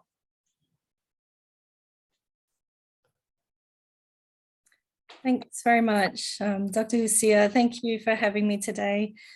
Australia has been developing local and regional ocean accounts for several years, and this work continues amongst our jurisdictions and different organisations. in the country. But since around 2019, my team has been developing ocean accounts supporting two key processes. The first is the implementation of our 2018 National Strategy and Action Plan for Environmental Economic Accounting, shown here on the left, and also Australia's participation in the high-level panel for a sustainable ocean economy. The ocean panel's transformations for a sustainable ocean economy included a priority action to develop a complete sequence of national ocean accounts that are actively used to inform decision-making. The Australian government has invested in an ocean ecosystem accounting pilot, which was finalised last year for a marine protected area off our southwest coast called Geograph Marine Park. We've commenced Australia's first national ocean ecosystem account, focusing on blue carbon ecosystems, including mangroves, seagrass, salt marsh, and kelp, and a selection of ecosystem services they provide. Over $1 million has been invested to support the planning for a national rollout of ocean accounts, further contributing to our ocean panel commitments. And over 30 million has been invested to restore blue carbon ecosystems and to develop ocean accounts to support those restoration projects, including to demonstrate the multiple benefits of restoration to the environment, climate, and communities. On the right here is the conceptual diagram of some of the environmental and socio-economic systems relevant to Geograph Marine Park. You can see the fishing and the cruise ship visits, the whale watching occurring amongst the different ecosystem types. We engaged the Institute for the Development of Environmental Economic Accounts to prepare ocean accounts that would reflect these complex and interacting systems. The accounts focused on the extent and condition of seagrass ecosystems in particular, and a range of ecosystem services, including nursery services, commercial and recreational fishing, carbon sequestration, whale tourism, and vessel anchoring. These accounts were co-designed in close consultation with the park managers, Parks Australia, to ensure that they would be actually useful for park management purposes.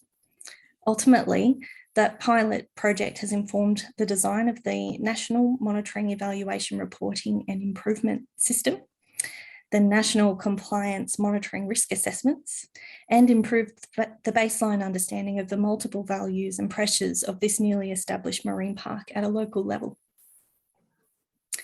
In partnership with the Australian Bureau of Statistics, we are also using a co-design approach in the development of our first national ocean ecosystem account. This account will be released late next year and be co-designed in consultation with end users and experts using a human-centered design methodology. Really? Can you conclude? We aim to demonstrate the value of national scale ocean ecosystems accounts to inform a variety of sustainable ocean management and ocean resource decisions. We're in the early program design stages for some of those newer investments. In relation to the national rollout of ocean accounts, we're gathering expert advice on what a complete sequence of ocean accounts could mean in the Australian context to inform our planning and prioritisation. And more information will be available soon for about the blue carbon ecosystem restoration and accounting work. So thank you very much again for having me, and back to you, Dr. Usia. Thank you very much, Ms. Crystal Bradley. Very great time management. 3 minutes, you complete what you have to say. Very good. So in intro on time now, I would like to introduce our second speaker, Mr. K.S. Kavi Kumar, currently working as a professor at Madras School of Economics, India. His areas of research interest include economic of climate change, development economic, and relation of ecosystem services. He served in various committees of the government of Tamil Nadu and also the government of India. Ladies and gentlemen, please welcome Mr. Kavi Kumar to share with us about an economist's perspective on ocean valuation. Thank you. Greetings from Chennai, India.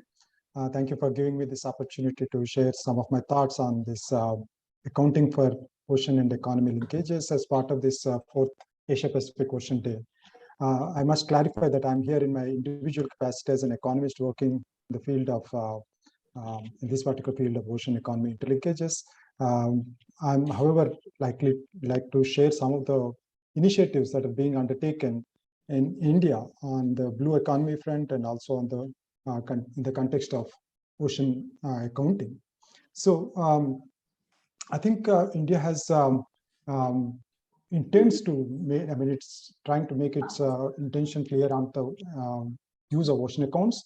It's for enhancing sustainable contribution of blue economy linkages, and also the improving the livelihoods of coastal communities and preserving marine biodiversity. As part of this, several plans and projects have been already in place. Some of them are the Blue Economy Policy Framework that has been framed for 2030, and also an important activity that went into the preparation of economic valuation of the coastal ecosystem services, about which I'll be speaking a little later. The main stakeholders as such, and as far as India is concerned in the context of ocean accounting or blue economy context, are National Statistical Organization, Ministry of Environment and Climate Change, MOES, Ministry of Earth Sciences, and several other ministries which are actually actively contributing to this entire activity. Now, in terms of the ocean account, we generally look at the changes in the ocean wealth as both for the produced as well as the non-produced part. We had an exercise which actually tried to look at the economic valuation of the coastal ecosystem. And from an economic perspective, I feel the main important thing would be to look at the valuation of some of the non-marketed services and commodities that are available from the ocean. And in this context, we actually made some estimate about the value of coastal marine ecosystems in India. It came to around in the 2012-13 year to around 3.2% of the net national product, which is like a broad indicative value. But that's just to get the interest and initiatives going in this field. But a lot of valuation exercises have gone into in the process of arriving at this number, particularly in the context of mangroves, trying to understand the linkages between the fisheries and the mangroves serving as a habitat for the fisheries and so on, and also the protection service that are provided. Particularly, we observe that in Indian context, a lot of regulatory services are provided by these coastal ecosystems, such as regulatory services in the form of storm protection and so on. In the context of ocean accounts, I think there are some concerns and issues that need to be sorted out as we go forward. First of all, integration of the ocean accounts with the ongoing efforts, especially the coastal and marine spatial planning framework that India has undertaken currently, and also the blue economy that is already in place in terms of a policy plan. Mr. Kumar, can you conclude? Yes, yeah. I'm just concluding. The identification of the main data gaps is also an important thing in terms of also clarity on the conceptual clarity on certain ocean products, such as insurance against cyclonic storms. Is it a cost or a benefit? Those kind of issues needs to be also sorted out as we go forward to form up our understanding on the ocean accounts. So with that, I'll conclude. Thank you very much for giving me. Thank you very much, Mr. Kavi Kumar, for the stimulating presentation. Ladies and gentlemen, now our third speaker for this session is Mr. Firdaus Agung. He is Director General for Marine Spatial Management, Ministry of Marine Affairs and Fisheries Indonesia. He is a coordinator for the development of pilot project of ocean account at the National Marine Protected Areas. Today, he will share with us about Indonesia whole of government approach to ocean accounting. Please give a warm welcome to Mr. Firdaus.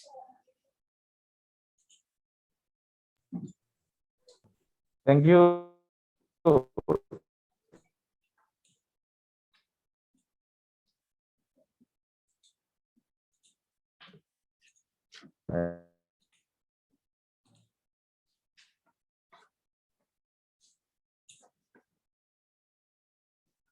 Okay, I'm not going to talk in detail about the pilot, but I'm more on why we use the whole government.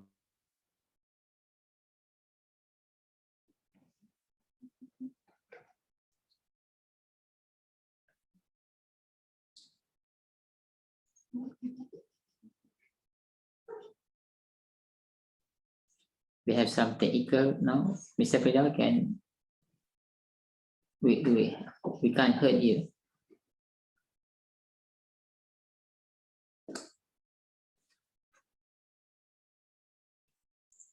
Dr. Firdaus, could you maybe please try to turn off your video, please? Thank you.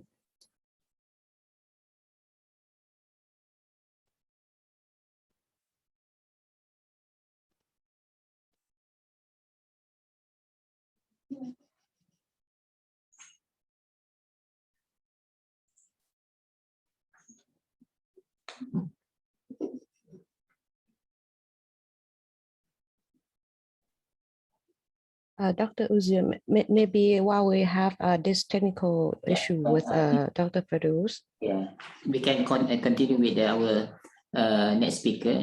Now I would like to thank you. Having our first speaker for today's session. Apologize, Dr. Uzir. Oh, you're right. Okay. Please proceed. All right, please, Mr. Firdaus.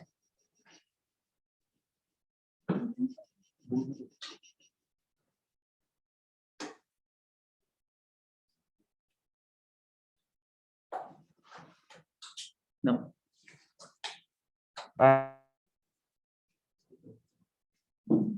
Okay. Interest in national and local government is to understand the impact of the current and the future on the investment and how to monitor and measure the changes and how effective the marine spatial planning actually. And we can have that by providing the module of the ocean acronym from module 1 to module 7. And then under the national interest, we have a sectoral interest also. Let's say this is fisheries, tourism, transportation, and mining. It will be provided in the module 1 to 5 on the ocean account. And the question or the interest is how to optimize the product and services in every sector and how to manage the sector without sectoral approach and then minimize the impact and then how the intersectoral socio-economic and spatial interaction. And within the activity itself of the sector, this will be in the module 2 to 3, flow to economy and flow to environment.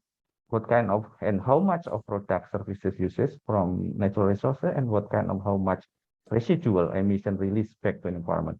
So this whole picture gives us a very reason that we cannot do this by ourselves. Every sector, every ministry, or every organization. That's why we have an interministerial approach here with the strong support from the Indonesian Agency for Statistics, the Ministry of Affairs and Fisheries, Indonesia Geospatial Information, and also the Ministry of Finance. By doing that, we are confident that although this is quite new, but in the future, the development of the ocean econ will be very integrative and consultative and inclusive. Thank you, Dr. Uzir. Thank you very much, Mr. Firdaus Agung, for the informative sharing, and apologize for the technical issue just now. Now we move on, ladies and gentlemen, to our fourth speaker is Mr. Yimnang Golbu, CEO at the Palau International Coral Reef Center. His research interests include marine protected areas, impact of local and global disturbance on reef and status and recovery of reef over time. Presently, he is a member of the Palau National Commission of UNESCO, Palau National Marine Sanctuary Executive Committee, and Palau Point of Contact for the US Coral Reef Task Force. He will share with us today the topic of using ocean account to manage the Palau National Marine Sanctuary. Let's give the screen to Mr. Yimnang Golbu. Thank you very much.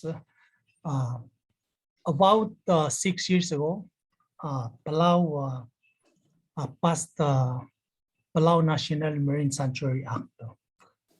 And that act closed 80% of Palau's exclusive economic zone as a conservation and established 20% as a domestic fishing zone.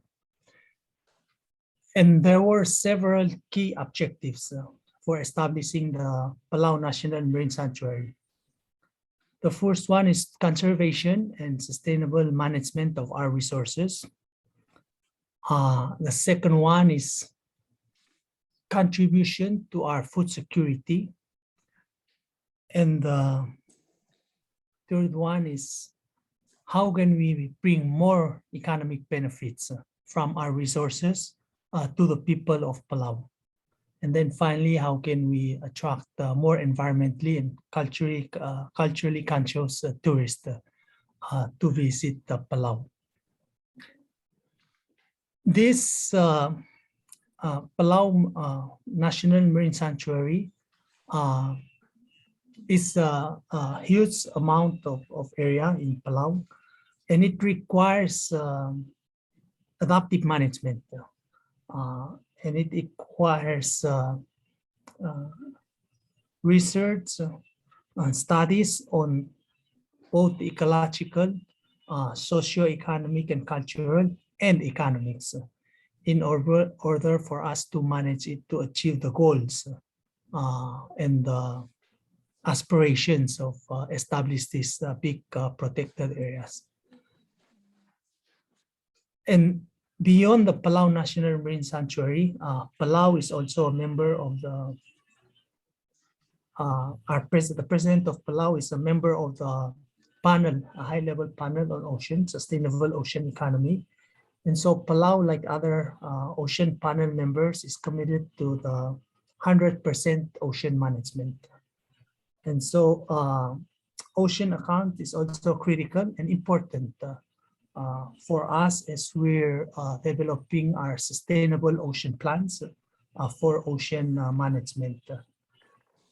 So while we started initially really thinking about the Palau National Marine Sanctuary and having ocean accounts that will bring us the information we need in order to manage this huge national marine sanctuary and to ensure that the benefits, the economic benefits, the ecological benefits, the socio-economic, cultural benefits, most of that benefits will come to the people of Palau.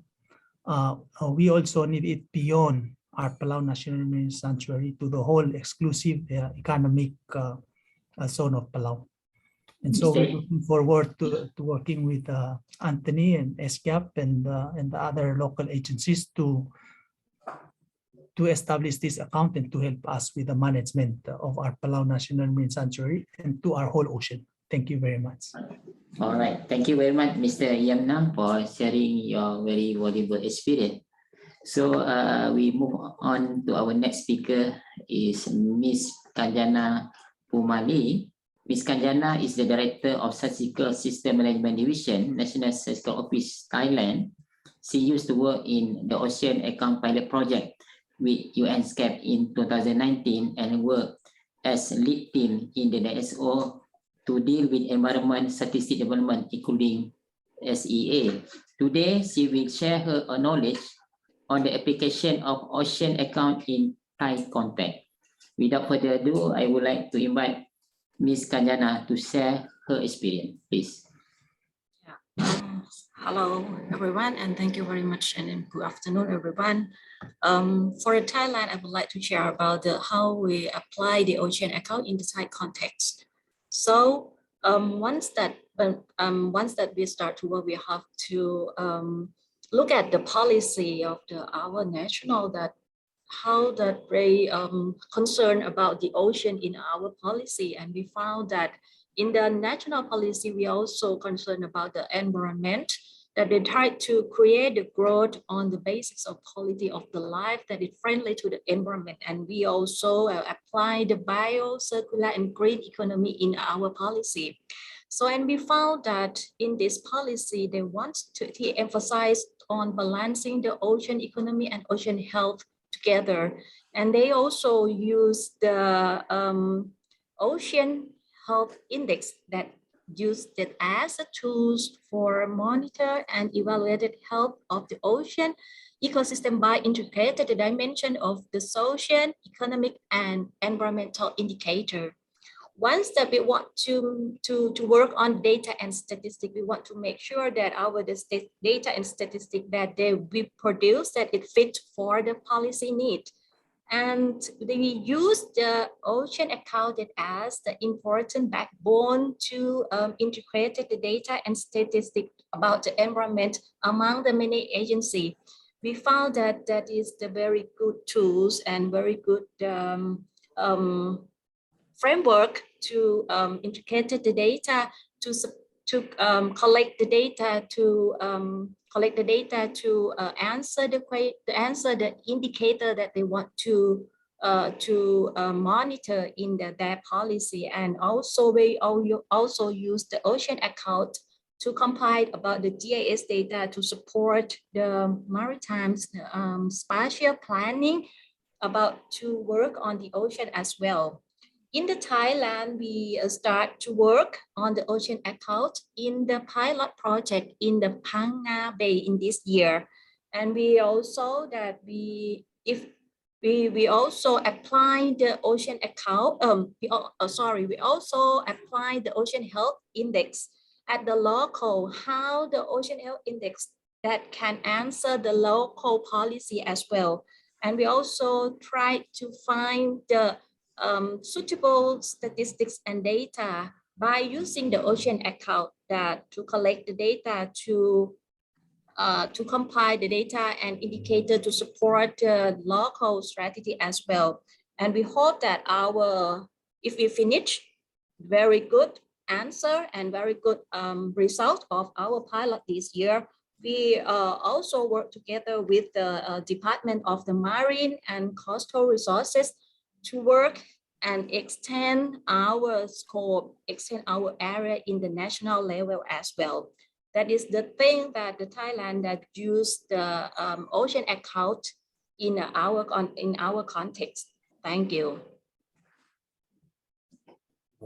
Thank you very much, Ms. Kanjana. It's very interesting presentation. You managed the time very well, similar to the other speakers. Now, ladies and gentlemen, our final speaker, Ms. Kim Ping Tu Ngoc, Head of Division of Science and International Cooperation, Vietnam, from Institute of Strategy and Policy on Natural Resources and Environment. She is a specialist with a focus on natural resources management. Ms. Ngoc has participated in a number of ecosystem services valuation accounting studies, including the studies on ocean accounting. Now I would like to invite Ms. Ngoc to share her presentation on the linking Vietnam ocean account with blue economy. The stage is yours now. Please, Ms. Ngoc. Okay, thank you very much, Chair, and great to join the Asian Pacific Ocean event today. For Vietnam, I would like to share how we can link the ocean account with blue economy. As you may know, that the ocean had a significant contribute to Vietnam national economy. We have 28 coastal province with more than 3,200 kilometer coastal line, and a lot of dependent sector on marine resources like tourism, fishery, and maritime. And like sustainable ocean development is one of priority of the government of Vietnam, and our government has the resolution on sustainable development of marine economy with vision to 2045. And in terms of institution framework, Vietnam already has the National Steering Committee chaired by Prime Minister to steer the implementation of sustainable development of marine economy strategy. And currently, we are in process of develop the national station planning with identify the area of development, area of conservation. And also we are in process of develop blue economy model toward sustainable marine development support to be complete by next year. and actually in understanding the importance of the ocean to the economy and how the national economy have impact to the ocean and how to minimize the impact from different sectors to ocean is very important for attain the sustainable marine strategy of Vietnam. And the ocean account will certainly support us to clearly identify the contribution from ocean to the economic sector, and it have to identify, have to minimize the impact from development sector on ocean resources, and the information from ocean account can have can support the national and provincial planning.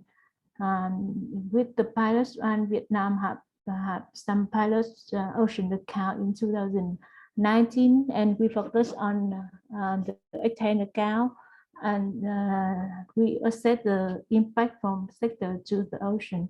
And with the and currently we expand our study to the condition account and to see how the ocean contribute to GDP development and the economy of the pilot area. So this kind of information will certainly support the local authority to come up with the right decision on how to planning, how to have the right policy to reduce the impact from ocean, from development sector to the ocean. So it's very important to have the ocean account to support the policy planning process and support Vietnam to attain the objective of sustainable marine economy. Thank you very much. All right. Thank you very much, Ms. Ngo. Great. I guess we managed to conclude our sharing a very brief experience from case study from our 6 panelists. Within, I guess we started just now 20 minutes past 2. So I think we managed it about 27 minutes, Ms. Ricky. So perhaps if we can have open any answer, but I meant to understand we don't have any particular question from the chat box. So with that, I think in terms of time, Ricky, we can wait for a while if anyone would like to have the oral question, for example. None. Yeah. None. Thank you so much, Dr. Usia. I'm so impressed by your moderation skills there. I think because all the panelists, I think they are really very well. I mean, it's very brief, and based on the sharing experience, we can see that every one of us can pursue. I think this eye opener what been done in every case study by the panelists. Perhaps this just for the initial state to open for further discussion, Ms. Ricky. Yeah, exactly, Dr. Usia. I want to. I was also thinking what we've just seen now is more like it's almost like a teaser from different experiences and. I think this is a very great approach. Within 20 minutes, we can have 6 experience and who are really keen to pursue that matters. That sharing that they can do they have to continue to connect with that person. Very great. Exactly. Well, thank you again so much, Dr. Usia, for moderating, and also my thanks to the very concise and to the point interventions and contributions from the panelists. Really appreciated. It's been a bit of a teaser, a little taste of what's going on. And I hope and trust that participants will also take the opportunity to reach out to some of the presenters if there's anything where they would really like to hear some more details. Yes. So thank you again, Dr. Usia. We will move on in the program because I've been informed that once the time is up, we will automatically be redirected back to the plenary. So we need to make sure that we do have a few minutes at the end to summarize what sort of the gist of what we would like to bring back to the plenary. So without further ado, I'll pass on the floor and the task to facilitate to Echi Tasria, who is a senior statistician in the Directorate of Production Accounts of the Indonesian NSO. Dr. Usia, would you mind muting yourself, please?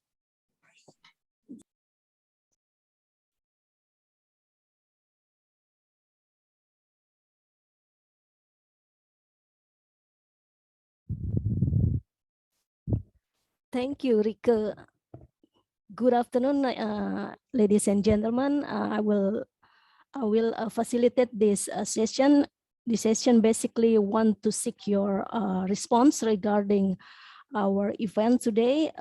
We would like you to join our Mentimeter.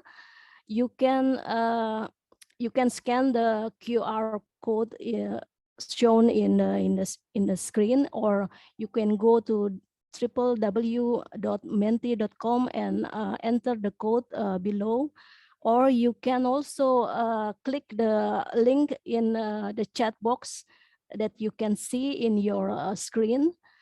Please join us in this session. So basically, we will give you three, if time allow, we will have 3 questions for you to respond. Question 1, in a few words, would you think we need ocean account? You can answer your question through, you can answer your response through a Mentimeter by clicking the link in the chat box. We have basically less than 3 minutes to respond. Please give your answer, because we do want to know your thought on this question.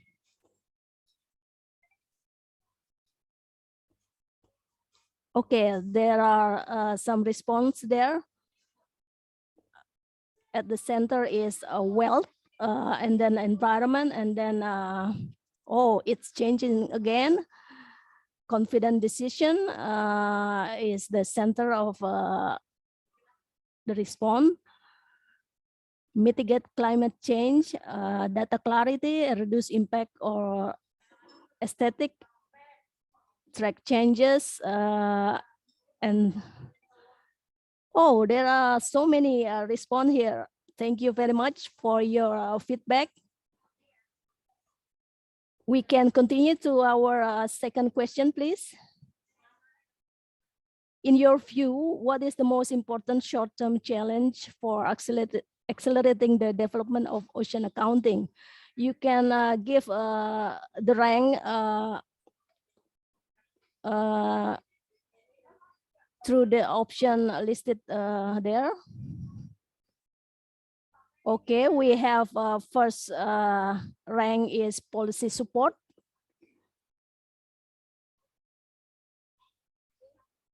Oh, it's changing. The first priority is data availability, and then the second is policy support. Oh, it's, and then the institutional collaboration, technical capability, and technical interoperability. Still, there is no changes in ranking. Data availability is the most important thing based on your thought. Okay, we can move on to the third question, please. In your view, how can the Global Ocean Account Partnership and ESCAP best continue to support development of ocean account?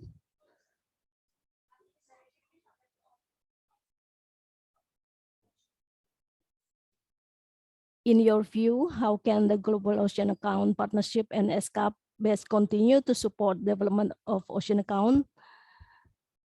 Okay, The choices are technical support, capacity building, or provide technical expertise,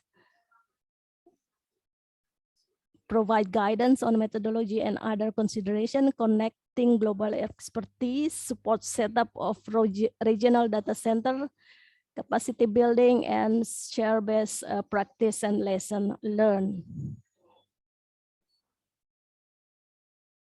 There are more response there, being practitioner together for exchange and learning, provide technical guidance, data accessibility, provide technical support, linkage between the state-of-the-art account, make sure to coordinate with other accounting initiative, support and capacity building, and so on. I think there are many options that ESCAP and Global Ocean Account Partnership can continue to develop ocean account.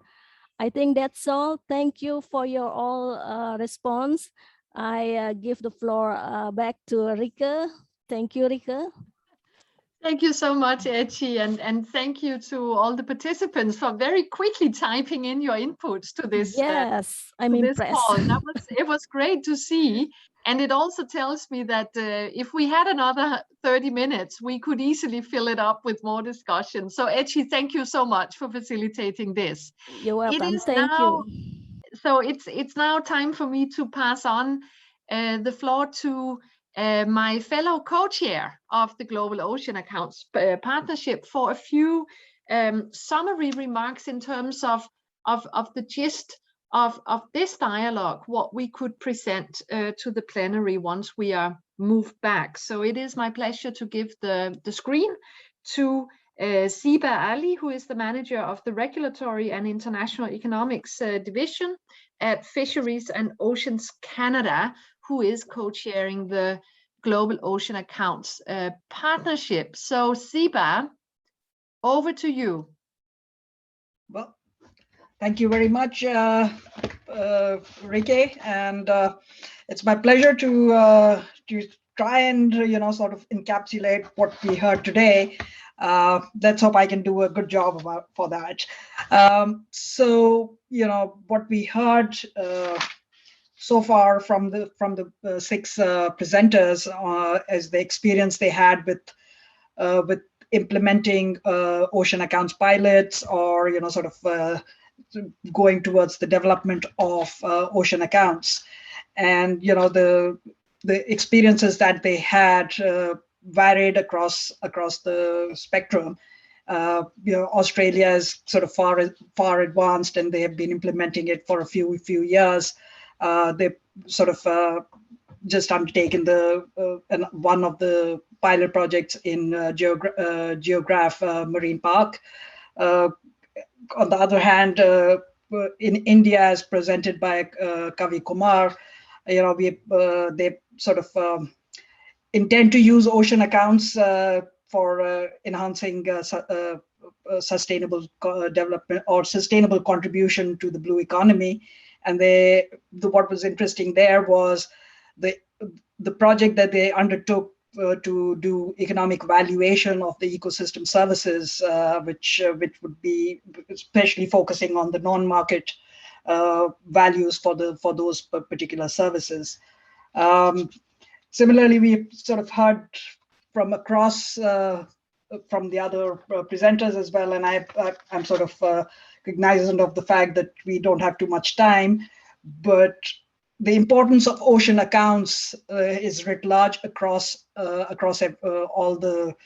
everyone who presented, all the countries, and they would like to continue with implementing these pilot projects with the help of ESCAP and the Global Ocean Accounts Partnership. Okay, wonderful, Siba, and yes, it's a bit of a push to all of a sudden see on your screen that this breakout room will close in closing in soon. seconds. So that means that I have the pleasure to hand over to the director of the GOAB Secretariat, Ben Milligan. Ben, you have the screen for 60 seconds exactly, and to give a few remarks at the very end here. Ben, over to you. Thank you very much, Ricky. And thanks to both the GoUp co-chairs and the other members and other stakeholders who presented today. It's an absolute privilege to listen to all of this exciting progress towards the critical challenge of measuring and managing progress towards sustainable ocean development. And in 30 seconds, the entire purpose of the GoUp, not only in the Asia Pacific, but globally, is to provide a supportive structure for all of your hard work. So please don't hesitate to get in touch with the Secretariat and info@oceanaccounts.org or for Asia Pacific colleagues to ESCAP, and we will do our best to leverage our common experience to help you meet your individual challenges. So enjoy plenary, and thank you very much.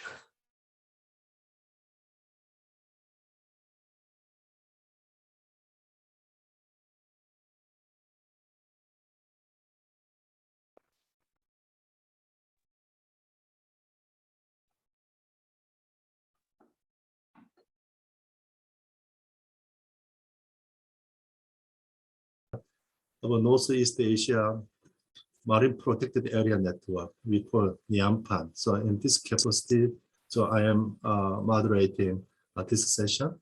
Before starting presentations from experts, let me first invite Ms. Katinka Weinberg, ESCAP Chief Environment and Development Policy Section, for her opening and welcoming remarks.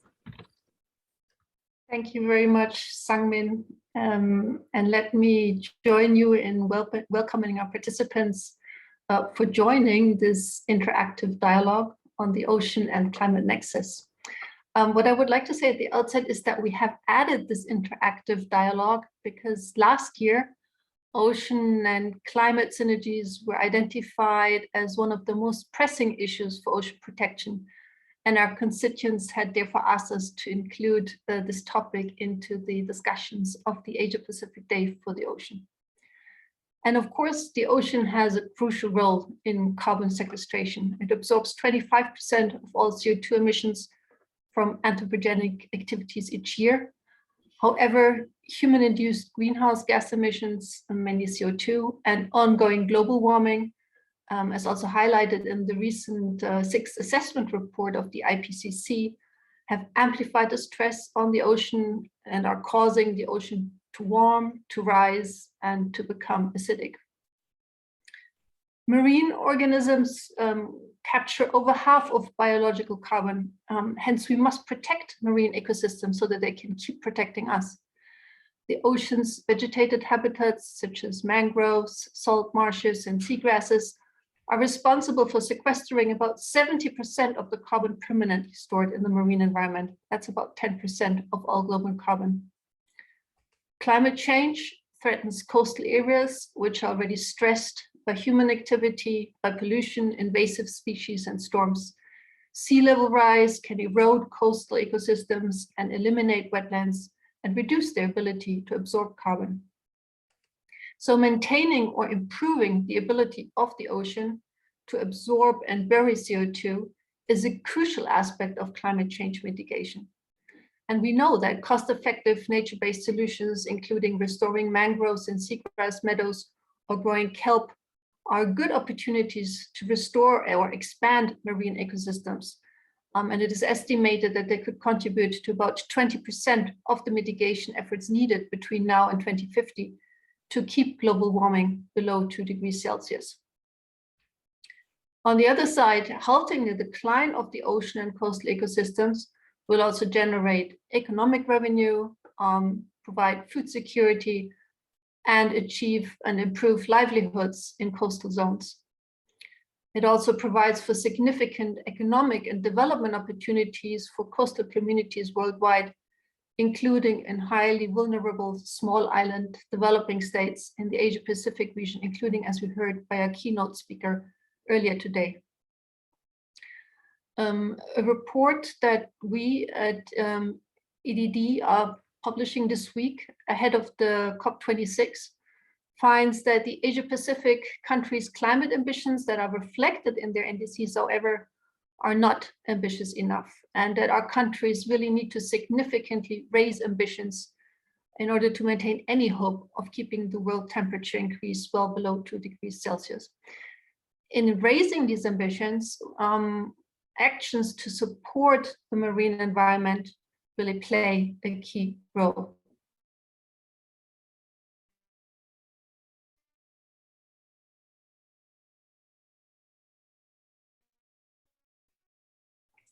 And to share with you the interlinkages between SDG 14 and SDG 13 in the region, and including sea level rise to support mitigation and adaptation strategies from governments. And apologies, I've just turned off my video because I saw that the connection was unstable again. In our upcoming executive training on environment and development to be hosted in early December, we will also facilitate dialogue and develop capacities among senior policy and decision makers to promote effective policies that safeguard the health of ecosystems in Asia and the Pacific, including marine ecosystems and their relationship with land ecosystems. I think we will all agree that as we recover from COVID-19, we must find solutions that contribute to sustainable development, but that also keep the due protection of the marine environment in central view. We must accelerate cooperation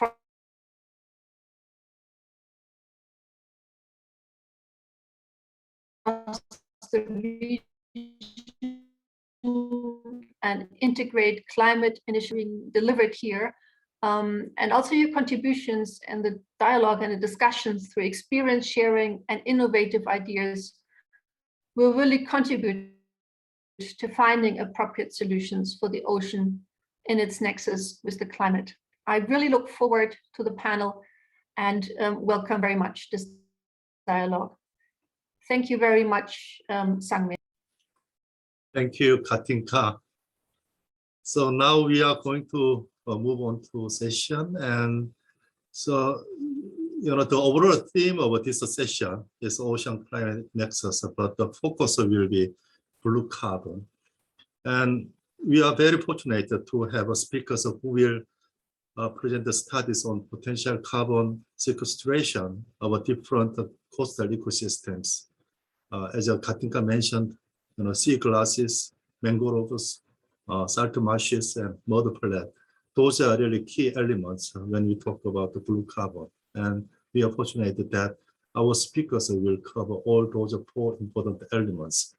And before having more technical the presentation on current studies, we will have a presentation on more overall process, overall concept from Kirsten Eisenstein, who is from Intergovernmental Oceanographic Commission, UNESCO. So you are joining from Paris. Good morning, Kirsten. This floor is yours. Yes, good morning. It's still a little bit dark. I'm joining from Paris, but very happy to be here with you, and thank you for the invitation. Yeah, maybe I just share my screen then.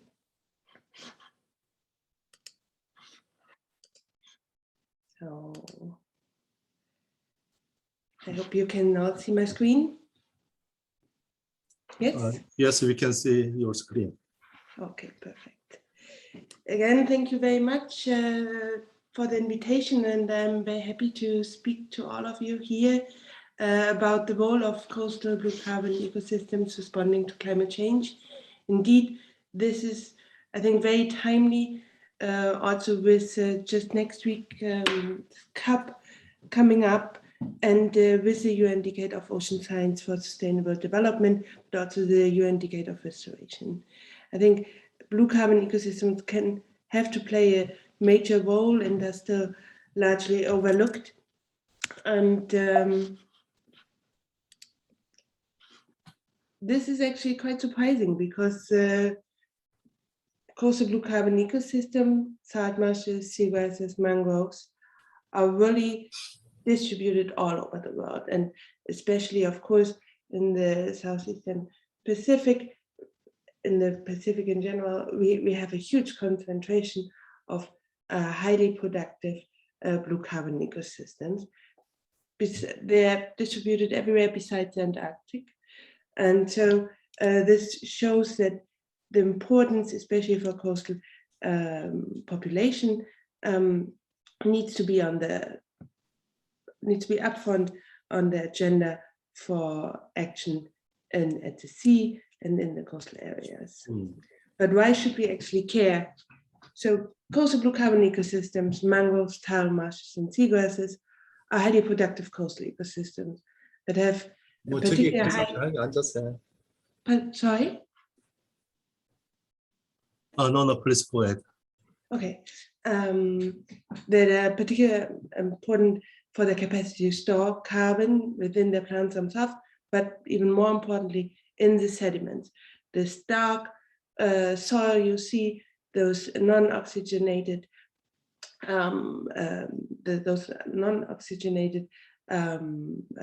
sediments are really a source or store the carbon captured for many, many years.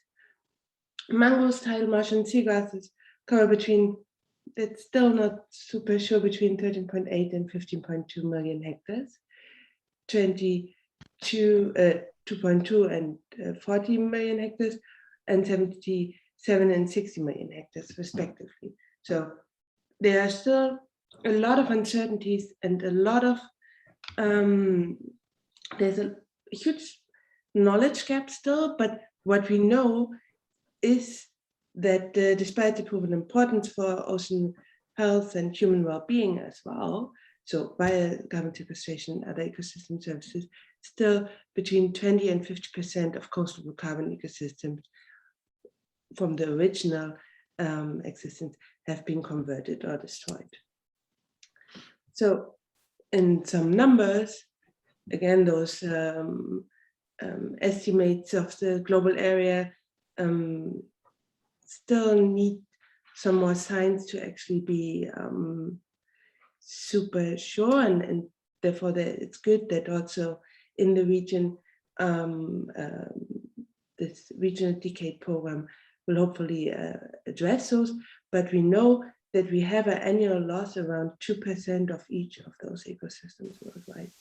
And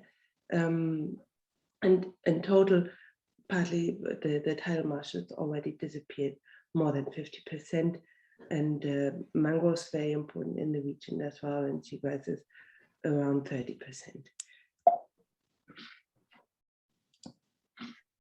But what does that actually mean, and why is it so such an important issue to not destroy and degrade our coastal carbon ecosystem?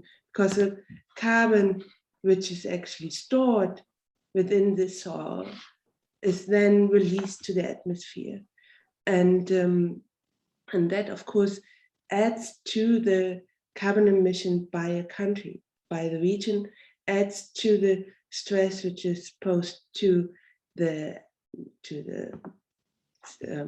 ocean warming, increases that, but also of course then adds again to ocean warming, atmospheric warming, ocean acidification, ocean deoxygenation. So it's really a circle of, while there is a huge potential for additional carbon sequestration when they're healthy and growing, they can be also a carbon source. So it's this two sides of those coastal ecosystems which make them extremely important to protect them and to conserve them and to restore them. So those CO2, the carbon released, of course, we can also convert that in numbers due to what we know in terms of the annual loss and the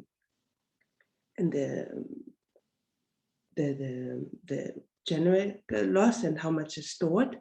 And those can make a huge proportion of a country's greenhouse gas emissions, depending on the size, of course, and depending on the concentration of those ecosystems, and especially in the region, those can be of extreme importance.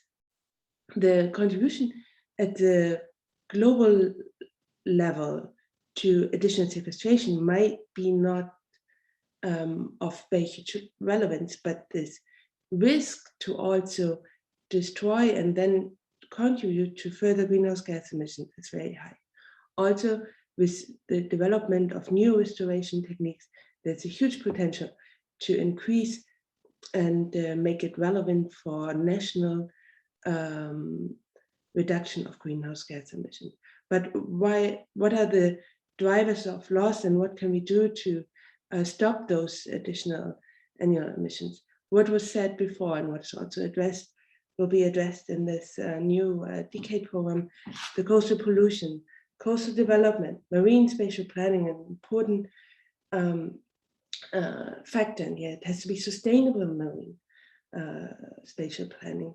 The rising sea level is destroying tidal marshes. Again, aquaculture has a huge impact. The pollution from that, fertilizers, and again, the coastal development. Mangroves, it's a lot, is destroyed by unsustainable aquaculture, and only if those sources of loss are addressed, we will also be actually able to conserve them and to hopefully then also restore them. Again, I spoke about this importance of this carbon sequestered in the soil, and just to make to show you how important that is, compared to tropical forest, forest, and temperate forest, mangroves, tidal marshes, and seagrasses can sequester much more. As you can see here, this is a logarithmic scale. So it's of extreme importance that those highly efficient blue carbon ecosystems are part of our climate solution. And though with the current estimates, blue carbon ecosystems cover an area of equivalent of only 1.5% of terrestrial forest, this ongoing degradation causes carbon emissions equivalent to 8.4 of the emissions from terrestrial deforestation. So it's important that though the total area might be at the first sight not of so much importance, those emissions are. Also, it's clear that blue carbon is a policy definition. So I'm not speaking about ocean carbon in general. I'm really still talking here about the blue carbon ecosystems, which have a presence of high carbon stocks, evidence for long-term carbon storage, and which are in the capacity for people to manage and effectively measure greenhouse gas emissions and removals resulting from changes in these ecosystems. At the current state, the science and the knowledge we have only proves that for mangrove, seagrasses, and hard marshes, and they meet the criteria as actionable in climate mitigation policy and are already recognized for their climate mitigation value by the IPCC, for example, in the wetland supplement. Different working groups are now really addressing those emerging blue carbon ecosystems. However, at the current state, the knowledge and the policy measures are not in there to really use that as in the UNFCCC context. Not saying that there are not additional services which can be also of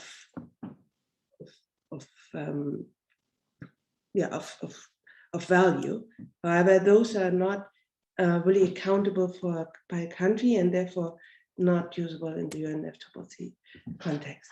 Just to say a little bit, of course, blue carbon ecosystems are not only important because of their climate change mitigation, they also, as mentioned before, an important part of many national tourism activities, and they a huge, a perfect place really for recruitment for fish, and only with healthy coastal blue carbon ecosystems, we also have healthy fisheries. Besides the mitigation aspect of blue carbon ecosystem, there's also a huge place for blue carbon ecosystem in the climate change adaptation and coastal protection, as those ecosystems really protect against shoreline erosion, flood surges, and sea level rise. So really improved coastal management, improved management of these blue carbon ecosystems will support many different, will help coastal communities in multiple ways, including also water quality. And we all know that especially water will be, it's a major challenge in many areas.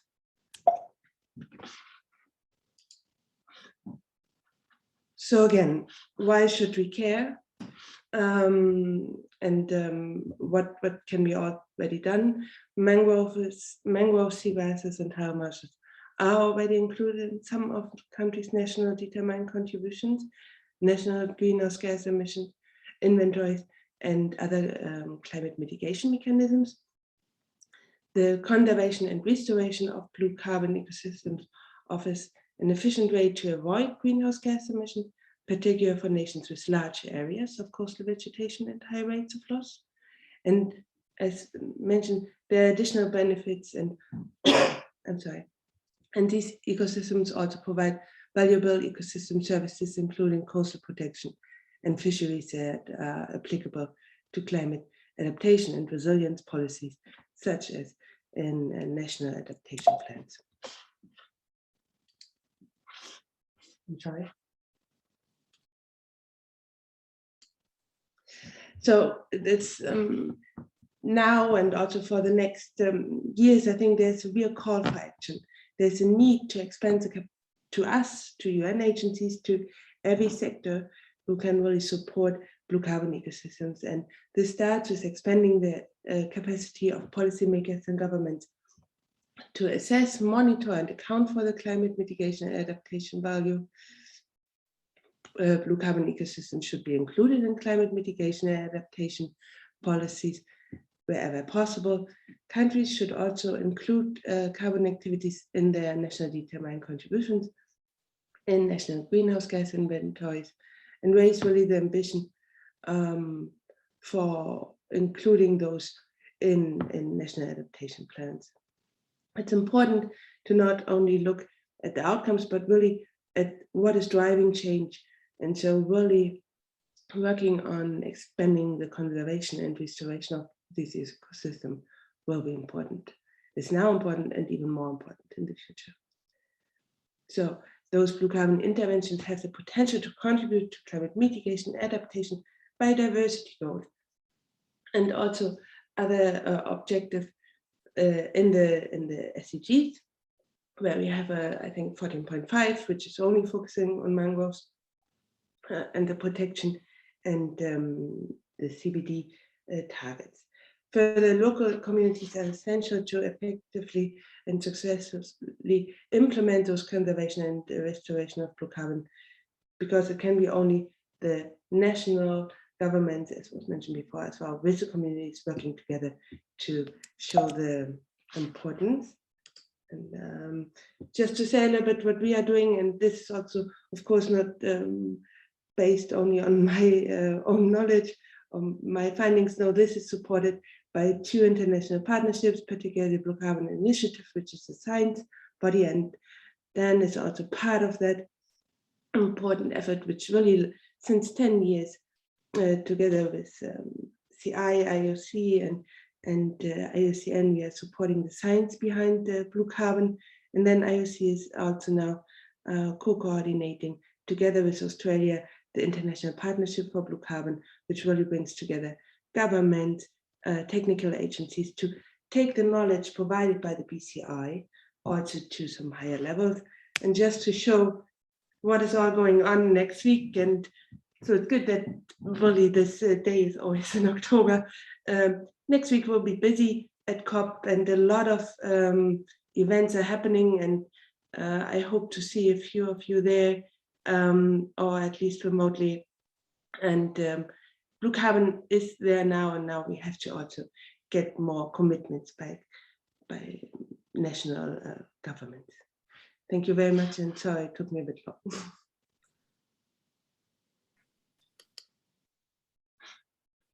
Thank you, Kirsten, for your introduction of a broader picture of blue carbon. And also, in addition to highlighting the significance of blue carbon, the significance of action, you also highlighted the challenges, like when there is a significant data gap in quantifying the size of a tidal flat, sea glass, and also, I mean, data gap in also quantifying the emissions from loss of this important sources. This again highlights why intergovernmental or international cooperation is important now under the Blue Carbon Initiative, jointly managed by Conservation International and IUCN and also UNESCO.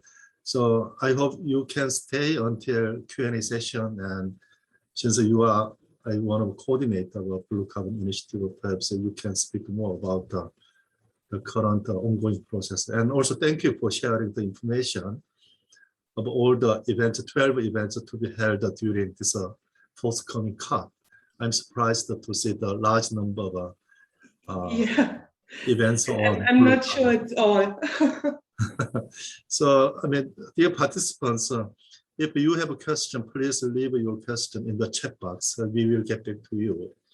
And so with this general introduction of blue carbon, we will move on to each element of blue carbon. So first one will be sea glass from Dr. Genki Terauchi, senior researcher from NAOPAP, Kera. So he will be talking about ongoing study on estimating blue carbon from sea glass in Northeast Asia.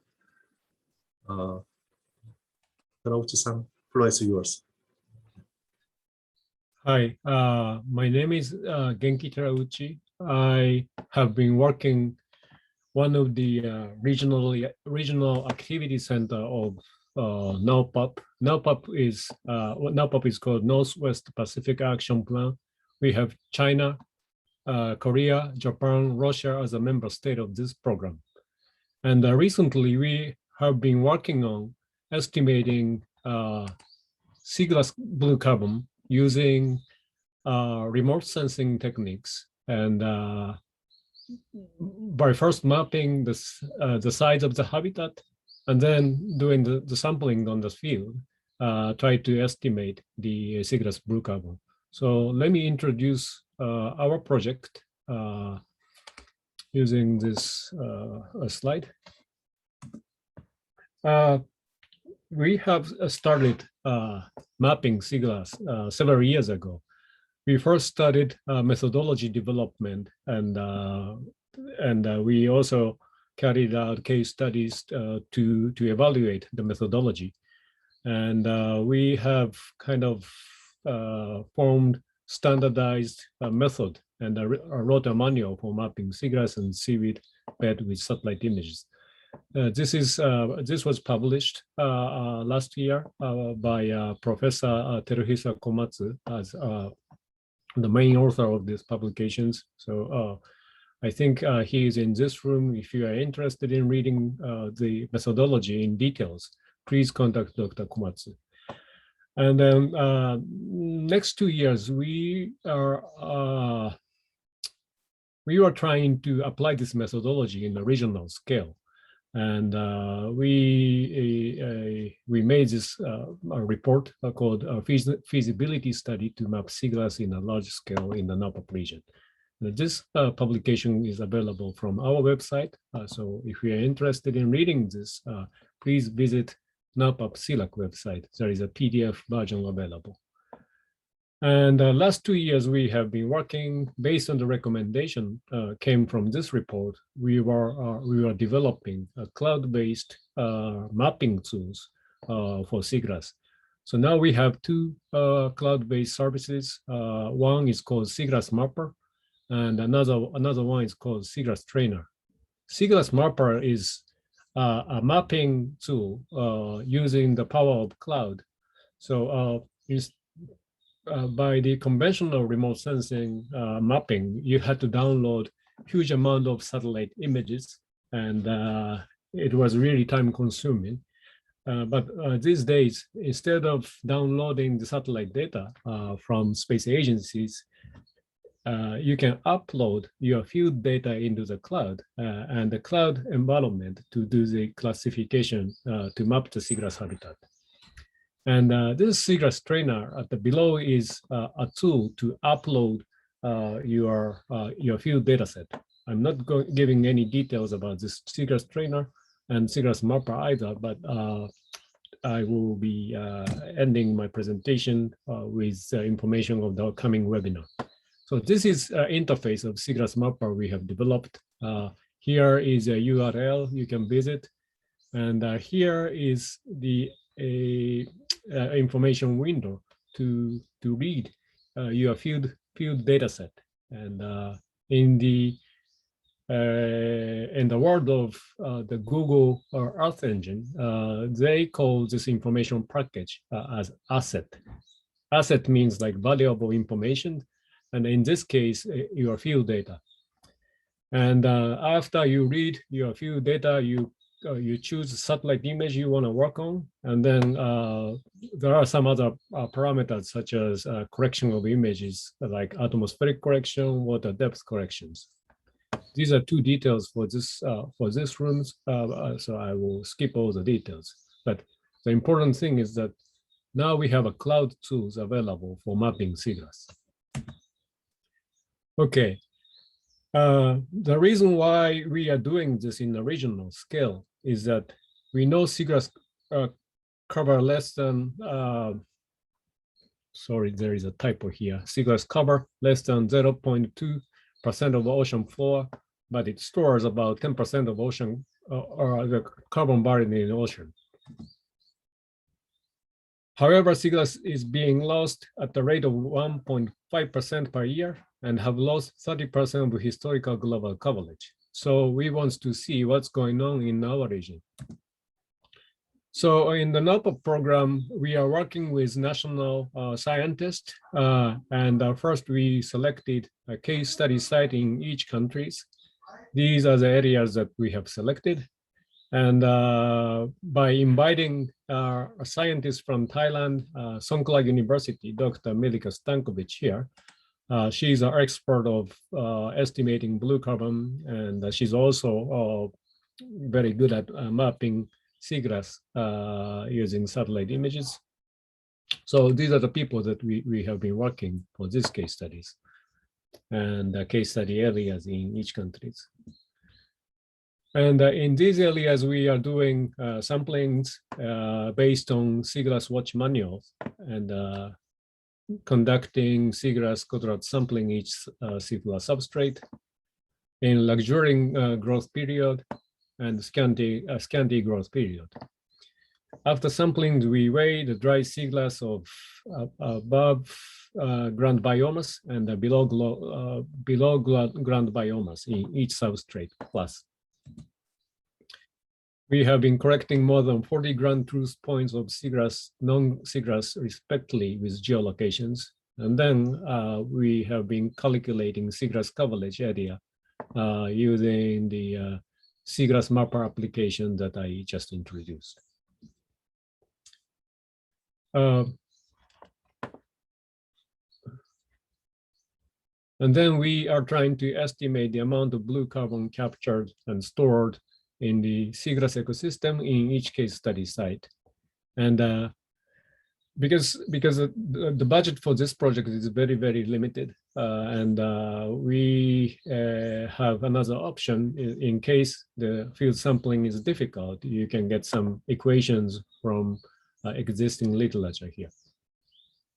And at the end of this project, which is finishing by the end of this year, we are preparing and submitting our summary report on each case study site.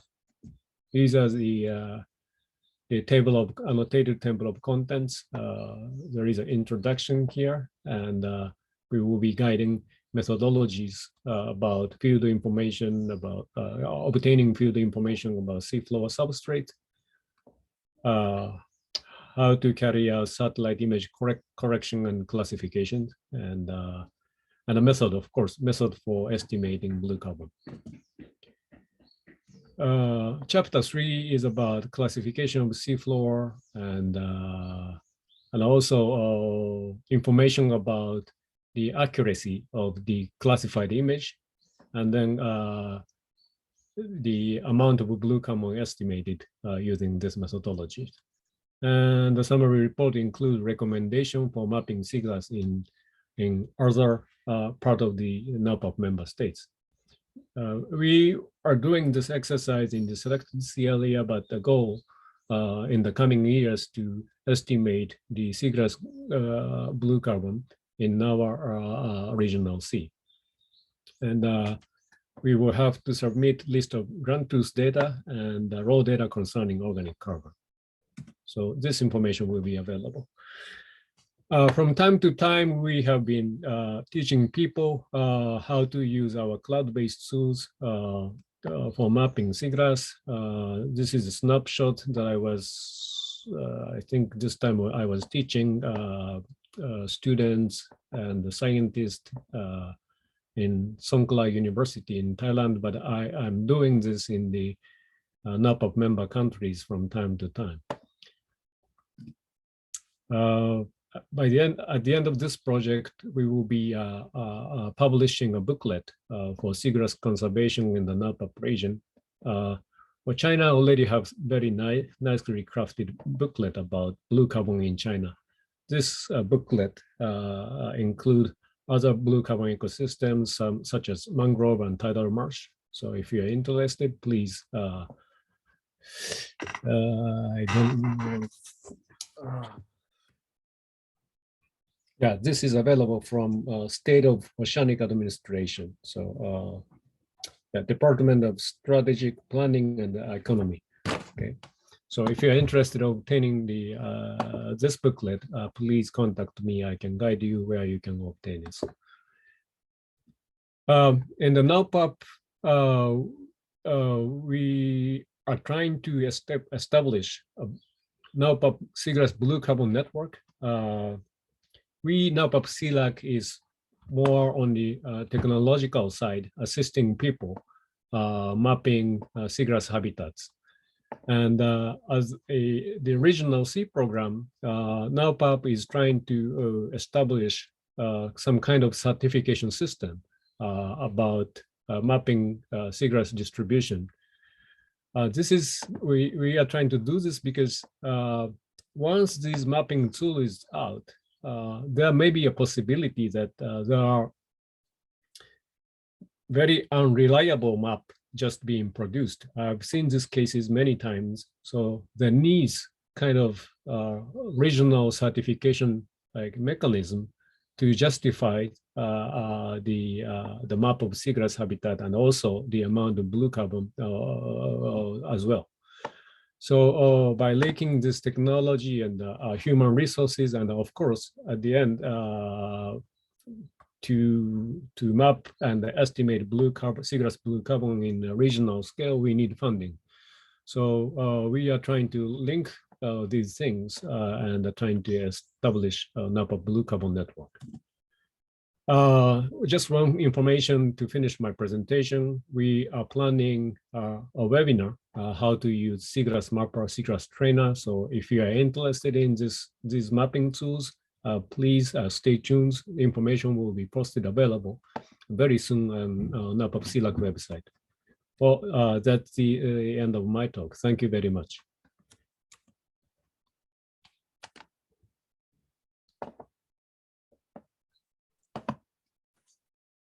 Thank you, Dr. Terauchi.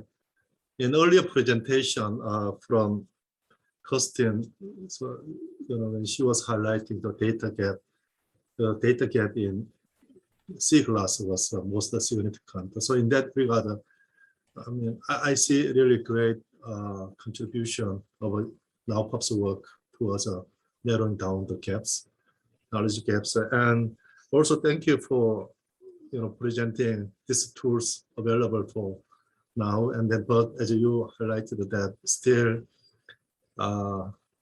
utilizing this app requires kind of a validation system so that we can produce more accurate information. And so I hope when NAOPAP finalizes this study, it can be available widely, not only within this NAOPAP community and beyond the NAOPAP. And maybe perhaps, also you have a regional CIS programs, but ESCAP could be another platform that we can utilize for widely disseminating this one. And then now, so we have listened to the presentation on sea glass, and then now we are going to move to mangrove. So this presentation is about Southeast Asia.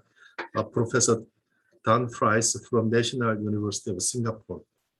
So, Professor Fries, the floor is yours. Thanks, everyone. Thanks for being here, and thanks for the invitation to share about mangroves. I'll just share my screen. I hope everyone can see that and that you can hear me. Okay. So over the next 12 minutes or so, I just want to give a very brief overview of the state of mangrove blue carbon resources across the Asia Pacific, but a lot of my examples will be from Southeast Asia, but I'll try and broaden out where possible. So I'm going to briefly cover three different topics. First of all, what's the state of the science of mangrove blue carbon? And I have some good news. I think it's pretty good. The second point, which is not so good, is the threats to that mangrove blue carbon resource, particularly in Southeast Asia. And finally, I'll wrap up with some of the opportunities that blue carbon gives us for sustainable resource use and management. And I think this really is an exciting time, and there are lots of really interesting opportunities, both at the local scale, but also at national policy scale. So to start with the science, I mean, I think everybody who's here is because you're interested in blue carbon, and I think you'll have at least an awareness that all blue carbon ecosystems have this amazing ability to do two things. First of all, to sequester carbon dioxide from the atmosphere at really high rates, which are much higher often than many other terrestrial ecosystems. And the great thing about that high rate of carbon sequestration is it isn't just emitted back into the atmosphere again, but it's stored, particularly in waterlogged soils, at really high densities. So again, in this graph, at the bottom, you can see that mangrove forests in the Indo-Pacific region generally have 3 to 5 times as much carbon per hectare as similar terrestrial ecosystems. So you get real kind of bang for your buck by conserving these blue carbon ecosystems. And the science of that now is pretty well established, particularly for mangroves, and increasingly for seagrass and marshes. And then, of course, there are some candidate blue carbon ecosystems, such as mudflats and macroalgae, where the science is still missing, but we're, again, moving in the right direction. So I think, particularly for mangroves, the science base is actually very strong. And it's particularly strong in the Asia-Pacific region. So actually, a lot of our measurements of carbon stocks come from particularly South and Southeast Asia, but increasingly into Pacific nations as well. We're starting to get a better idea of how those more unique mangrove systems operate in terms of blue carbon. And it's really important that we have good knowledge from our region, because we do have some of the highest carbon stocks of anywhere in the world, which are found in the Asia-Pacific region. You can see that in this map here. This is a model of biomass carbon, so it does not include the soils. But you can see that the biggest trees with the most biomass are generally in Southeast Asia and the wider Asia Pacific. And I can show you this map because I think the science base is so strong. And unfortunately, we don't really have similar maps for some of these other blue carbon ecosystems because we don't have as good information on their extent and distribution of carbon stocks. But we're certainly getting there. But mangroves are are certainly one of our stronger ecosystems, particularly for stocks. Now, where we do have a gap, I think, are fluxes, because it's not really the stock that's the most important, but it's how much is coming in to our blue carbon bank account and how much is leaving the blue carbon bank account, and the net of those fluxes. And that is something that is harder to measure, and the science base is still increasing on that. But when we're talking about accumulation of carbon, that's a really important point, that we have to move beyond stocks. So the science is pretty good, but we've got to act fast, because we do have threats to many blue carbon ecosystems, including mangroves. Now, again, there is some good news here. At least for mangroves, the rates of mangrove loss are not nearly what they used to be. In the late 20th century, we thought they were 1 to 3% per year. Now we think globally it's about 0.13% per year, so an order of magnitude reduction, which is great news. And there's definitely conservation successes to celebrate there. There are still threats to mangroves, and of course the threats to blue carbon ecosystems are even greater in many places.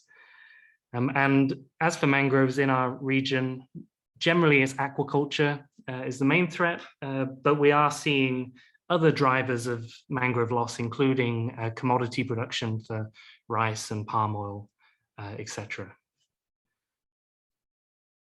And these threats are, even though they're lower, they're still having an appreciable impact on mangroves and their ecosystem services, including blue carbon. So this map that you see here is projections of carbon emissions due to mangrove deforestation if we keep the business as usual to the end of this century. And it told us the kind of the grand scale. So 3,400 teragrams of carbon dioxide lost by the end of this century. But it also shows us the spatial distribution. You can see the Sunda Shelf and the West Coral Triangle marine bioregions in the Asia Pacific are really the hotspots of future mangrove loss. And this is just mangrove loss from human interventions. And of course, we have sea level rise to think about as well. And certainly many of our mangroves across the Asia Pacific region are vulnerable to sea level rise, but not all of them. And so there are some areas that you see in blue on this map that we don't expect to be submerged by the end of this century. They'll be able to keep pace with sea level rise through sediment processes, etc. But there are definitely some landscapes of concern, and the Gulf of Thailand, coastlines of Indonesia, Papua New Guinea, the west coast of Philippines, and some Pacific atoll islands are areas that certainly will be a concern for sea level rise, and probably need proactive and preemptive management now before it's too late. But there's certainly, the story across the region is complex, and it's not all doom and gloom, for some places at least. And so within that context of threats, perhaps we can use blue carbon as another conservation tool or an opportunity to conserve mangroves.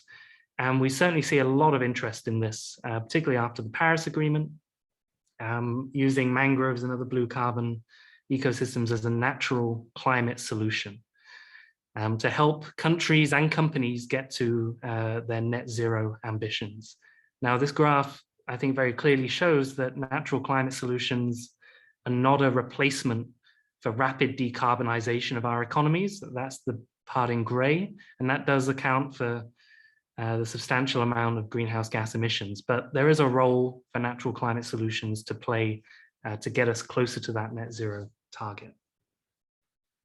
And there's multiple ways that that can be done, often through conservation or avoided deforestation, or through restoration, or through just changing management. So if you have an aquaculture pond that's releasing methane naturally, if we put mangroves onto that pond, even if the mangroves are young and are not accumulating that much carbon, just the fact that we've reintroduced natural tidal flows and mangroves will reduce the methane emissions. So we can also count that towards our targets. So there's lots of different ways we can use mangroves as a natural climate solution.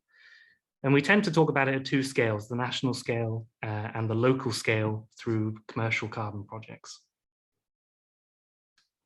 So if we talk about the national scale, you're going to hear so much about this over the next few weeks at COP26. And as Kirsten showed, there's a lot of high-profile events promoting blue carbon even further. And it's because so many countries have a blue carbon ecosystem, so it can make a contribution across the world.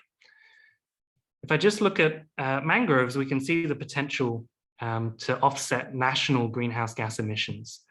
There are 17 countries where mangroves might be able to offset, up to 5% of greenhouse gas emissions produced by a country. And there are another 17 countries where they might be able to offset more than 5% of national greenhouse gas emissions. And you'll see that most of these countries are in Central America, West Africa, but there are some in the Asia-Pacific region, particularly in the Pacific. So there is potential at the national scale to incorporate mangroves into accounting. And we have seen that just in the last few months with the updated nationally determined contributions. A number of countries have set for the first time explicit targets around conservation and restoration of blue carbon ecosystems, particularly mangroves. What you might not notice here is that very few of these countries are in the Asia-Pacific region. Most of them are outside our region, but certainly we're seeing globally a big push towards this. And these are all targets that have been announced over the last 9 months or so. But I think in the future, we will see countries in the Asia-Pacific or with Asia-Pacific territories doing more at the national scale. So Indonesia has aims to better incorporate blue carbon into the next NDCs. Papua New Guinea has an explicit target to do so, and we see other national level laws around blue carbon being introduced in other countries. So this is a dynamic area, but I think we're going to see a lot more attention. And just in the ASEAN region alone, we've been able to calculate through this report produced for the COP26 commissioned by the British High Commission in Singapore, that just protecting mangroves might be able to sequester tens of millions of tons per year up to the middle of this century. So we do have potential even now to use this opportunity.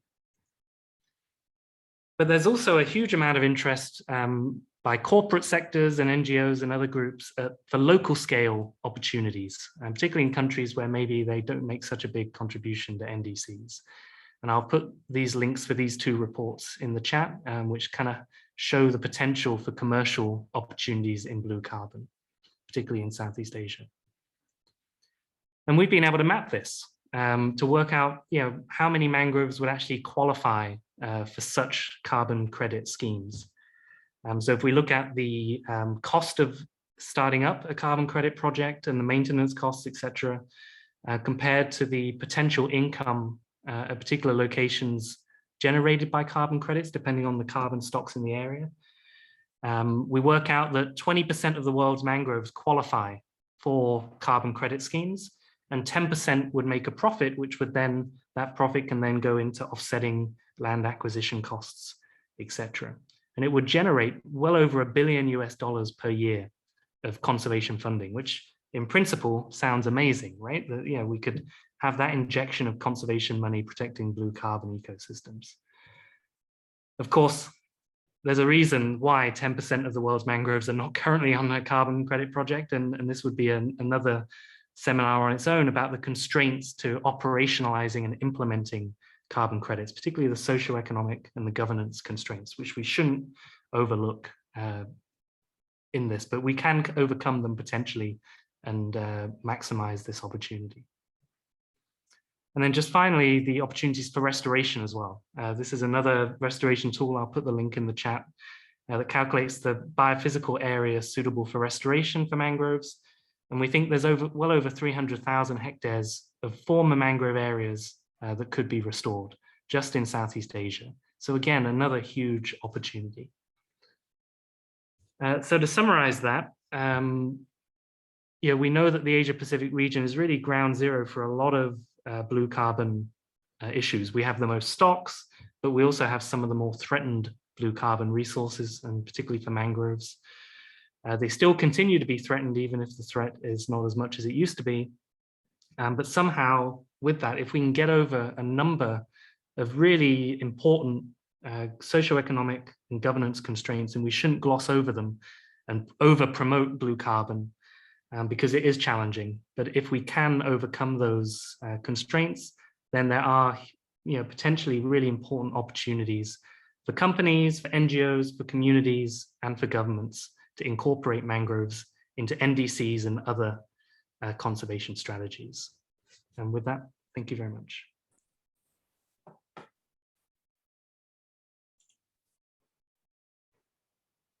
Thank you, Professor Price. You have shared quite a positive message. Science is good and mangrove conservation is increasing, and the potential for utilizing it for national natural climate solution is high, but still the number of countries in Asia Pacific incorporating blue carbon or mangrove into NDC is relatively small. Currently Samoa and Sri Lanka, but you are expecting PNG, Philippines, and Indonesia to incorporate mangrove into their NDCs. And also thank you for highlighting the potential for carbon credit and how we can collectively utilize. So now, dear participants, so we have a look at more global overview, and then sea glass and mangrove at more regional scale. And now we are going to move to tidal flat and also tidal flat and salt marshes. And then also we are going to look at country level activities. So I'm pleased to invite Dr. Lee Suki, project coordinator from Korea Marine Environment Management Corporation. So she's going to speak about national inventory, national assessment for salt marshes and tidal flat. Dr. Lee? Yeah. Hello, I am Suki Lee, working for Korea Marine Environment Management Corporation, or KOEM. And I share my slide.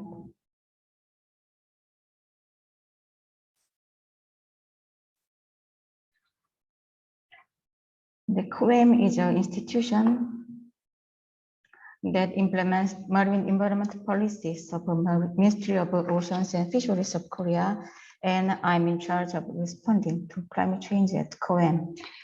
Today, I will introduce Korea's efforts to link coastal ecosystems to climate change mitigation. Actually, can I interrupt you?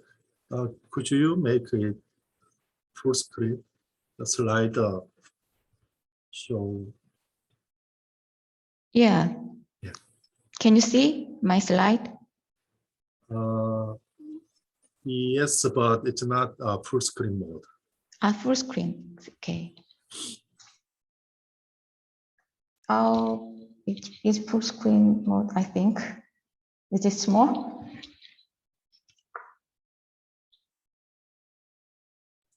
Anyway, maybe perhaps yes, so you can move on to next page. Yeah. Okay. There's a background. I'm gonna briefly introduce the Korea's ocean. The land area of Korea is about 100,000 square kilometers, and the ocean is estimated to be more than 4 times of that of land. There are more than 3,000 islands in Korea, and the coastline is about 15,000 kilometers long. The coastal line is officially 2,482 square kilometers. And then more than 14,000 biological species are distributed in Korean marine ecosystems, which means the world's largest biodiversity per area basis. And currently, 80 species are designated as protected species in Korea. And unfortunately, the area of coastal wetland in Korea has decreased by more than 22% since 1987, and the main reason was coastal development through reclamation. In Korea, coastal wetlands are mainly distributed on the southwest coast. And you can see the changes in Ganghwa Island. And sorry, could you move your slide, please? Oh, this is the slide I mentioned. All right, okay. Yeah, sorry. I mean the motions.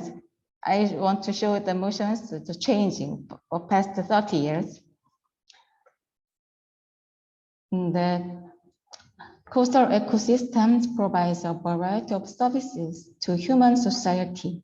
And currently, coastal ecosystems are gaining more interest with its carbon sequestration functions through photosynthesis, trapping oxygen for environment by saturated soil, etc. With the release of IPCC's supplement guideline on wetlands, the carbon storage capacity of vegetated coastal wetland, namely coastal blue carbon, is officially recognized as carbon sink in National Greenhouse Gas Inventory Framework. Sorry, Dr. Lee. We are still on the page 2. Page 2? Oh, yeah. Really? I'm on page 4. Oh. Yeah, could you make it slide mode and then? And where are you now? Are you on page 2? Yeah, page 2, Korea's ocean. Oh, really? Then I will.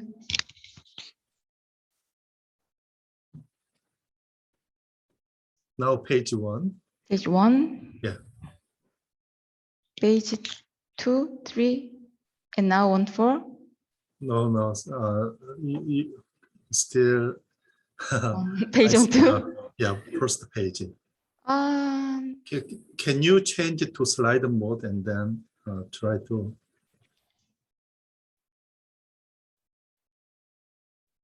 Yes.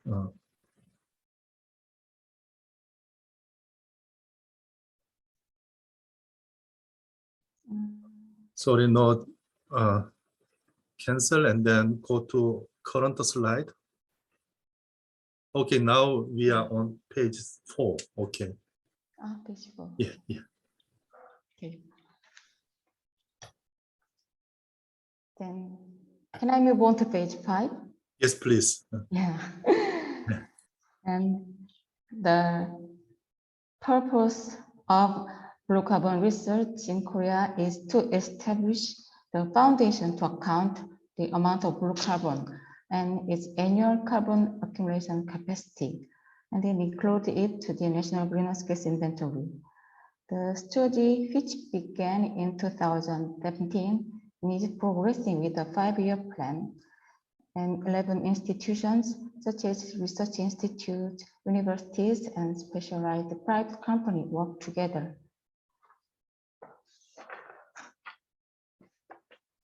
I get that. And then research is largely divided into 3 parts. The first is establishing an information system based on geographic information. And the second is to identify carbon cycle of representative coastal wetlands in Korea and derive country-specific emissions or removal factors.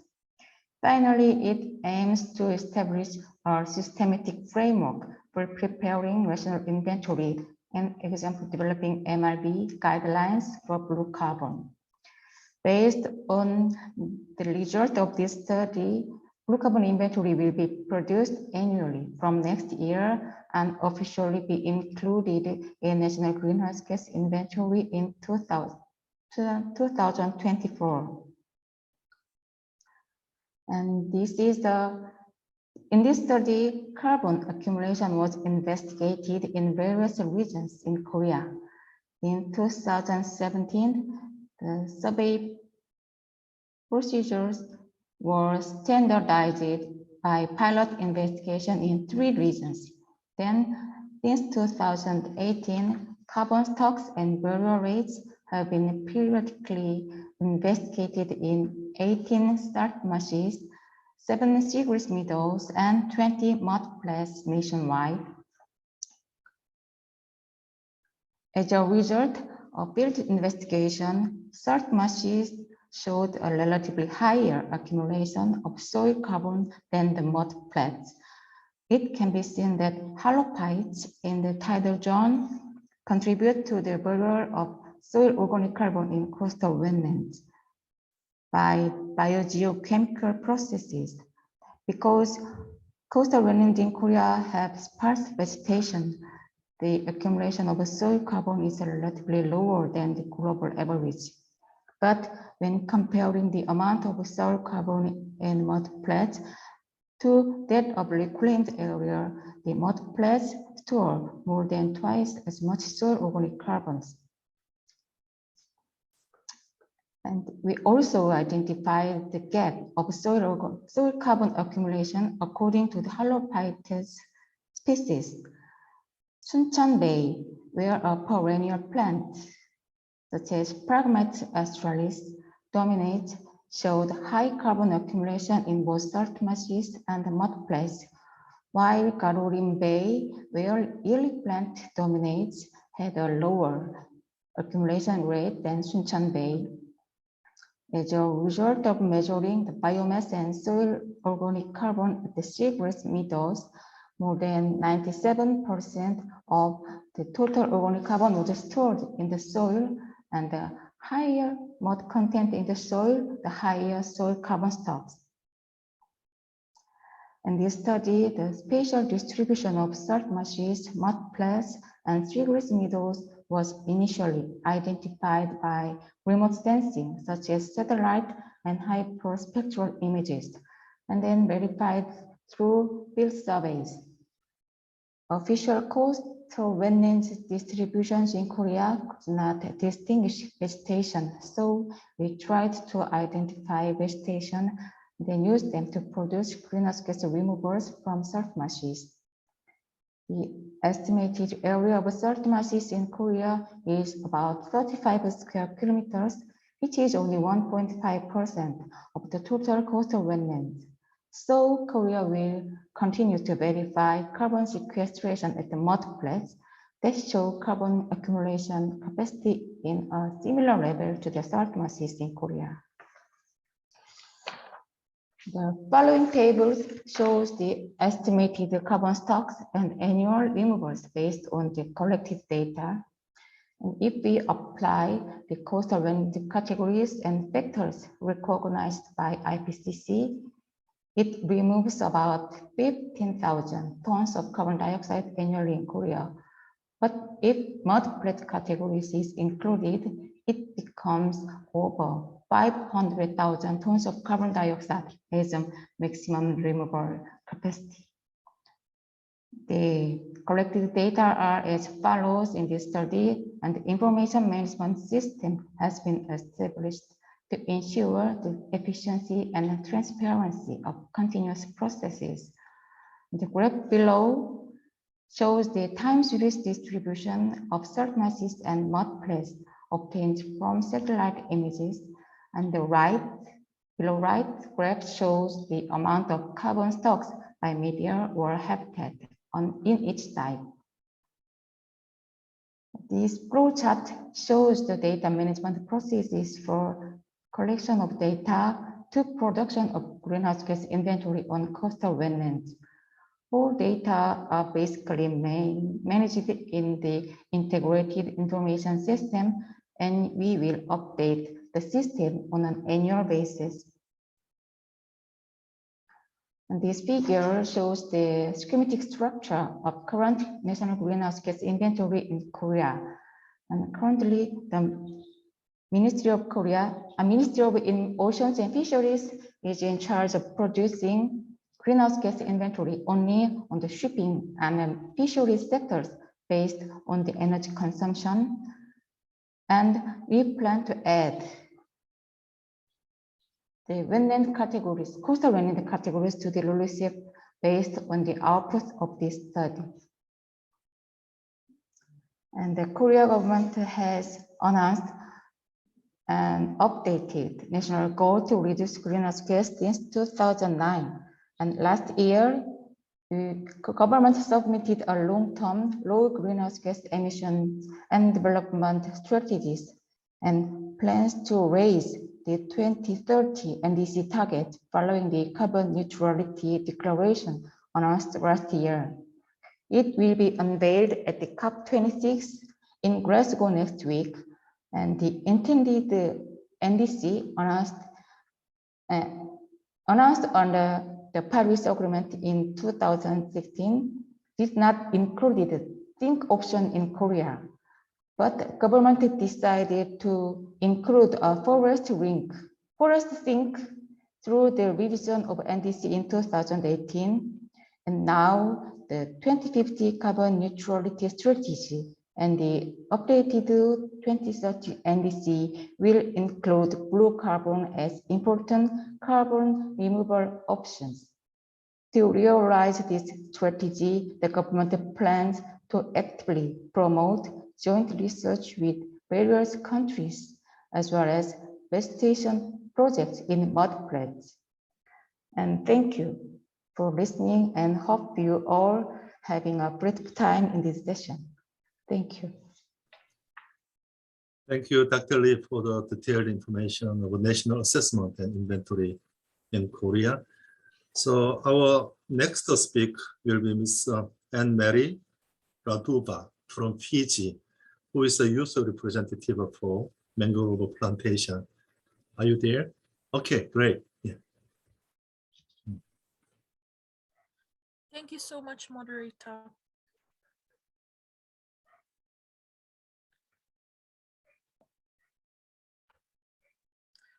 Hello and Bolavinaka.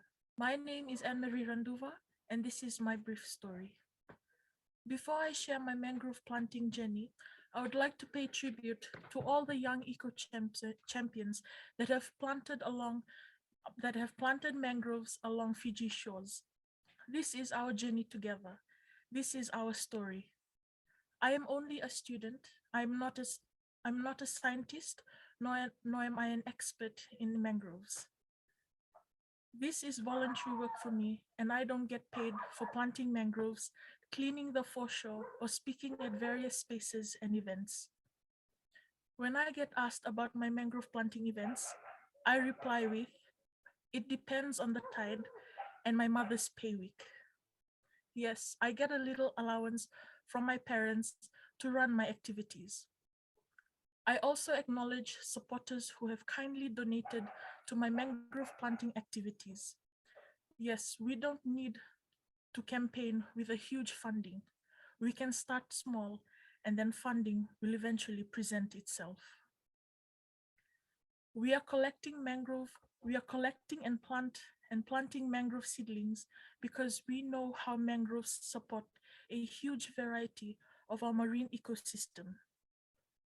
It is also nature's best natural fringe, protecting coastal areas by creating a buffer zone, filtering and pacifying tidal flow. Trust me, 2, 10, 20, 100, 1,000 mangrove seedlings will eventually grow into a forest. Next slide, please. We focus so much on plastics and styrofoams that we forgot about balloons.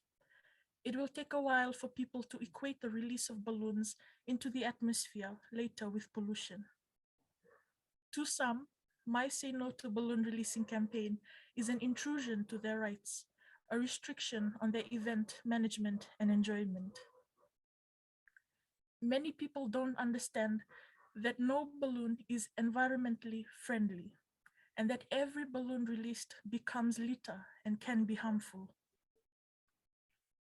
A lot of these airborne balloons or their fragments will end up in the ocean, where they can be mistaken as food by marine animals and ingested, or the string, ribbons, or other materials can wrap around fins, flippers, and limbs, leading to starvation, infection, amputation, or drowning. Latex balloons can take years to degrade, long enough to pose entanglement and ingestion dangers to turtles, seabirds, and marine animals. Birds of prey, farm animals, including cows and horses, and other inland animals can also be impacted by balloon litter. I also realized that I was just talking about saying no to balloon releasing, but I needed to do something. I needed to walk the talk. And what better way to do it? Find eco-friendly alternatives like planting mangroves to offset my carbon footprint, as well as advocating on the importance of mangrove forests or mangrove swamps. Next slide, please. I have seen mussels flourish on the young mangrove plants and have enjoyed watching the fishlings in the pool tides and the crustaceans that move freely under the shades of mangroves, and I feel so satisfied. But then I see the cutting of age-old trees that are on the path of development, and I sink into depression.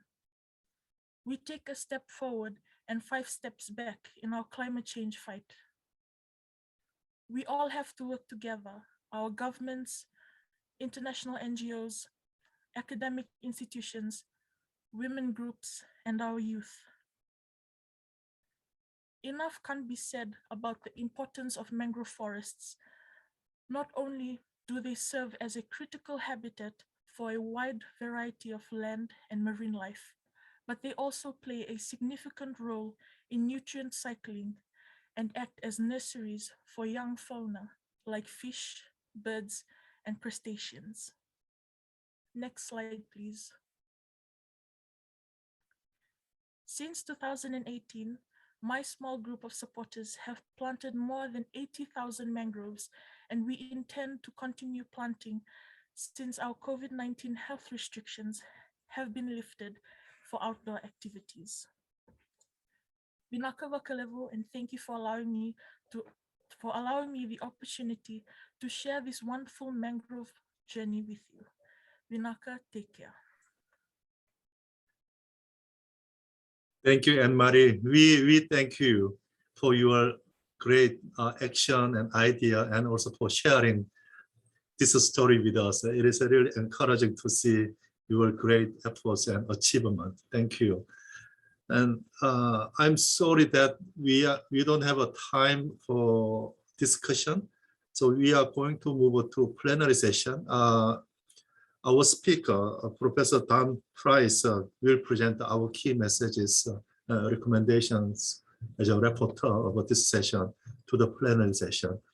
You know, if you see the bottom of this Zoom screen, there is a leave room. If you click the leave room, you will move from this breakout session to plenary session. So please click that, and then let's see you in the plenary session. Thank you for your participation. I hope it was useful. Thank you.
This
but I just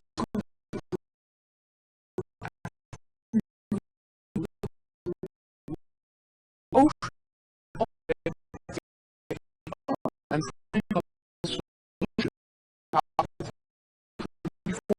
play is the fishing industry there are also especially Pacific, so best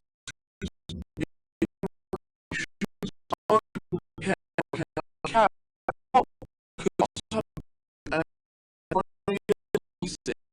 port state now the start more on banded fish is also so maybe it's best to keep just your dad or friends to help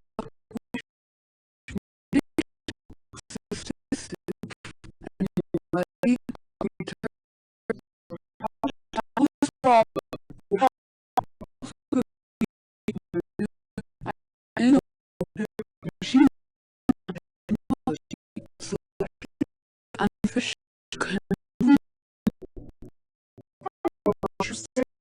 to save the ocean. What about all the ocean? Yeah. Ah.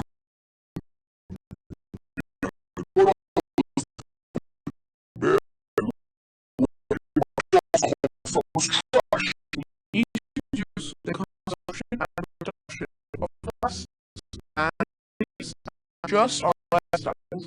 But just to start with, we're a lot of to dive deep sea floor.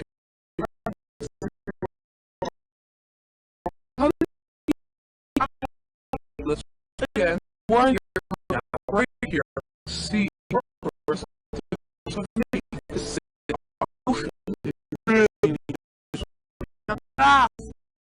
just great.